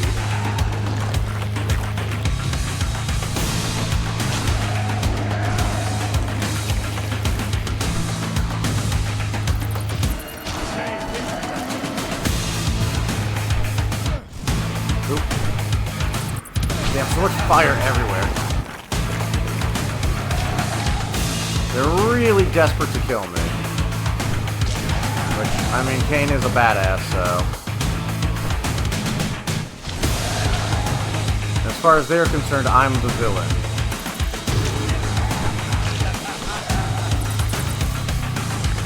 Ooh, even from up top I can do that. Nice. The checkpoint is active, right? Okay, cool. Just want to make sure. Oh, that was my bad. That was my...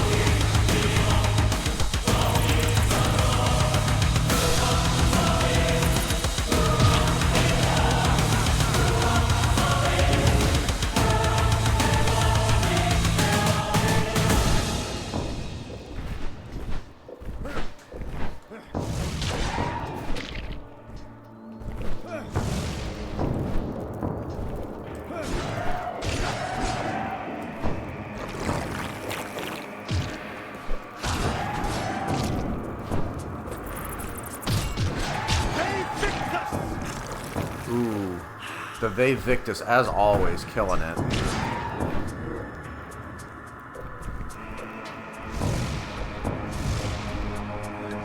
That's stage 1 completed. Sweet. Just gotta get through stage 2. A lot easier than last time. I think that's because I stopped obsessing with having to try to kill these bugs or whatever they are.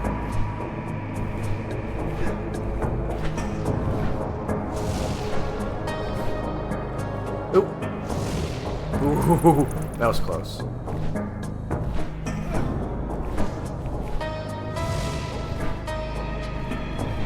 Ooh.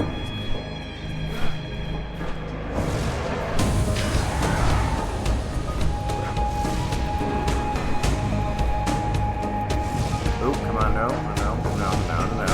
Now, now, now! Your darkness ends with my blade.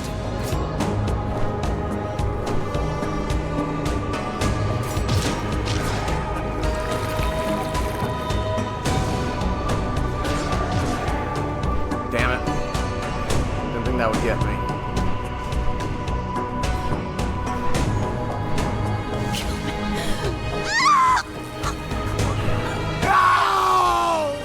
Sorry, buddy. Wrong time, wrong place.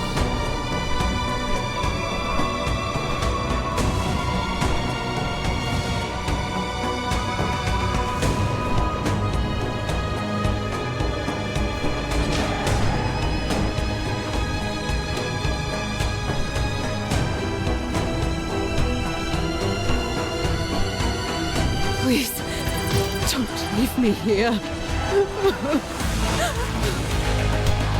Then I'm not worrying about too much about the fairy stuff.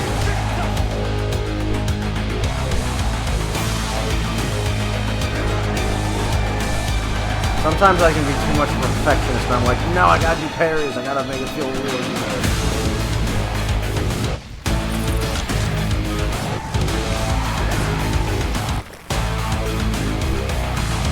Yeah, combat is just as about as much as like trying to be skillful, but also like trying to look and do cool stuff. So sometimes you get a little stuck in the trying to do cool stuff though, and you're like,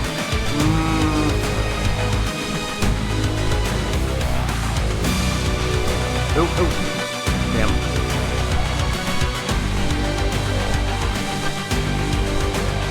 So what is the purpose of this checkpoint here?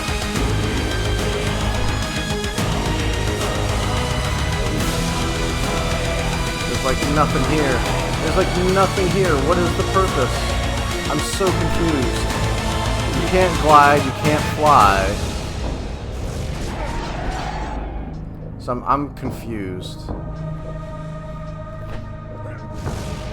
Maybe this was considered a difficult platforming section, so they were like, we need to have 2 checkpoints close to each other? I don't know.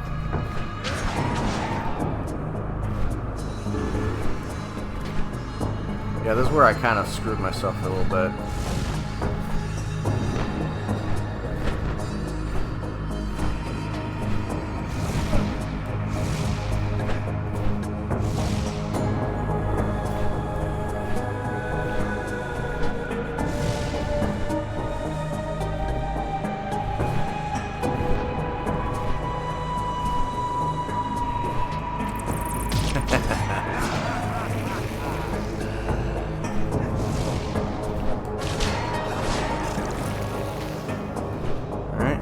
Now we got the checkpoint, so we shouldn't have any difficulties. Or if we do, I have a checkpoint that's now no longer too far from me.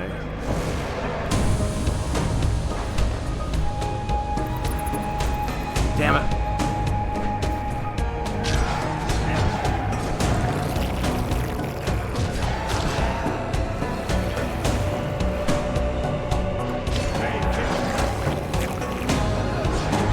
Yeah, if anything, I was making things more difficult for myself in this stage by accidentally activating that other checkpoint after the fact.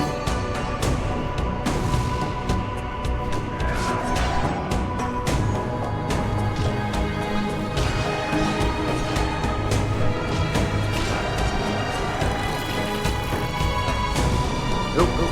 And I get to him. Dude, I remember struggling this for so long in the last one. I was so frustrated.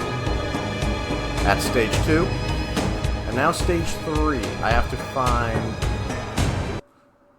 a chalice and I think like 3 scrolls.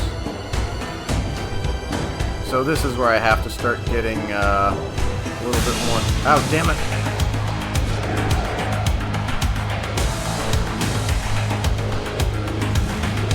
No, damn it!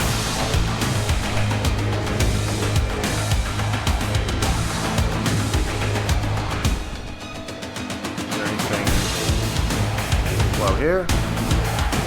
Nope.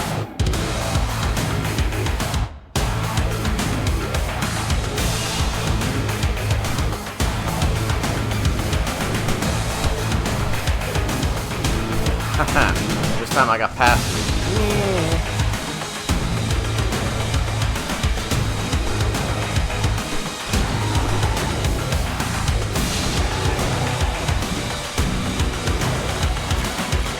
No, damn it.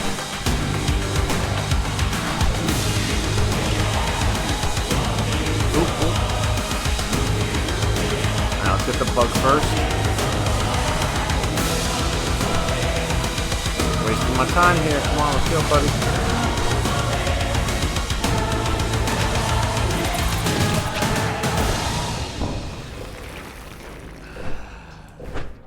The advantage of telekinetic bloodsucking. I don't have to be right next to you to do it. Alright.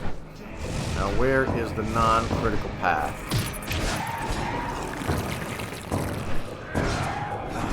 Nope. No, that's not it.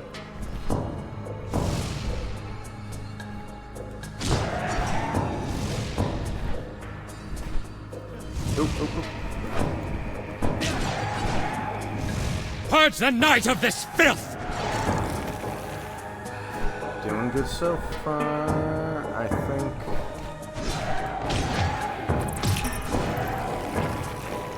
Ooh, get down, get down, get down. I don't think that this... I think this might be the critical path. I might have made this... I know I made this mistake before with something else, but... Because at a certain point you get so far, you're like, I'm not making that mistake again.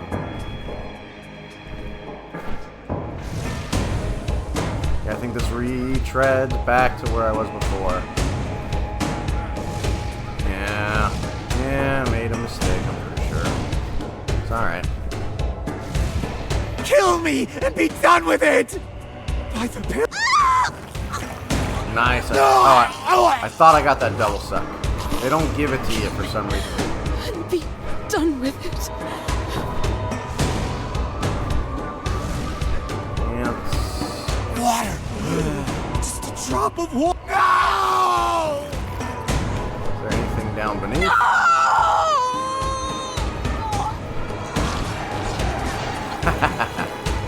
Alright.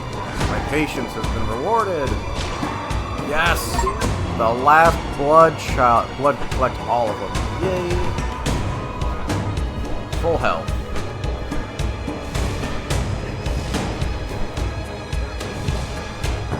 Now I need to find a couple scrolls. I think it's 3 that I have yet to find.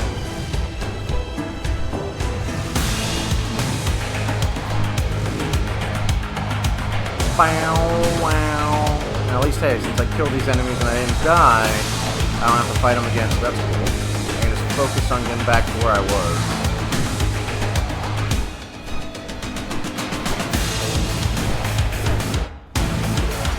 Oh, damn it.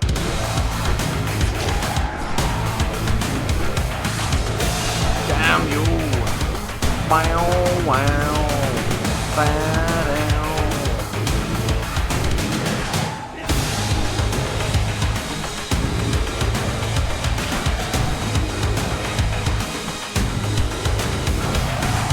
Damn it. It's not worth it.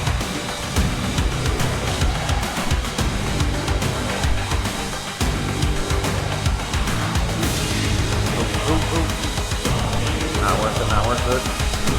Oop.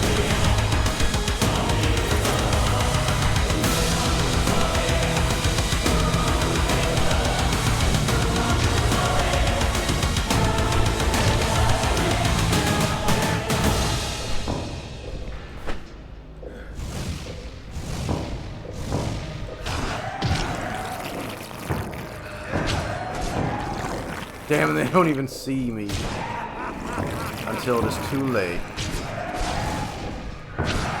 Your blood now serves a greater purpose.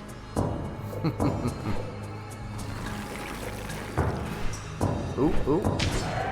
Got one. On the fulcrum of contradiction, further examination affirms that paradoxes arise not from mere defiance, but demand a fulcrum. Thus far, the Reaver remains essential to its birth. Though causality is strained, it is not sufficiently fractured to allow contradiction without the blade's intercession. Perhaps the soul bound within the weapon asserts will, and the crown of bone perhaps the soul bound within the weapon asserts will, and the crown of bone conceals a deeper inheritance, accounting for why certain reunions culminate in rupture rather than reconciliation. The sands of time shift with each paradox, and understanding slips beyond firm grasp. I don't think I can get... Okay. So if I'm missing anything, I'll just have to do that on my off time. Good job, Kain. Good job. Desecration of the tomb. Okay. Now, quit the title. Statistics.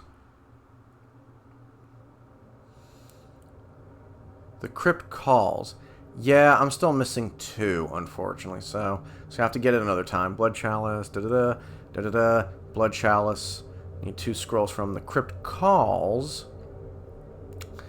Oh, well. Oh, well. I wish it would be nice to have an update where you can go to certain stages, just because you don't want to do all of it together. But that's fine. These levels are short enough that it's not too bad.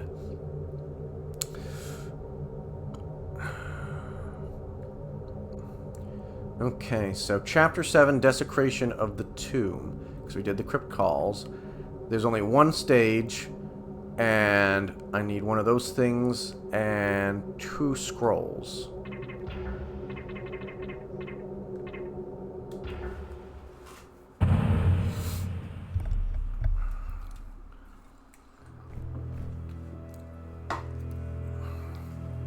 Wait, hold on, let me go back. Sorry, quit. So I just want to bring the volume down again. Back down to 50. Because the music gets... I should have done that for the crypt calls, because the music does get very loud for the crypt calls. And I think it might get also loud for this one. But I don't know, maybe Kain's music is just loud because he's the most bombastic and he's like the coolest or something. I don't know. But I'm curious. Let's see what happens, because the audio cut out when we got to the cutscene, but the audio for Kain might have cut out here too. Because maybe Kain is... Because I know when we read this, they show a portrait of Kain, but there's no dialogue coming from him, so I'm wondering if this is a consistent glitch, or if that's like a rare thing that happened. Vampire, embrace the sacred light of man, reject the bitter darkness of thy thirst. Here rests the mighty host of Sarafan, who stood their ground against the vampire curse. Profit from their example, ancient foe.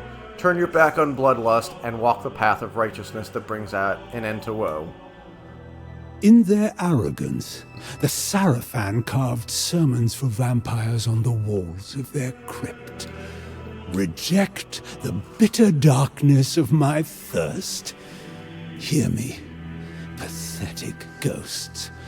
An implacable enemy has come into your midst, and I shall defile every pretty sentiment you cling to in death. So that did happen. So throughout this whole level, there was no dialogue from Kain. That's crazy. I don't know what happened that happened. I don't know.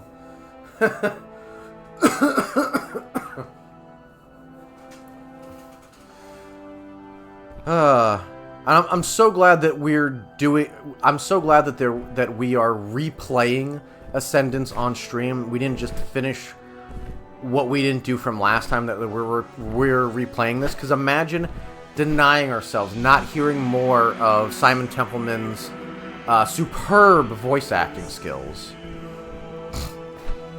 I couldn't imagine doing that. I was tempted to replay that from the previous stream, but I did not.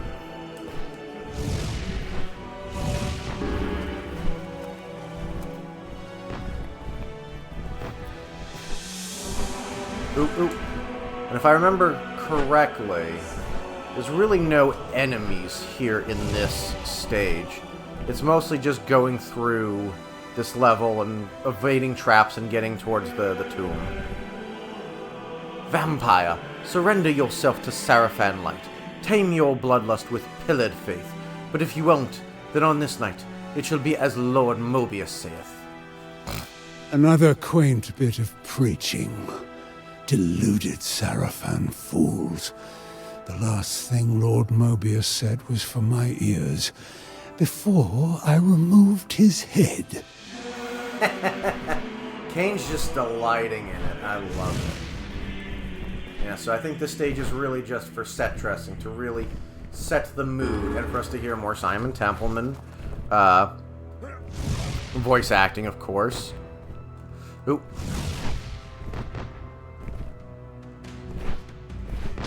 Ooh. Ooh. No. No. On to the Sarafan. The Seraphan Brotherhood was not born of cruelty, but out of fear codified in righteousness.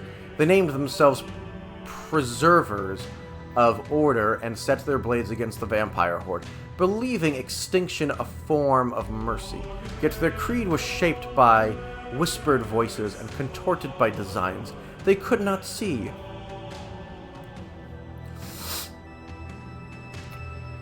In seeking to purge corruption, they have instead served it, for pious obedience without understanding is easily manipulated. That's true. So, I wonder if that was one of the scrolls that I missed. I'm losing health. No! Behold the crypt of courageous hearts. Behold the ossuary of beloved bones. In vaults of valor we enter the names of those who embodied the Seraphan's fame. More of this grotesque Seraphan poetry.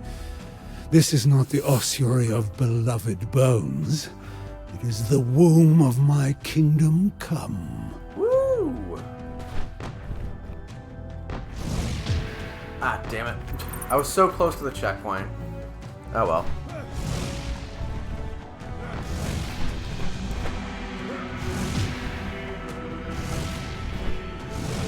I just wanted to see if any of these bridges, aside from this, because I didn't want to miss out any of the goodies. It's the only reason why I'm like making platforming decisions that really don't seem to make sense. More of this grotesque Seraphan poetry. This is not the ossuary of beloved bones. It is the womb of my kingdom come.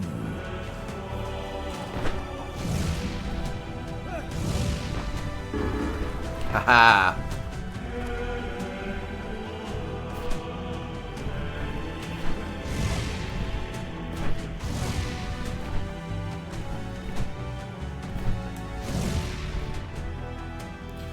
Here rests Menzidius, scourge of the biters who broke themselves upon his sword, captain of war, greatest of fighters, pure of heart and true of word.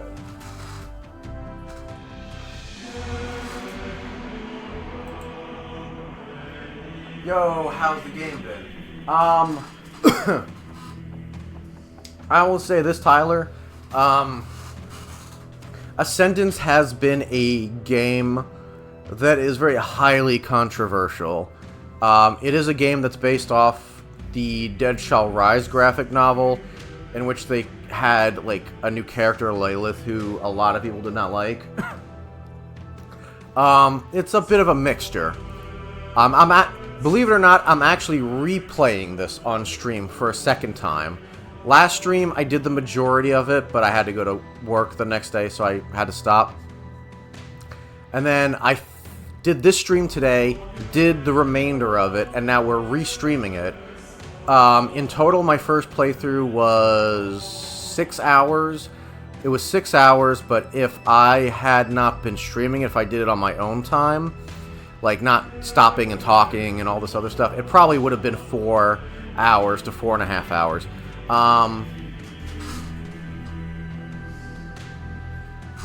It came out on the 31st of March. But yeah, this is definitely very controversial because the new character recontextualizes certain moments from previous parts of the series to the point where motivations of characters are changed. So it's kind of become a meme within the community, within the fandom of, oh, this character did that. It was a Lilith all along.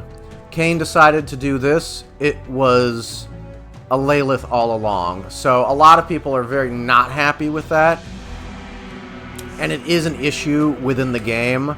And there are lore inconsistencies. As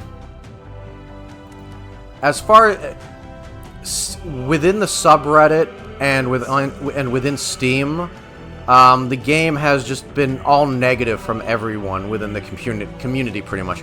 Very few people I actually do plan to look at the Steam reviews to see if there are any positive reviews. But I think that this game is better than people are saying that it is. It's definitely not my favorite within the franchise. But from Rene, I'm not going to even try and say his last name. Aside from him, who he passed a number of years ago, all of the original voice actors are back. Simon Templeman, Michael Bell, Anna Gunn, who was Skylar from Breaking Bad, Richard Doyle, they're all back. They do a fantastic job. The animation, the art style, like the pixel art stuff, like that's all really good. I like the profile stuff. The music, you know, is banger after banger. Like, I really love the soundtrack. First time playing the game, I don't think I was really grasping how to, like, I guess, maneuver, like, especially the flight mechanics, so I was dying a lot. Replaying it this time, I'm actually doing a far better job at it. There are some collectibles in the game, but it's definitely not a Metroidvania. The combat is very simple, but I am enjoying it. The parries feel really good.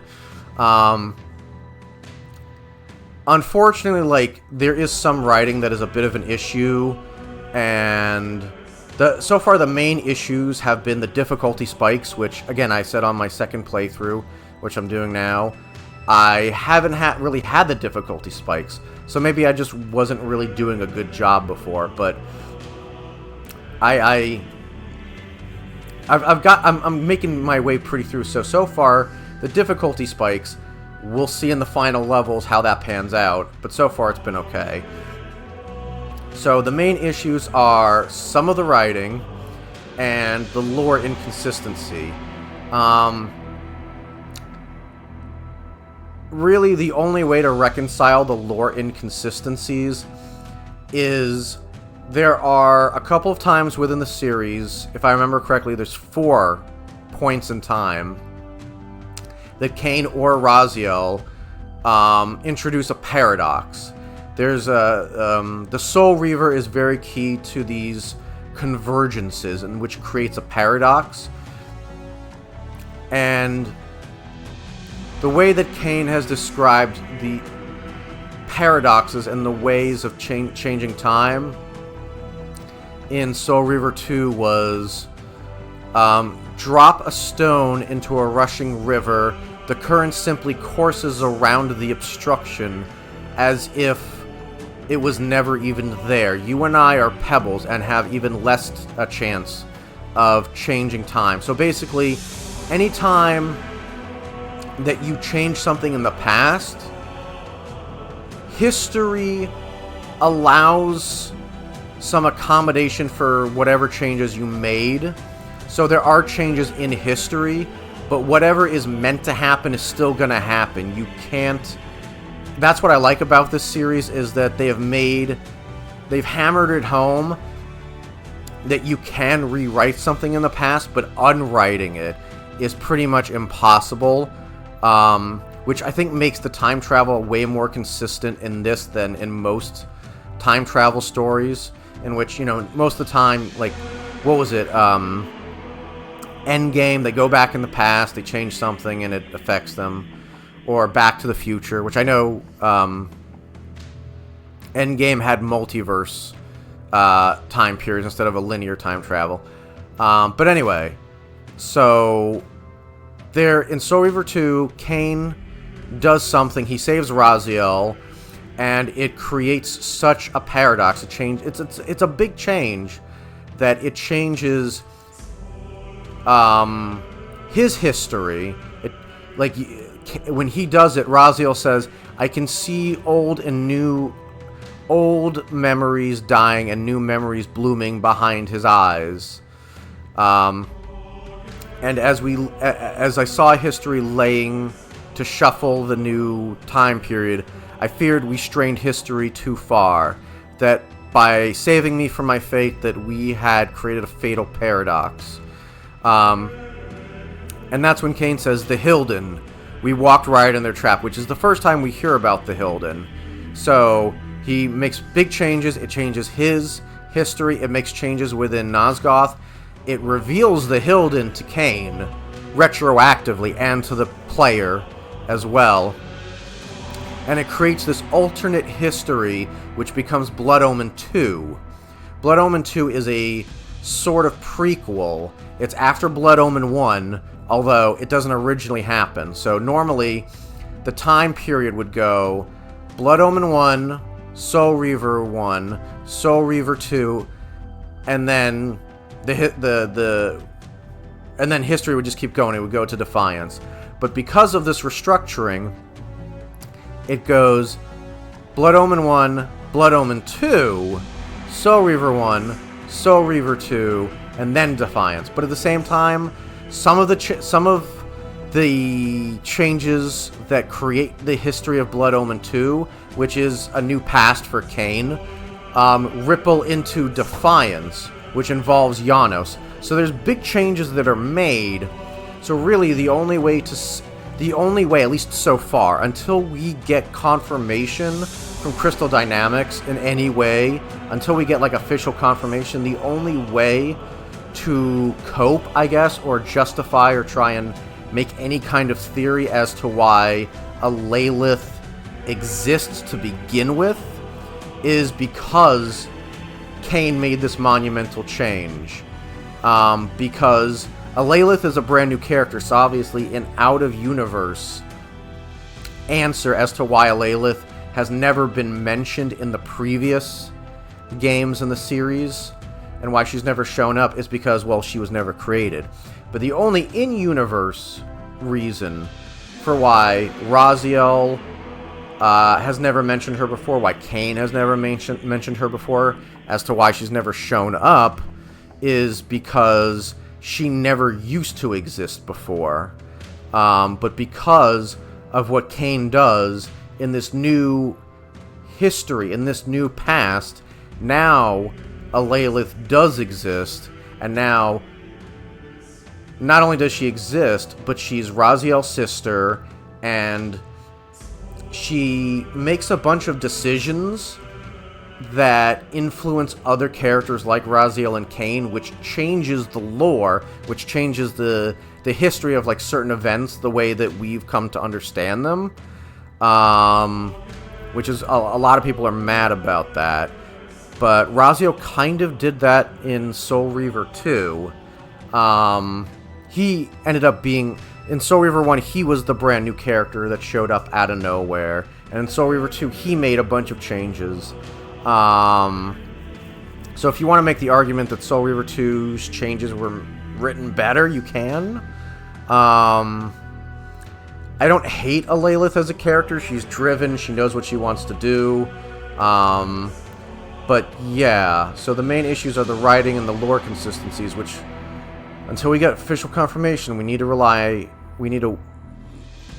kind of rely on this theory until then. But her voice actor is good. She's driven. Her gameplay is good. A lot of people are talking about this game as if it's like a 4 out of 10 or a 3 out of 10. Right now, I would say if I was kind, it would be a 7 out of 10. If I wanted to be harsh on it, I would say a 6 out of 10. But there's no way this game is a bad game. I've played way worse games than this. I've played games that are glitchier. I've only encountered one glitch in this game, and I'm not encountering the glitch now. I've encountered games with worse problems before. So yeah, the main issues is that this is an adaptation of the Dead Shall Rise, which has its baggage, which introduced a Lilith, and there's also other issues with introducing Hilden magic and Hilden blood into things, where the Hilden for the longest time have always been the technological kind of species, and the vampires have been the magical, mystical kind of.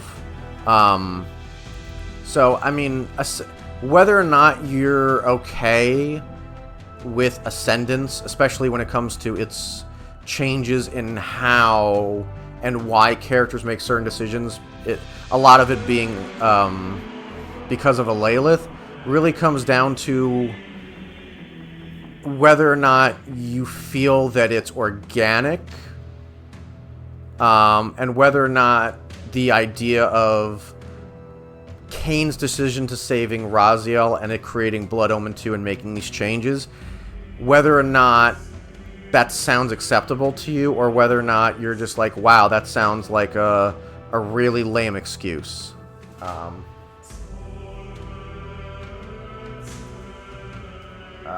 it going? Okay, when did it come out? Oh shit, I didn't know they were even working on a new one. I'm guessing you enjoyed it if you started it right back up. Yeah, the fact that they got Anna back was fantastic. You're playing a Metroidvania. I'm excited to see what the combat looks like. No problem. He sounds like someone I might resurrect just for the pleasure of killing afresh. Yes. All the voice actors. Michael Bell isn't like in his 90s or something, so obviously he's a lot older than the character that he plays, but I'm glad that they didn't put any kind of AI filter or any kind of like audio something on top of it, because despite the fact that he did change up his voice anytime he played Raziel for Raziel, Raziel is for the most part his natural voice. So, and he still nails what makes Raziel Raziel, so I'm glad they didn't do anything. Simon Templeman is not as nearly as old as Michael Bell, so I think his performance is closer towards what I guess you would imagine a natural Kain to sound like. Anna Gunn, again, she's not really that old. She's like maybe in her 50s, maybe. I'm stretching it. And Richard Doyle, for the little bit that he's Mobius, he's killing it. And yeah, Kain, pretty much for every scene that he's in Ascendance, he's just chewing the scene, man. He is just having a good time. You can tell that Simon Templeman is happy to be back, which I'm happy about. Concerning prior marking, the eyes long marked this sepulchre as one that drew the regard of the Lord of Vampires, though he laid no claim upon it. Records note subtle incursions and abandoned intrusions, as though the tomb were tested and defenses held.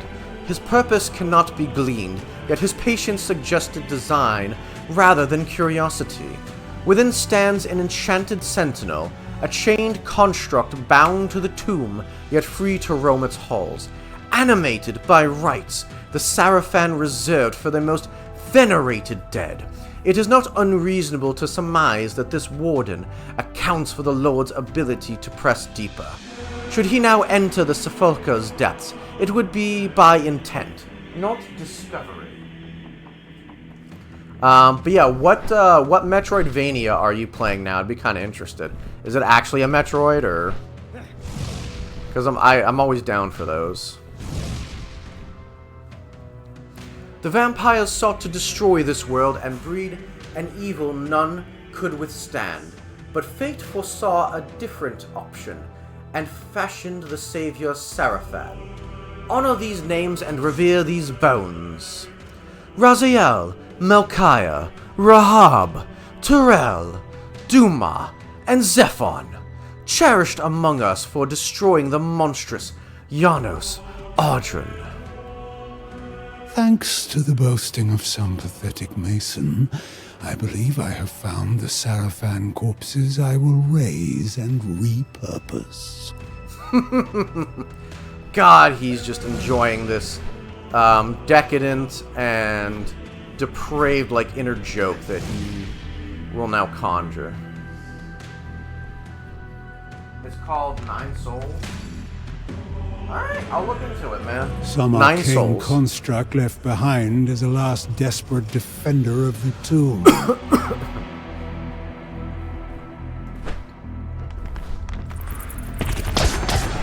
Ooh. Damn, I didn't want to use that up. Oh. Tomb Guardian. Aw, come on. I can't believe that hit. I must have been straight... Alright, that one was my fault. With that last one, I could have sworn I had the mist, but I must have been coming out of it. This boss fight is pretty simple.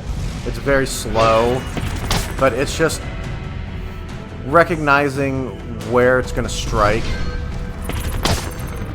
and not losing your patience is like key. I know I struggled a lot with this boss fight.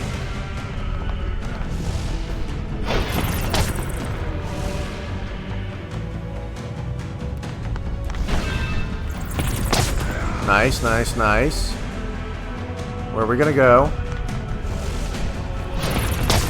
Alright, focus, focus, focus. We can do this first try. It's low on health.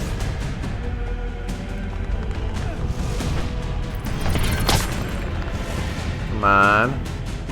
What's it gonna do? Damn it, I fucked up.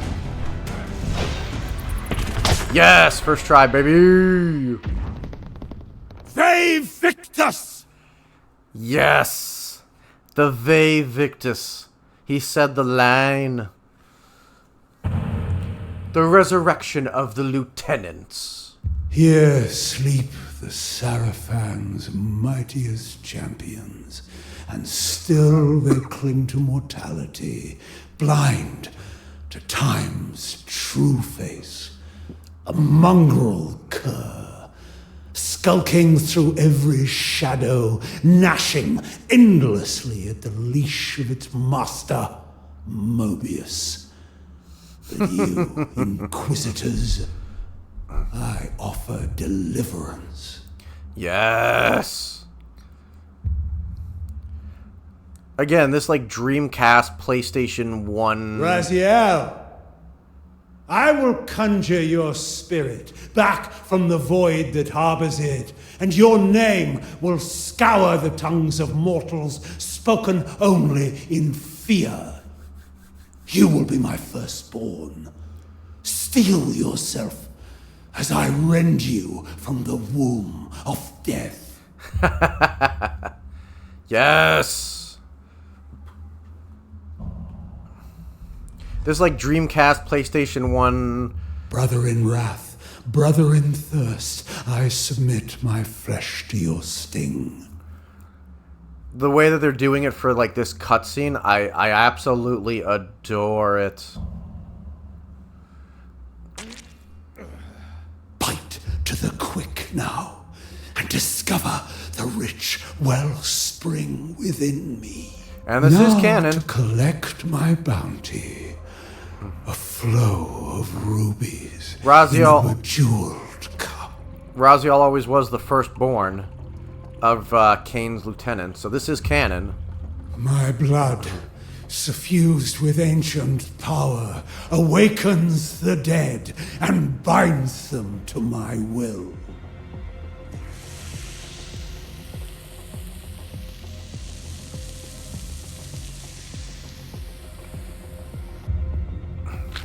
I resurrect you with this vampiric gift and baptize you in the essence of my very soul. Rise, Raziel, my firstborn. Rise and serve. Yep. Gives Raziel some of his blood and then a portion of his soul. So all of Raziel's brothers, all of Kain's lieutenants, get a portion. Oh, that cracking. Get a portion of Kain's soul. Raziel got the strongest portion. Flight of Vengeance. Centuries slipped by, and my lord's empire decayed. My brothers and I remained loyal to Kain, even as Nosgoth withered beneath his corruption. Because that's who you are, Raziel. You remain loyal. We're getting pretty far into things. This is what, chapter 9, 10 out of 13? This is the keep of Raziel, first lieutenant of Emperor Kain. Why have you trespassed here, vampire? I am Alalith. Look upon my face. Do you find no sense of the familiar? No memory of our shared blood? What blood could I share with you? I am a son of Kain. You have been fathered many times over, Raziel. Kain sired you from ash and dust. Is there no recollection of what came before? A millennium passed. Its echoes hold no meaning for me. What if I could reveal the secrets of those years, and lay them bare like they were only yesterday? Will you look upon the face of your human father? Our human father? I have no sister vampire, only brothers. Damn. This amulet partakes in Hilden magic. It shows truths, Raziel. Hilden magic. A pretty trinket, charlatan. But I will look. My eyes never turn from amusement.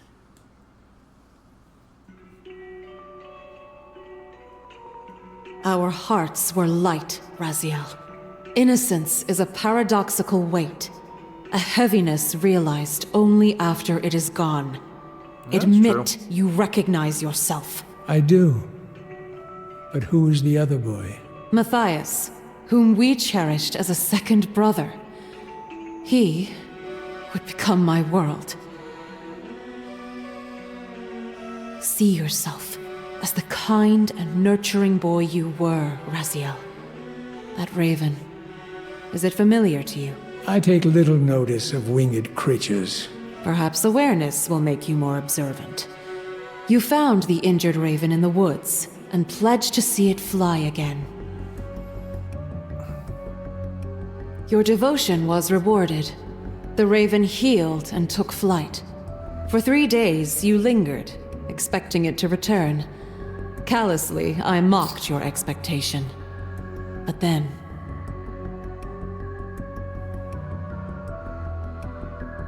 your faith was rewarded. The raven returned to you, bearing this gift. Unknown to either of us at the time, this was no mere bird.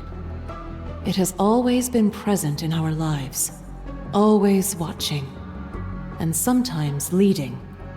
It is the minion of Kain Ascendance.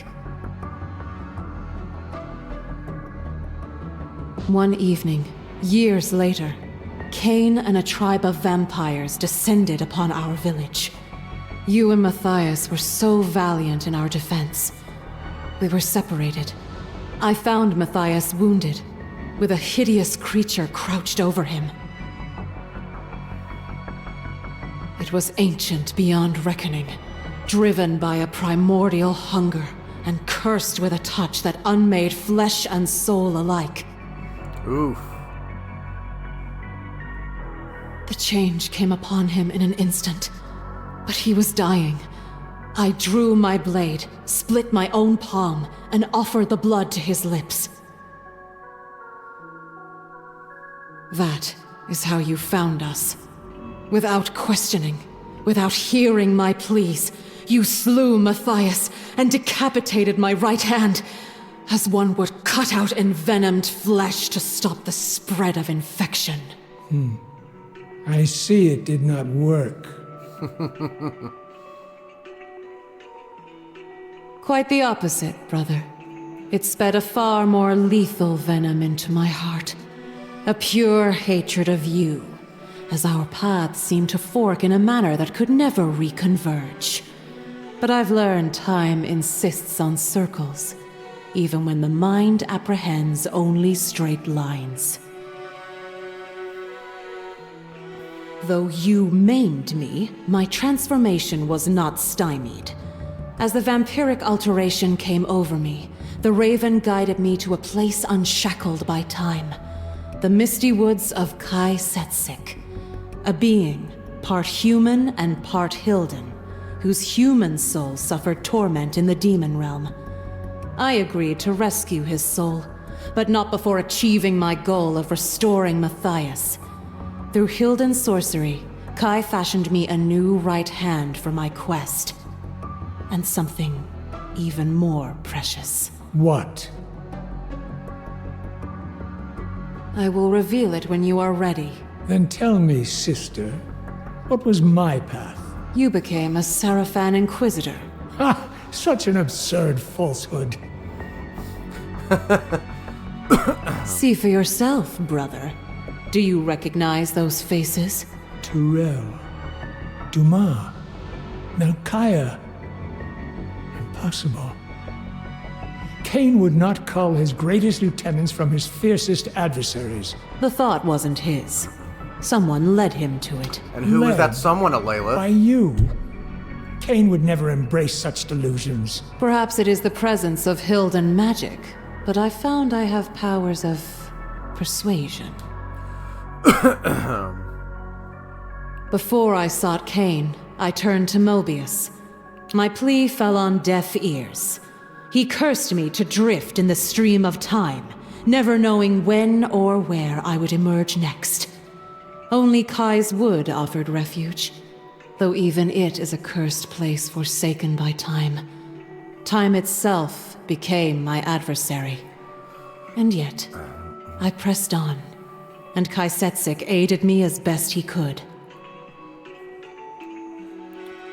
Denied by Mobius, I pursued Kain, seeking the truths of a temporal paradox.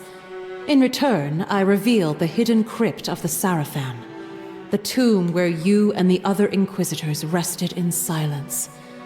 I spoke of your worth, of the lieutenants you could become.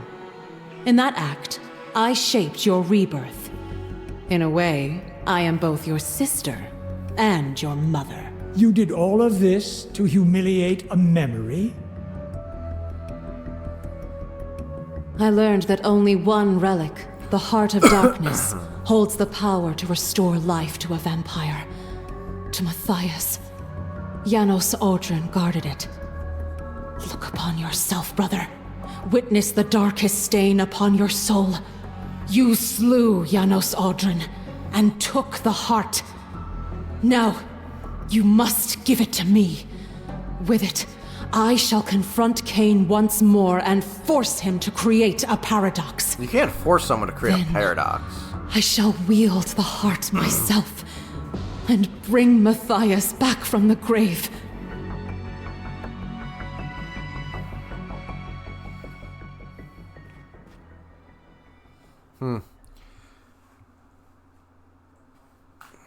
I've been pretty good lately. Been working a lot.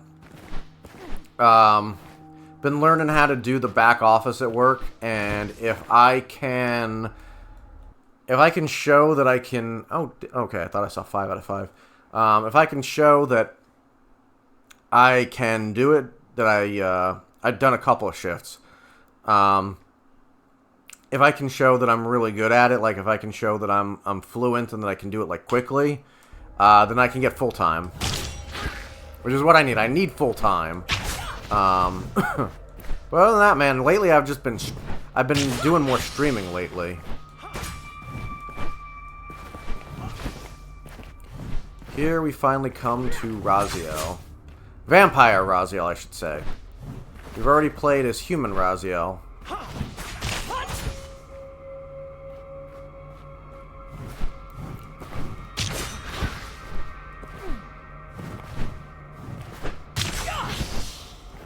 Water!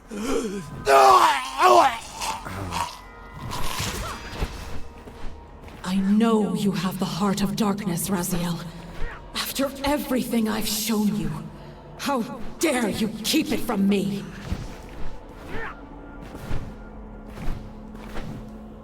Oop. Come on, I don't want to...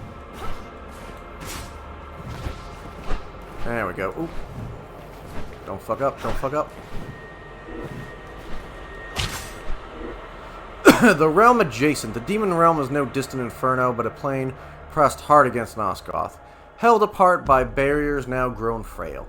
It is the dominion of demons and the prison of the Hilden. Therein, time unravels and form decays, gnawing at identity itself, that the Hilden yet exert influence from this prison bestokes not other dominion, but a realm straining ceaselessly against its bonds. I think I already got that one before.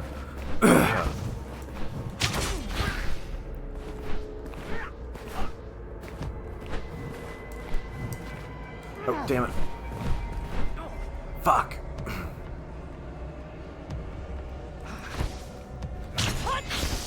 I gotta reach that next checkpoint. And he's still got that cocky stride of his.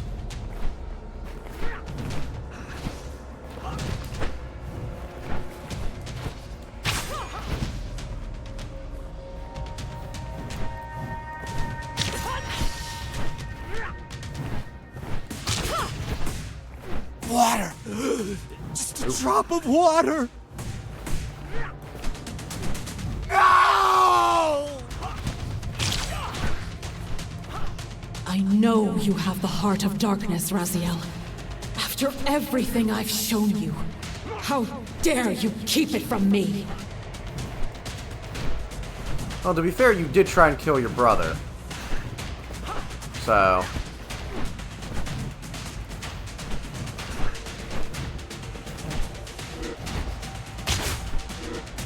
okay. Time's against me. I gotta hurry. My health is getting lower.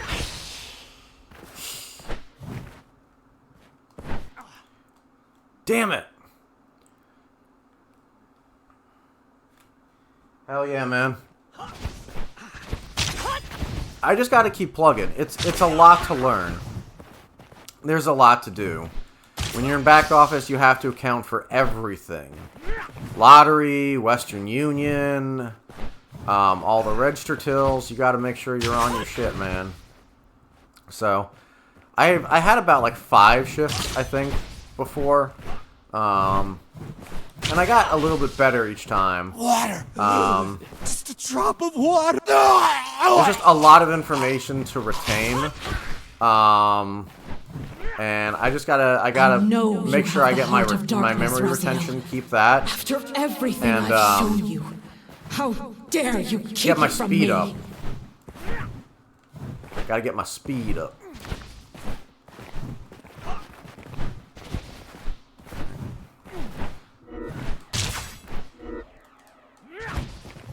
Because I'm pretty sure those scrolls safe, but I go for it anyway.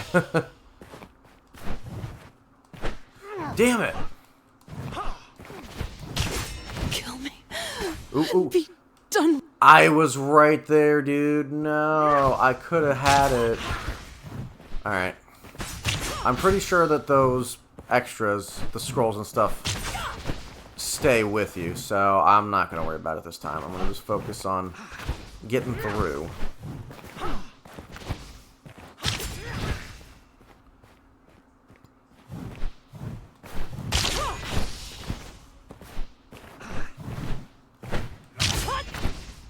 Water!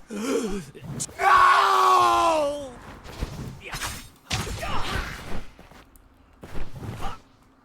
Oop. Come on. Raziel. There we go. I know you have the heart of darkness, Raziel. After everything I've shown you, how dare you keep it from me?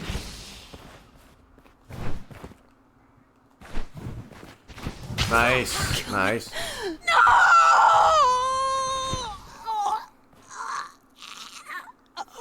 Oh, there was no checkpoint. Never mind. I don't believe so.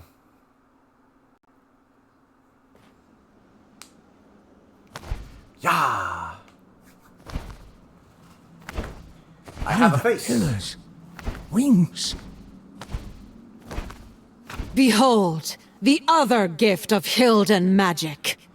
Yeah, gift of Hilden magic. The amulet and its magic have always been yours. I have merely been their keeper these many centuries. Consult the amulet. It has borne witness to our lives. What resolution do you truly seek?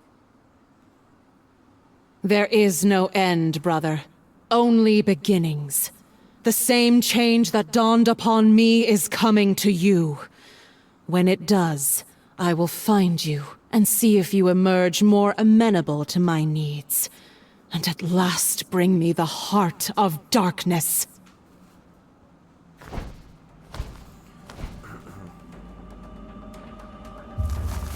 Alright, we're close to the end. Stop! Again. I command you! Again, almost towards the end.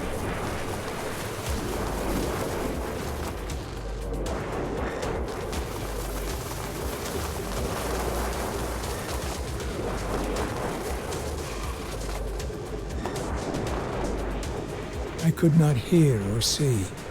All was black.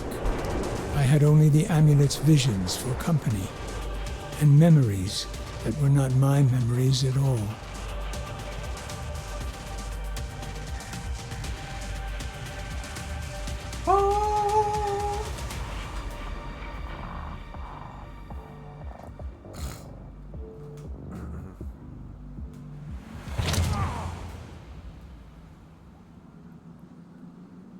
Kind of looks like he's lying on his side, like relaxing, chilling on the couch. Oh, we didn't go into another chapter. Okay, so this is still considered the same. Yeah. For me, this is where the platform... I mean, I definitely had platforming difficulties in Kain's levels, but for me, this is when it really got... This is when it really got difficult. So, we'll see. So far, I've stayed on normal. I have not felt the necessity to switch. So we'll see.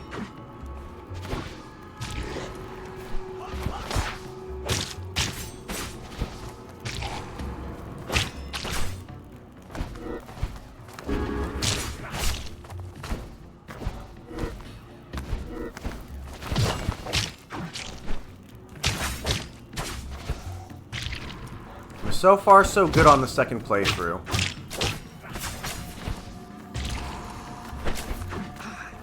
I think I've been a lot less reactionary on this one. I haven't been going for every dive kick that I could go after, so. Oh, let's get rid of these guys first, though. Oh, he's still not gone. On vampires. Vampires are not born, they are sired, and the condition they glory in was first laid as a curse in the Elder War, when the Hilden inflicted the so-called Dark Gift upon the ancient race. Immortality proved the crueler wound, for it severed them from the lawful passage of souls and left them barren and unfecund. Each vampire the end of his own line, sustained thereafter by blood and endurance. They spread their blood curse like the disease it was, creating rivals and quislings and degenerate monsters. In their desperation, the ancients did not let the curse perish with them, but passed it onward into mankind, that their kind might persist in altered lineage. Thus vampirism endures as inheritance and consequence alike, a power that preserves and a violation that stains whatever claims it. Damn it! Yeah, I should have tried to just go for the jump. Damn it.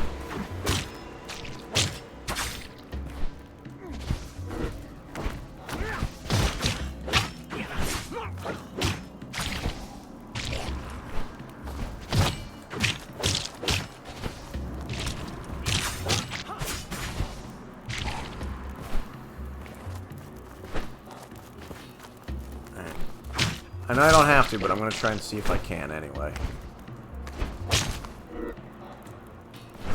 There we go. I just had to time my jump out of there, that's all.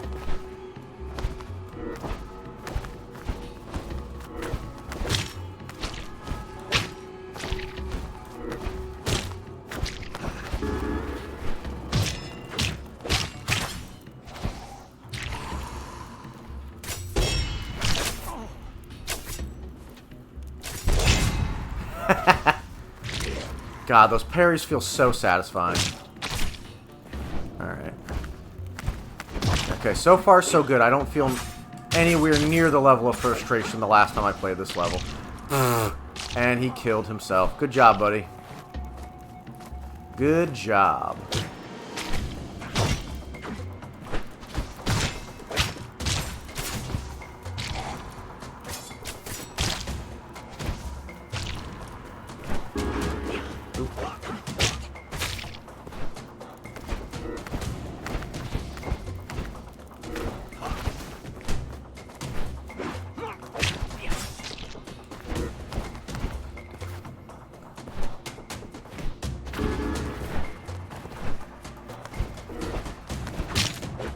Oop, oop.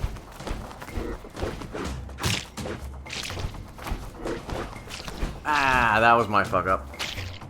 I was getting a little too jittery on that. Yeah, when they fly up there, that's when it really gets... Oop. Damn. I remember having to do so many tries on that section. At least like, maybe like 20 or something. I don't know.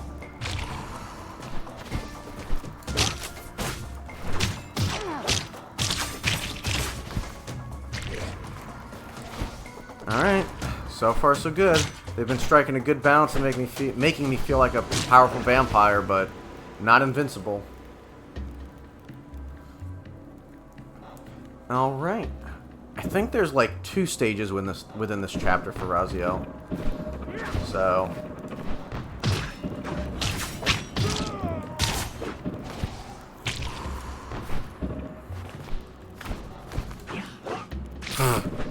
Dumbass. Damn it. Skill issue on my part.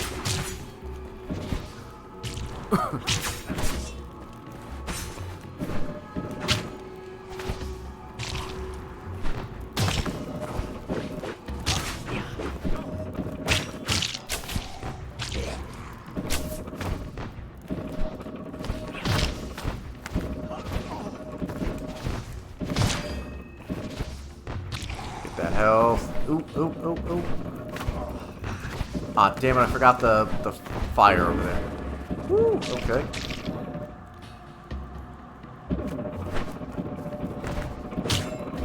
Need another scroll on the Hilden. The Hilden are an elder race, ancient and dread rivals to the first vampires. When the pillars were raised, the Hilden were not destroyed, but banished from Nosgoth and bound to exile beyond it. Yet exile did not still their will. From confinement, the Hilden endure as a lurking presence, patiently testing their bonds for weakness, their foes for complacency, and they will return if the pillars fall. Yes.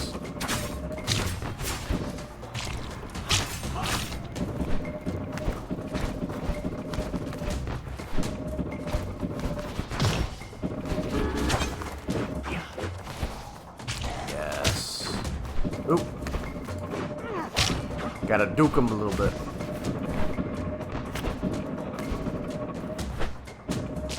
Damn it. Okay. I can see that I can do it, though. And I gotta have... I'm having more patience with this now than I did last time.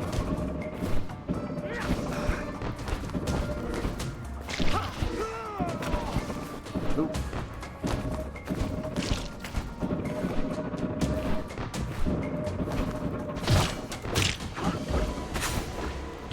Health is good.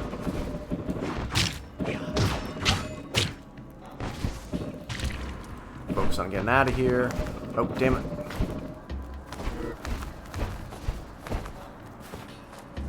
Alright, back. Come on, let's go. There we go. Yee.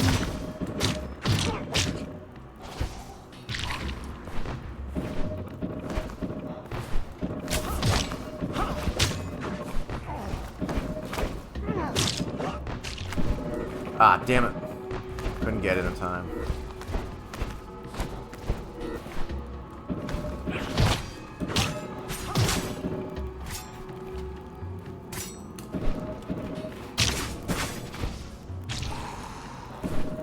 Hoping to do another parry, but he didn't want to do it, so.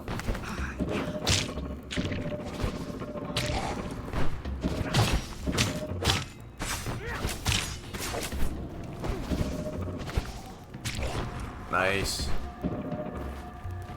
Come on, fight me. Stop being a coward and fight me. Fight me. Fight me.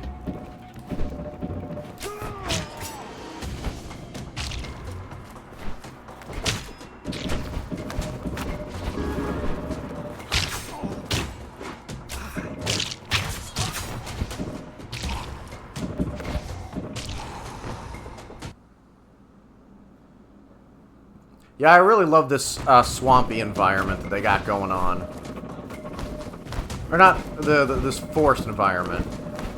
It definitely has a dark, foreboding sort of feel to it. Ah, and I'm dead. Talk or play, David. Talk or play, David. But there's also sort of a calming sort of feeling from it that I get. I don't know, maybe it's just me. Nope.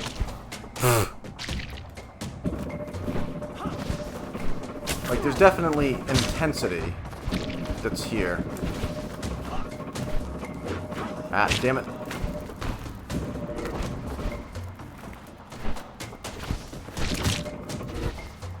On Divided Passage, the eyes have spied rare Hilden constructs. They do not merely bridge realms, but divide that which passes through them. Such gates act with equal vigor upon the soul and flesh, consigning fragments towards separate destinations. Surviving accounts describe not passage, but uncoupling. One portion cast into the demon realm, the other marooned behind. The consequence is abiding instability and a compulsion towards reunion. We therefore caution that such passages do not convey the traveler whole. Fuck you! I hate these bats so much. That is the one constant between these playthroughs, is that these bats are really annoying.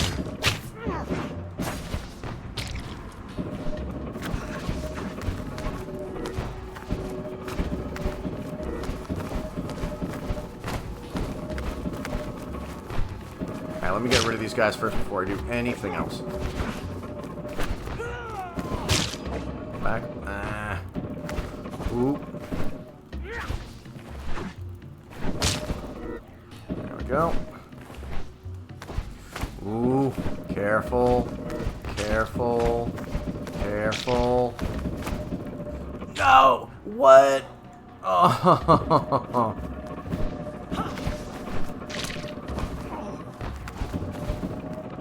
No, because I'm pretty sure that these scrolls do not save, unlike the others.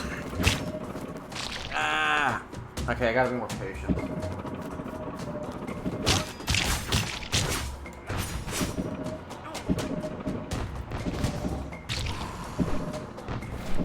Okay, now my hands are starting to sweat. Not as bad as last time, but they're starting to... They're getting there.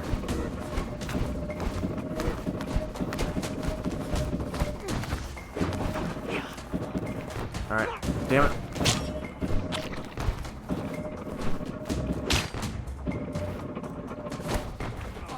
Oof. Oof. Ooh, that was close.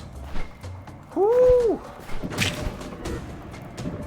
Okay, I can get out of here.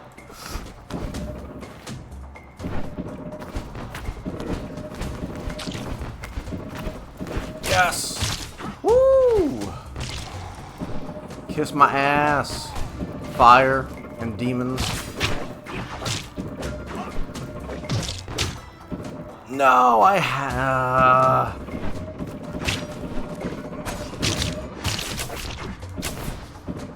I'll get it on the next one. I got it on this one.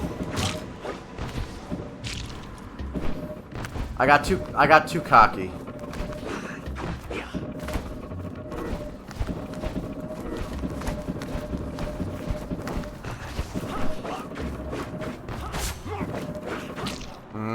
Okay, not this one.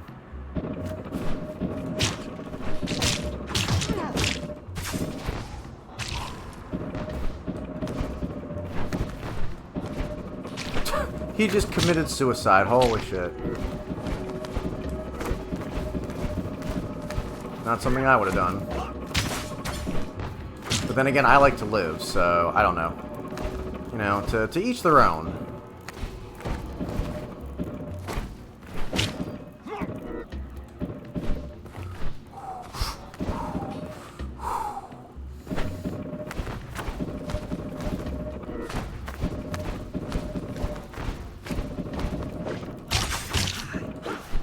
Ooh, I swear to God, if I fell off, I would have been so pissed.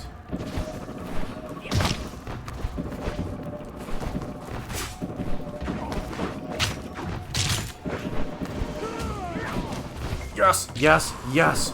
Ooh, boy. Checkpoint, checkpoint, checkpoint. Yes. Oh, thank you.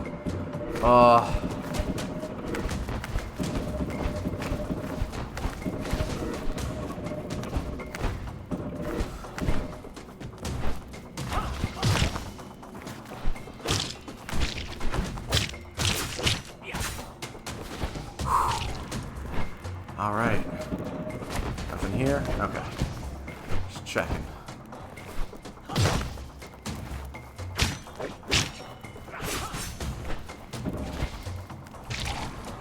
Should have the iframe for that. Yes, I do. Nice. I think I got that counter. Nice, I did. On that one. Got health. Just need to get to a checkpoint. Another one.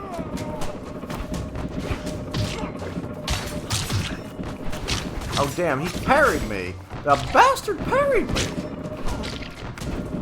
I'm pretty sure.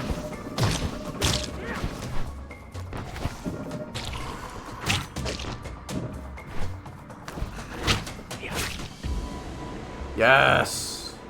Woo. Hell yeah. It's brutal, but I believe it or not, I did way better this time. Last time was so much more difficult. I feel like the balance is more there. It's definitely not Dark Souls.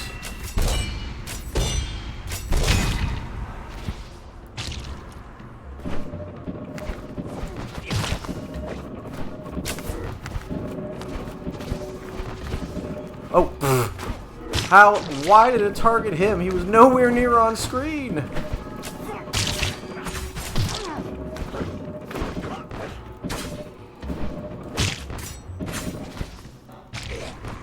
We got another one? Yes. Okay.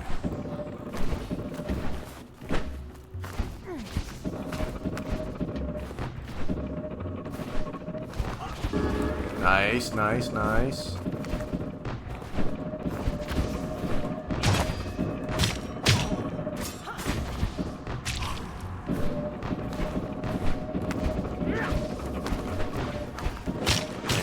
Definitely the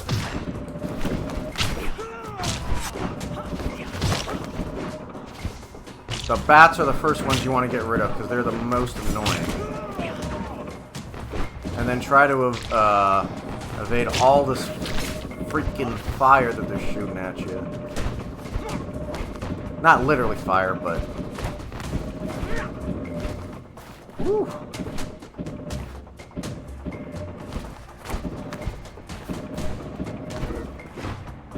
Ooh.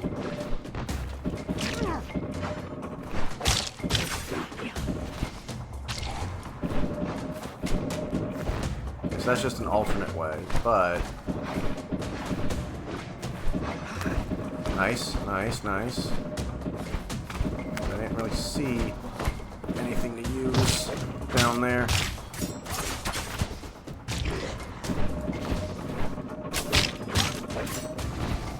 I don't know what was the point of that. I guess that was just supposed to be an easier route or something, I don't know. There's like nothing here, right? Yeah, there's nothing here.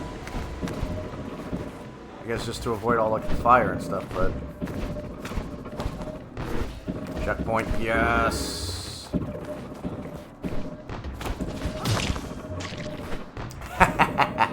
My fingers, my hands, they want a checkpoint. They desire it. They need it.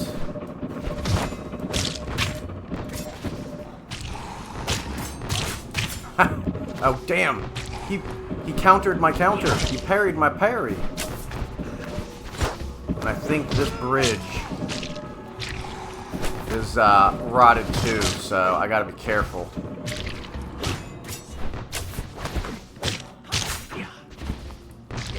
So if I'm not, I'm gonna fall into the water and die.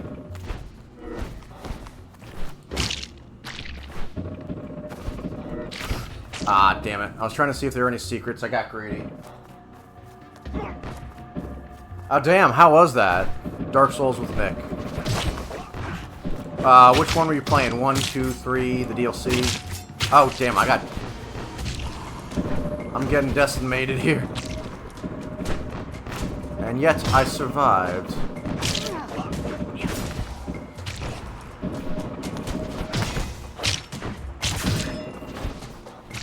Yeah, for as difficult as these later sections are, There are checkpoints, and there are infinite lives.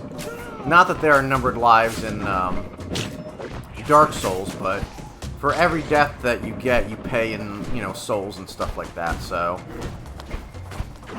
Obviously, you lose a lot more with each death than you would in this game. Oop. I jumped straight into the fire, damn it.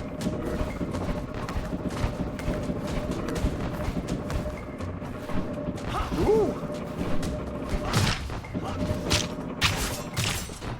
Yes.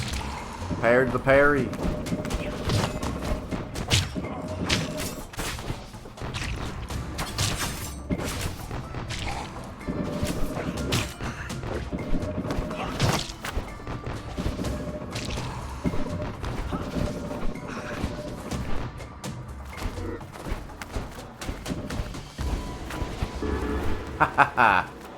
Whew.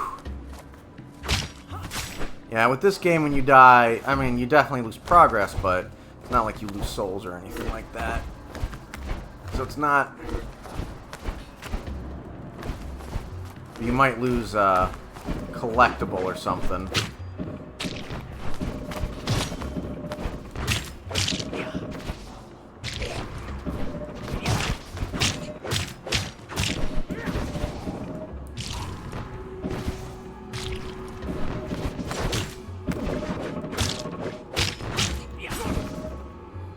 Nice. Can I get the other one? Yes. Don't fall to my death.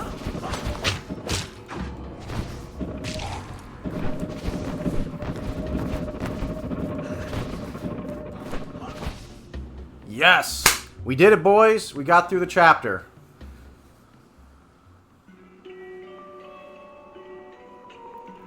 Oh, Dark Souls 1 Remastered? Nice. Greetings, brother.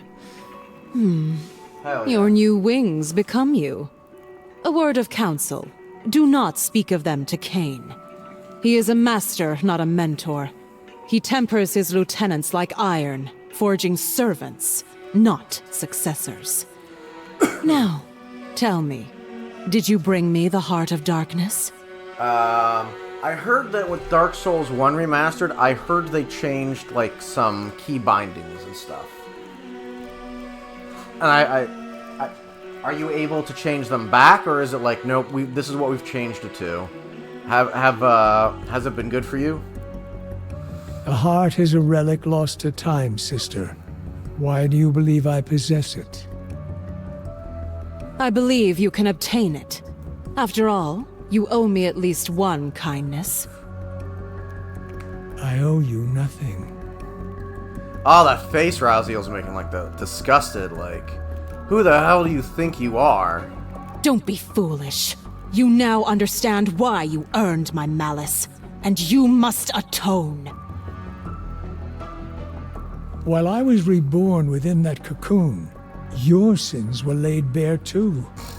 You have slain the innocent as well, Alelith. Their blood cries out for the same retribution you would inflict upon me. And she's not going to answer this. She's going to deflect. The door to our past has opened, and it will not close. You will recall the location of the Heart of Darkness, and you will deliver it to me. You demand what I cannot give. Trust the amulet to reclaim memories from your Sarafan days. Without question, you took the heart. It is only a matter of uncovering what you did with it.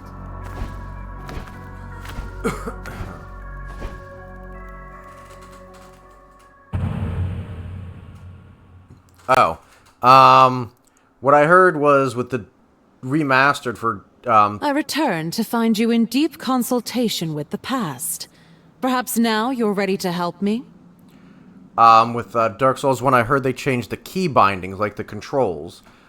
Like if one button did something in the original, now it's switched to another button. That's what I heard. Oh, you can? That's cool. I return to find you. I do not know yet whether to trust you. Then trust the amulet. What did it show you doing with the Heart of Darkness? As I've told you before, I do not have it.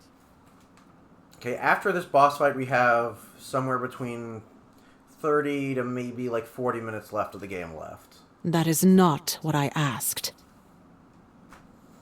It showed my Seraphin self surrendering the heart to Mobius. He is dead, as you well know. And with him, the heart is lost. I can offer no more. I've indulged this distraction long enough. My obligations lie elsewhere. With Kain? You still choose the blood of Kain over the blood of kin? Kain would welcome your allegiance. Our shared purpose would be a balm for your lonesomeness. Have you forgotten who slaughtered our parents? Yet, you've never spoken of saving them. Only Matthias. Again, that disgusted, like... Damn, really, bro? Father loved only you. His son, his firstborn, his heir. Matthias was my world. And you shattered it the moment you killed him. Every misfortune in my life, Raziel, is because of you! Is vengeance all that remains in you? No, but it's all I have to give.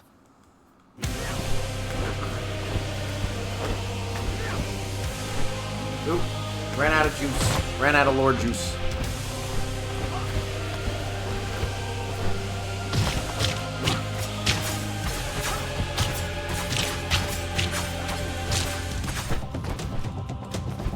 I really like this boss fight because it's a good test of, within combat, your ability to really get good with the flight controls and the dashing. Because you're fighting against someone who has had more experience with all this flight stuff and dashing than you have. So... And they have all the same ability. She has all the same abilities you have. Quit clutching at Phantom, sister. Embrace the present. Embrace Kain and the world he would build for us. God, this track is so damn infectious. This music track. You are Kain's firstborn, just as you were firstborn in Thornlatch. Should I go on still clinging to your shadow? With your wings, you'll cast your own. And now, you too possess wings. They are no coincidence. I counseled you to keep them a secret from your master. But I spoke out of envy. Your wings are a gift. Imagine how high Kain's esteem could raise you. Why do you say that? Because when Kain beheld my wings, he treated them with reverence. No, he didn't. I knew that if he No, I didn't. found the same wings on his firstborn, his esteem for you would be unparalleled. I grew embittered. But you have bested me, Raziel. I have no reason to lie to you. Go to him, Raziel. Let Kain behold the power of your wings. Show him, Raziel. Let him witness your ascendance.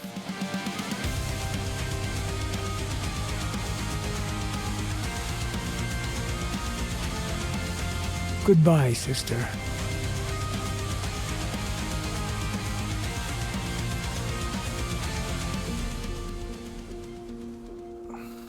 Kain will see what I have become, and it shall be the most defining hour of my existence. Tragically, Raziel, you have no idea how badly this is going to backfire for you. Of the Chronoplast and its dominion, the Chronoplast remains a place where time confesses its vulnerability. Within its devices, passage is made not only through distance, but through ages, and the traveler is tempted to mistake movement for mastery.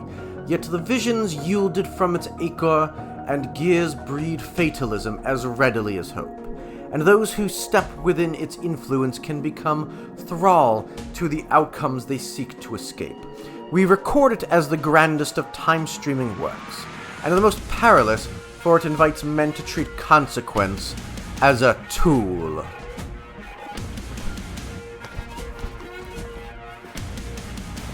Alright, this is the last full-on level, if I remember correctly. I'm going to focus mainly on completion of this level. I'm not going to look too hard for scrolls or anything else. Is anyone out there? Oh,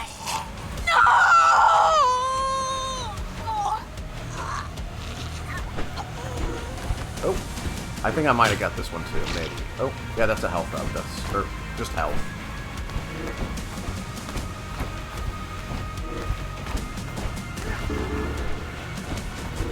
Please. Gotta re-up on my num-nums. Sorry. I may be on full health, but I'm always hungry. My hunger never subsides. Can I get it before I... Yes. Water.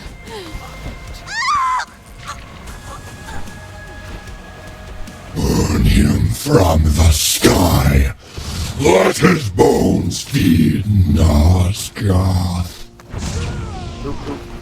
Yeah, and unfortunately, none of the enemies that you find in this game, they're all demons. And because they're undead, or they're just not of the living, as we would say, you can't feed off them.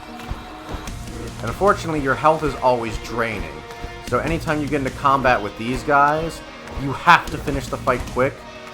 And they always explode in fire. Burn and be forgotten! And fire is a huge weakness to vampires, so you have to constantly make sure that you're on the move. And I'm positive, I could be wrong, but I'm positive that you can't parry these guys. So these guys are like the big, difficult enemies in this game. You either have to find blood red orbs to replenish your health in this level, or prisoners to feed off of. So yeah, this is the culmination of all of your skills in this game.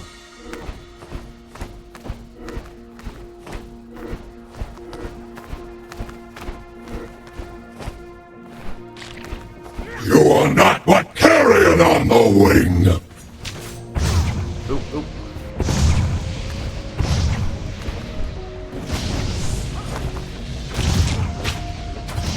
Oop, oop, oop. Damn it. You want to make sure your movement is good, that you're thinking. Oop, I gotta get some health. Damn it, my lore's done. Gotta let it recharge. Oop.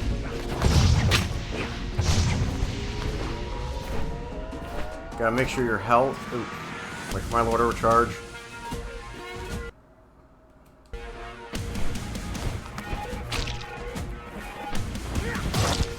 And I'm pretty sure you can't... Oop.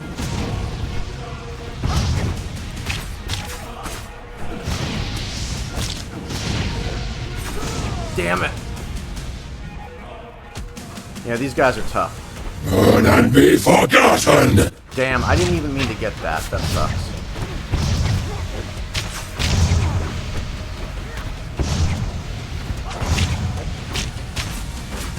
Dive kicking is very important. Preserving your lore whenever you can is important. Yeah, the fact that this game... I understand the issues with the lore and some of the writing. The fact that... I mean, I don't know what scores that some people are giving this, but it does not seem to be... carrion on the wing!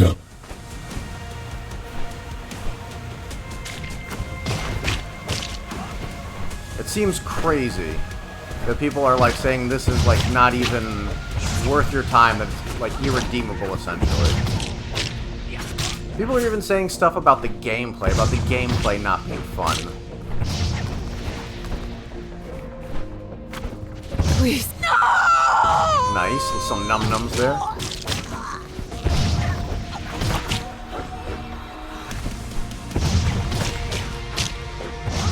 Oop, oop.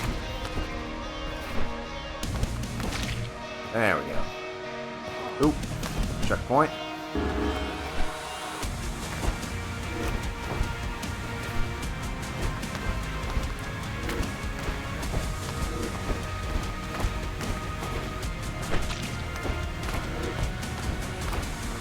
Anything up here? No. Okay.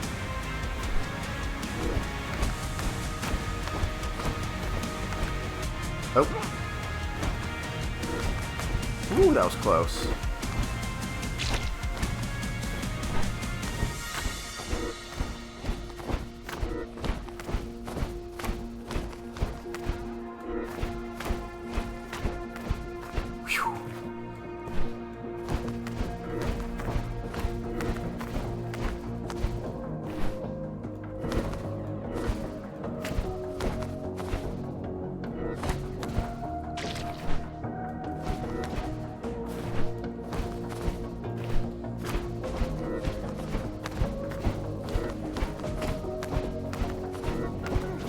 Nice checkpoint. Oop, oop. Leech of the clouds, your fight shall end in cinders!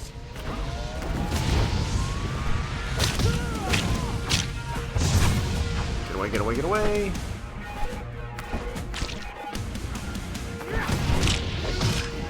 Damn it. I don't think I can really skip combat with these guys. Damn it. You will crawl once more, broken and burned. Oop. Damn it. Nah. Alright, that's fine. I've been making it pretty good so far. I didn't get reset too hard. Fight shall end in cinders!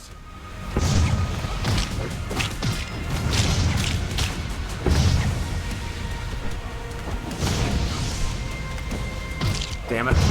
Damn it.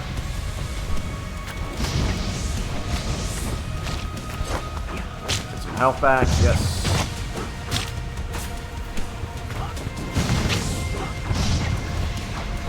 Woo, woo, woo. Damn it. I was too impatient. You will crawl once more, broken and burned.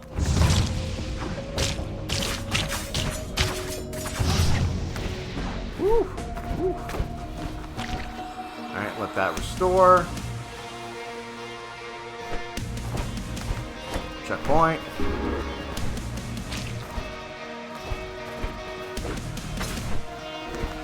Oh, secret, secret, secret. Yes.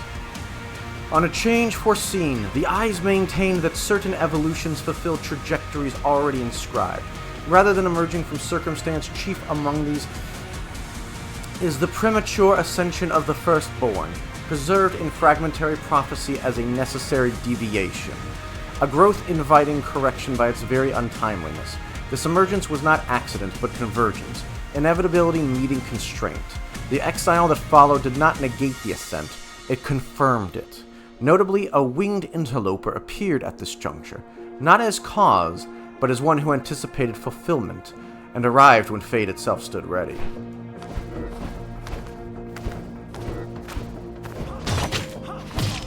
Yeah, okay, I think we're pretty close to the end of this stage.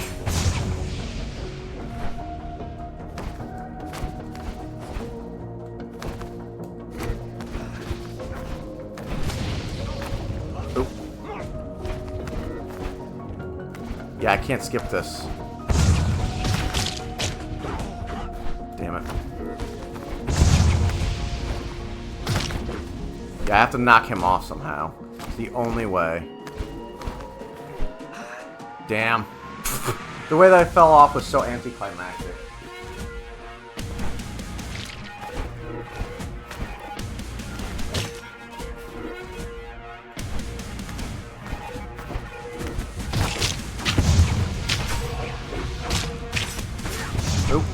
No, no, no, no, don't. Nope.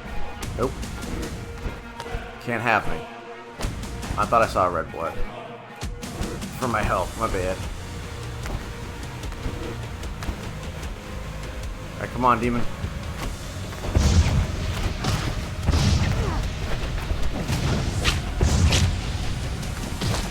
Yes. Okay, cool. Damn it.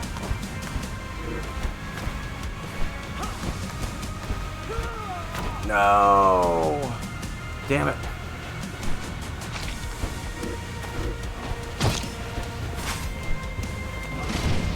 If I'm really good, I can get both of them to fall to their death, but it's tricky. What? I was in my dodge form. Hell no.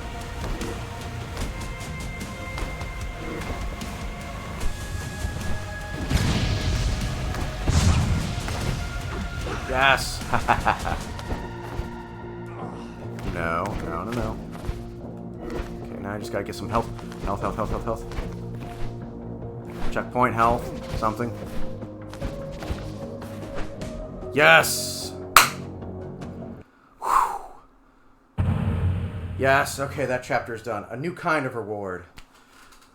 Alright, that was the last full-on level of the game. Let Kain behold the power of your wings. I'm pretty sure.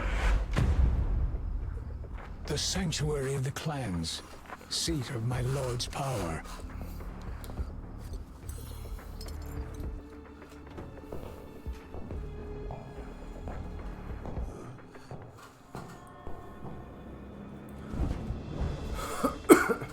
A Lilith preyed on my pride. As she wished, Kain sundered my flesh. My envious brothers lust for my downfall. They will learn I am not yet defeated.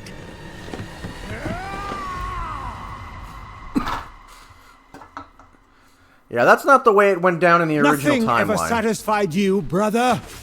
Not your position, not our loyalty. The price of your greed will be steep. Yeah, this is gonna be a 5-on-1 I fight. looked at you in envy, Raziel. 5-on-1. Now I see I admired a fool.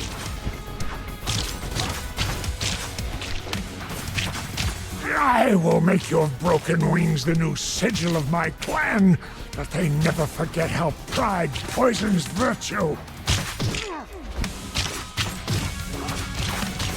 Was it not enough to be the first among Kain's select? You thought to soar above us. But the noble vampire is now little more than a broken bird. For 1,000 years I watched you bask in Kain's esteem. Your fall brings me great joy, brother. This is a battle royale against one person.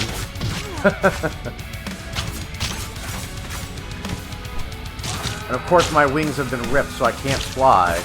So I have to be patient. Use my dash.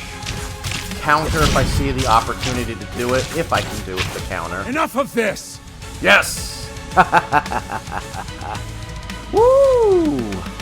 Ooh, that gets the blood pumping. Yeah, I gotta dodge when I can. Counter if I see the possibility there. And try and go after my brothers when they're separated from each other.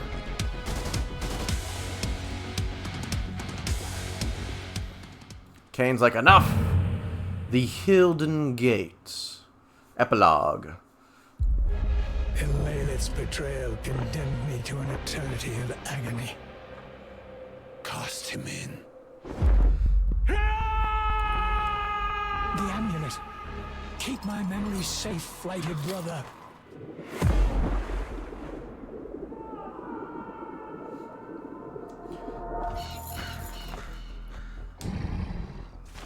Damn. Unfinished business flees on the horizon. And he was actually seemed to be concerned. You return with the amulet. What does this mean? What's become of my Kain? Yep.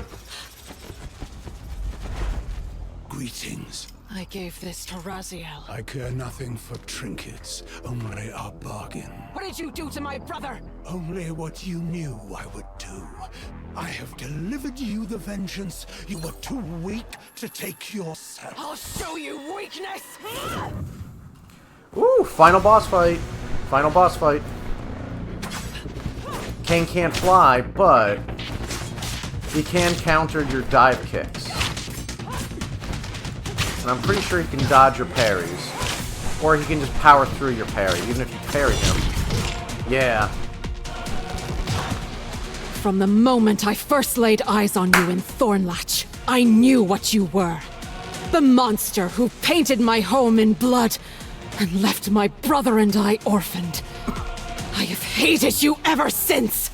Despite the fact that you betrayed your brother, I guess you still love him, I guess? Okay. Thornlatch. Then that is where it must begin. Curious how fate whispers through your bitterness. You speak of a past I have yet to make, and yet here you stand, shaped by it. Perhaps that night was not cruelty, but necessity, a genesis yet to be forged. If hatred brought you to this moment, then perhaps it was always meant to. Not as a victim, but as an instrument of my will. Yeah. Alaylath has done this a couple of times where she will accidentally give away something, and they'll be like, oh shit, okay. Or she'll do something which makes someone do something that she didn't want them to do. Good job, Alaylath. You've doomed you and your brother, and your parents, and your village to being slaughtered by Kain. Good job.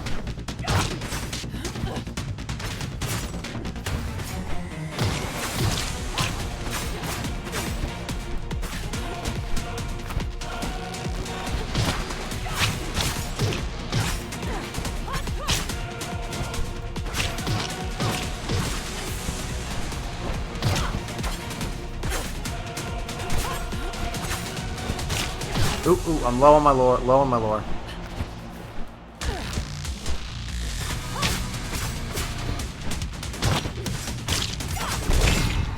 Woo! First try, baby.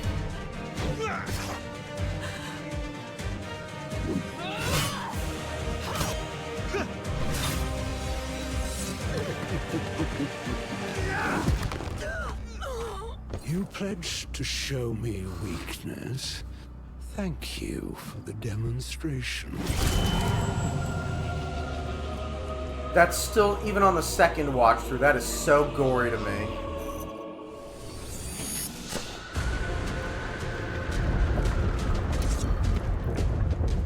Time fractures anew. I've seen this before. But why now?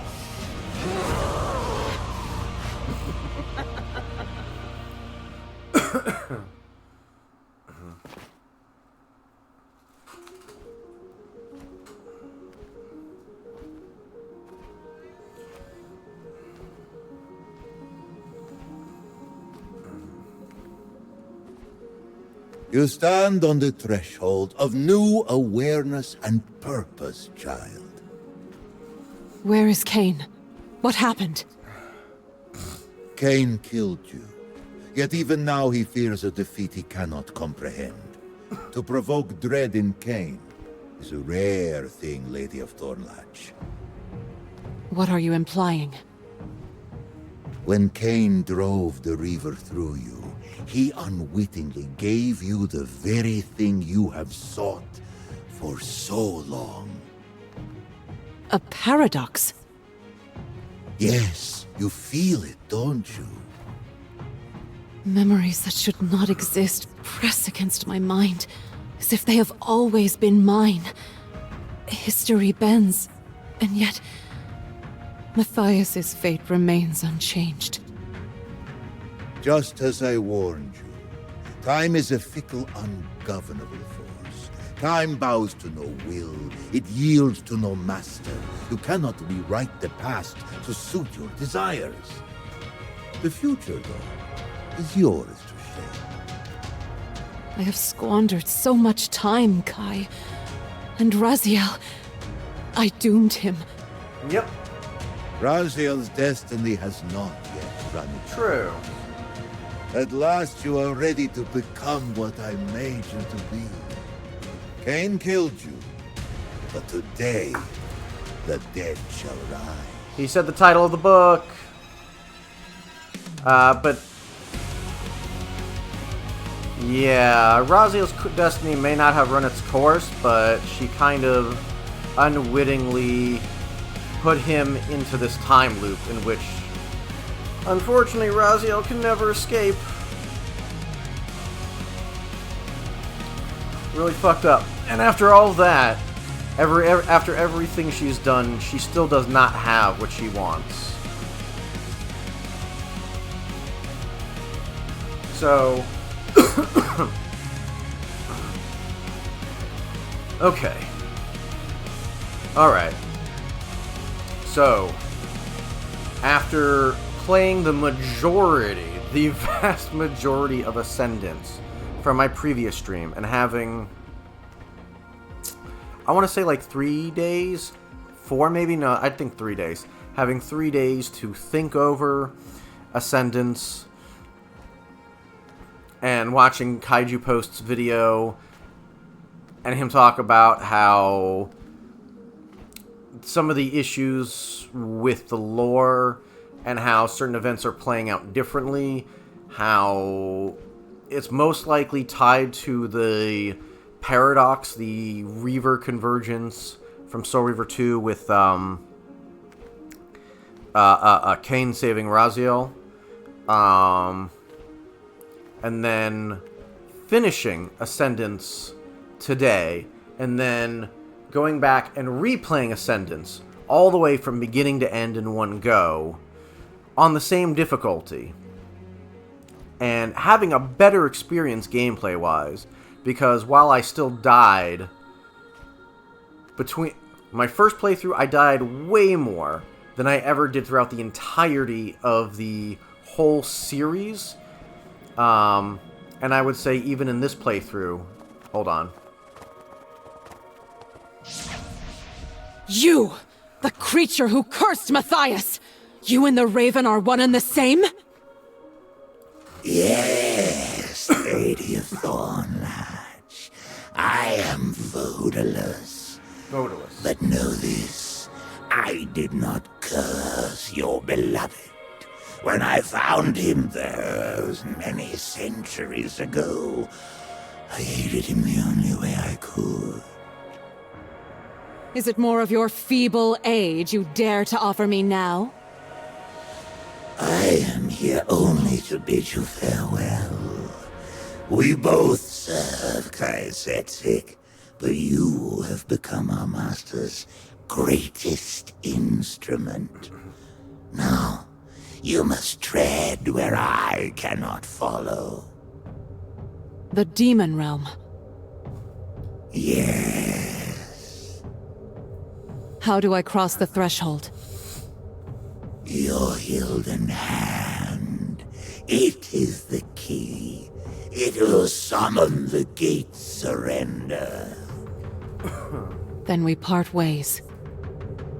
May fate favor you, Lady of Thornlatch.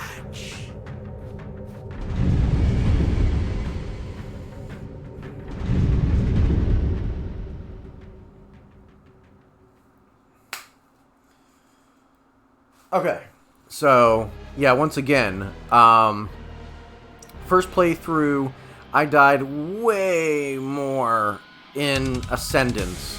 Oh, I love this track so much. This track is so good. Than I had throughout the entirety of the rest of the series. Blood Omen 2 would be probably second behind Ascendance. But still, even then, not as much. I doubt it. And even this second playthrough, I still died, I'd say, a decent amount of times, but not as bad as my first playthrough. I was more patient playing it on my second playthrough. I tried not to dive kick everything. I tried to be more aware of my positioning and to not try and like sandwich myself between enemies, so on and so forth. And because of that, I had a much better gameplay experience. There's still difficulty spikes in this game, but my experience with the more difficult levels or moments of this game, whether they're traps or fighting enemies or platforming sequences, the more difficult parts of the game were a lot more friendly and a lot more forgiving, and they felt more like a progression of difficulty, and they felt more like a good challenge. It felt more like a good challenge to overcome, rather than, damn it, you know, struggling for like 20 minutes and really wishing that I like could just get past this. It felt... There was still some frustration in there, but not nearly as much as the first playthrough. But yeah, between playing it a few days ago, having a few days to think about it, thinking about what Kaiju said about the Reaver convergence and how it could explain certain things, like the differences with the timeline and the lore being different, and Alayla's existence, so on and so forth. Going through it a second time, having a better gameplay experience. Again, re-experiencing all the returning voice cast. Anna Gunn, Richard Doyle, Simon Templeman, Michael Bell, especially Michael Bell considering how old he is, considering how they all got it. I am flabbergasted that the subreddit, the LOK subreddit, and reviewers on Steam are lambasting this game. Could this product have been better? Yeah, obviously. The writing could have been better. The fact that this is tied to the Dead Shall Rise instead of being a new game that has nothing to do with that and being its own thing. Obviously, these are aspects of the game that are, unfortunately, that it does bring the experience down. I would have to read the graphic novel to see, because this is adapted from the novel. I don't know if this is a one-to-one, but I would really like to hope and believe that they took this opportunity the same way that Robert Kirkman did with The Walking Dead, where Robert Kirkman saw the TV show as his second chance to get it right, because there are many places where the show diverged from the book. I've never read the book, but I've seen some comparison videos, and some of the changes he made are a lot better. And same thing he did with Invincible. The Invincible show is fantastic. I need to start watching the new season. And he changed a lot from the comic book. And same thing with The Boys. The Boys shares basically nothing in common with the graphic novel, which, from the videos that I've seen talking about how the differences are, that is a good thing. The graphic novel sounds like straight garbage. I would hope that they would think of that. I don't know if that's what they did. So yeah, unfortunately, some of Alayla's... Oh, we're about to get another, I think. Yep.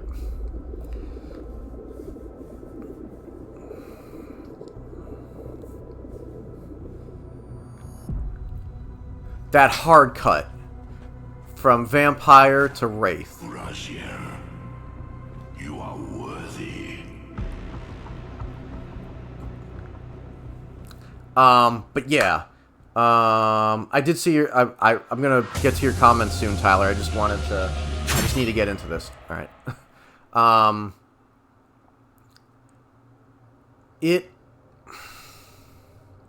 So yeah, it's some of the writing and the story from The Dead Shall Rise that dragged this game down. Is this a 10 out of 10? No. Is it a 9 out of 10? No. Is it an 8 out of 10? I feel like an 8 out of 10 is being a little too charitable. Before I wavered between a 6 and a 7. I think it kind of depends. It really depends on where the series goes from here. I am going to be on the more optimistic side and say this is a 7 out of 10. It's a good game. Like, the foundations of the game are good. Like I said, I find the combat, despite the fact that there's not a lot to it, it's very simplistic. You have your basic movement, you have your dash, you have your parry, you have your feeding mechanic, which replenishes your health, you have your regular attacks.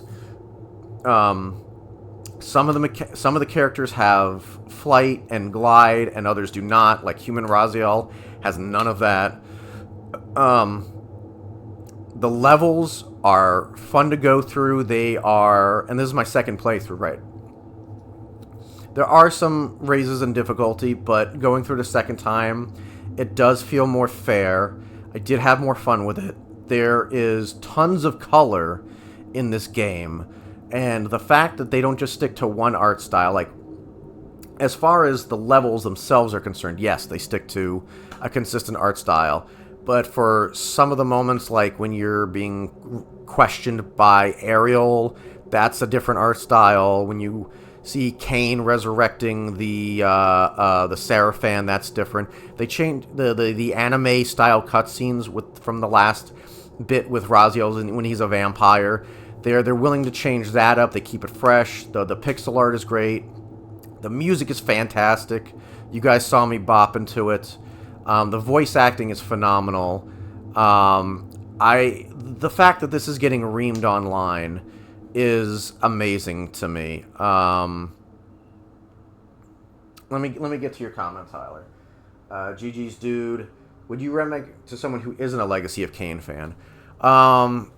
That's a good question. I think the price is fair. Like I said, if I was not streaming this... Actually, you know what? Let's look at my time here. Let's go back to... Between both playthroughs, let's see my total time. 11 hours. 11.9 hours. When I finished my first playthrough, it was about 6 hours. If I was not streaming this... if I was playing it on my own time, it probably would have been 4 hours. Just straight 4.5 hours. For $20, for the fun gameplay and the fantastic music, for everything that you're getting, I think it's definitely worth your time.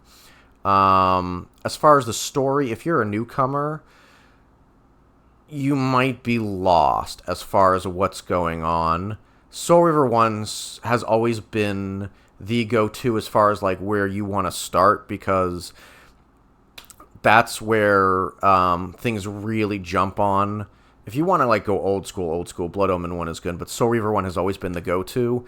Ascendance, I think as far as it being a modern kind of game, I think Ascendance is accommodating for people who aren't fans if they enjoy a bit of challenge to their game. But I think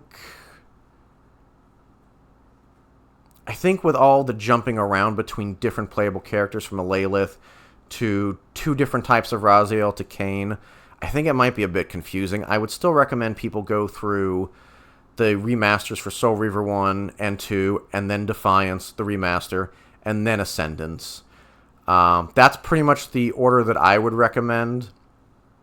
And then if after that you want to play Blood Omen 2 to see the gaps between 2 and Defiance and see how Blood Omen 2 explains some of that, you can. And then I would recommend going to Blood Omen 1 just to see where the series began. And I have to get back on Blood Omen 1. I've been having fun with that, but I need to get back to it.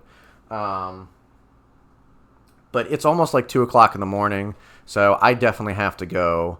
I really appreciate you guys sticking around for this very long stream. I hope you all have a great night. Enjoy your Easter if you celebrate it. And please, don't stop, like I said before, don't stop last second to a place before closing. The people that are working the day before a holiday, they want to go home. They want to see their families. But anyway, with that, guys, GG's, take care. Y'all have a fantastic evening. Enjoy your night. Bye.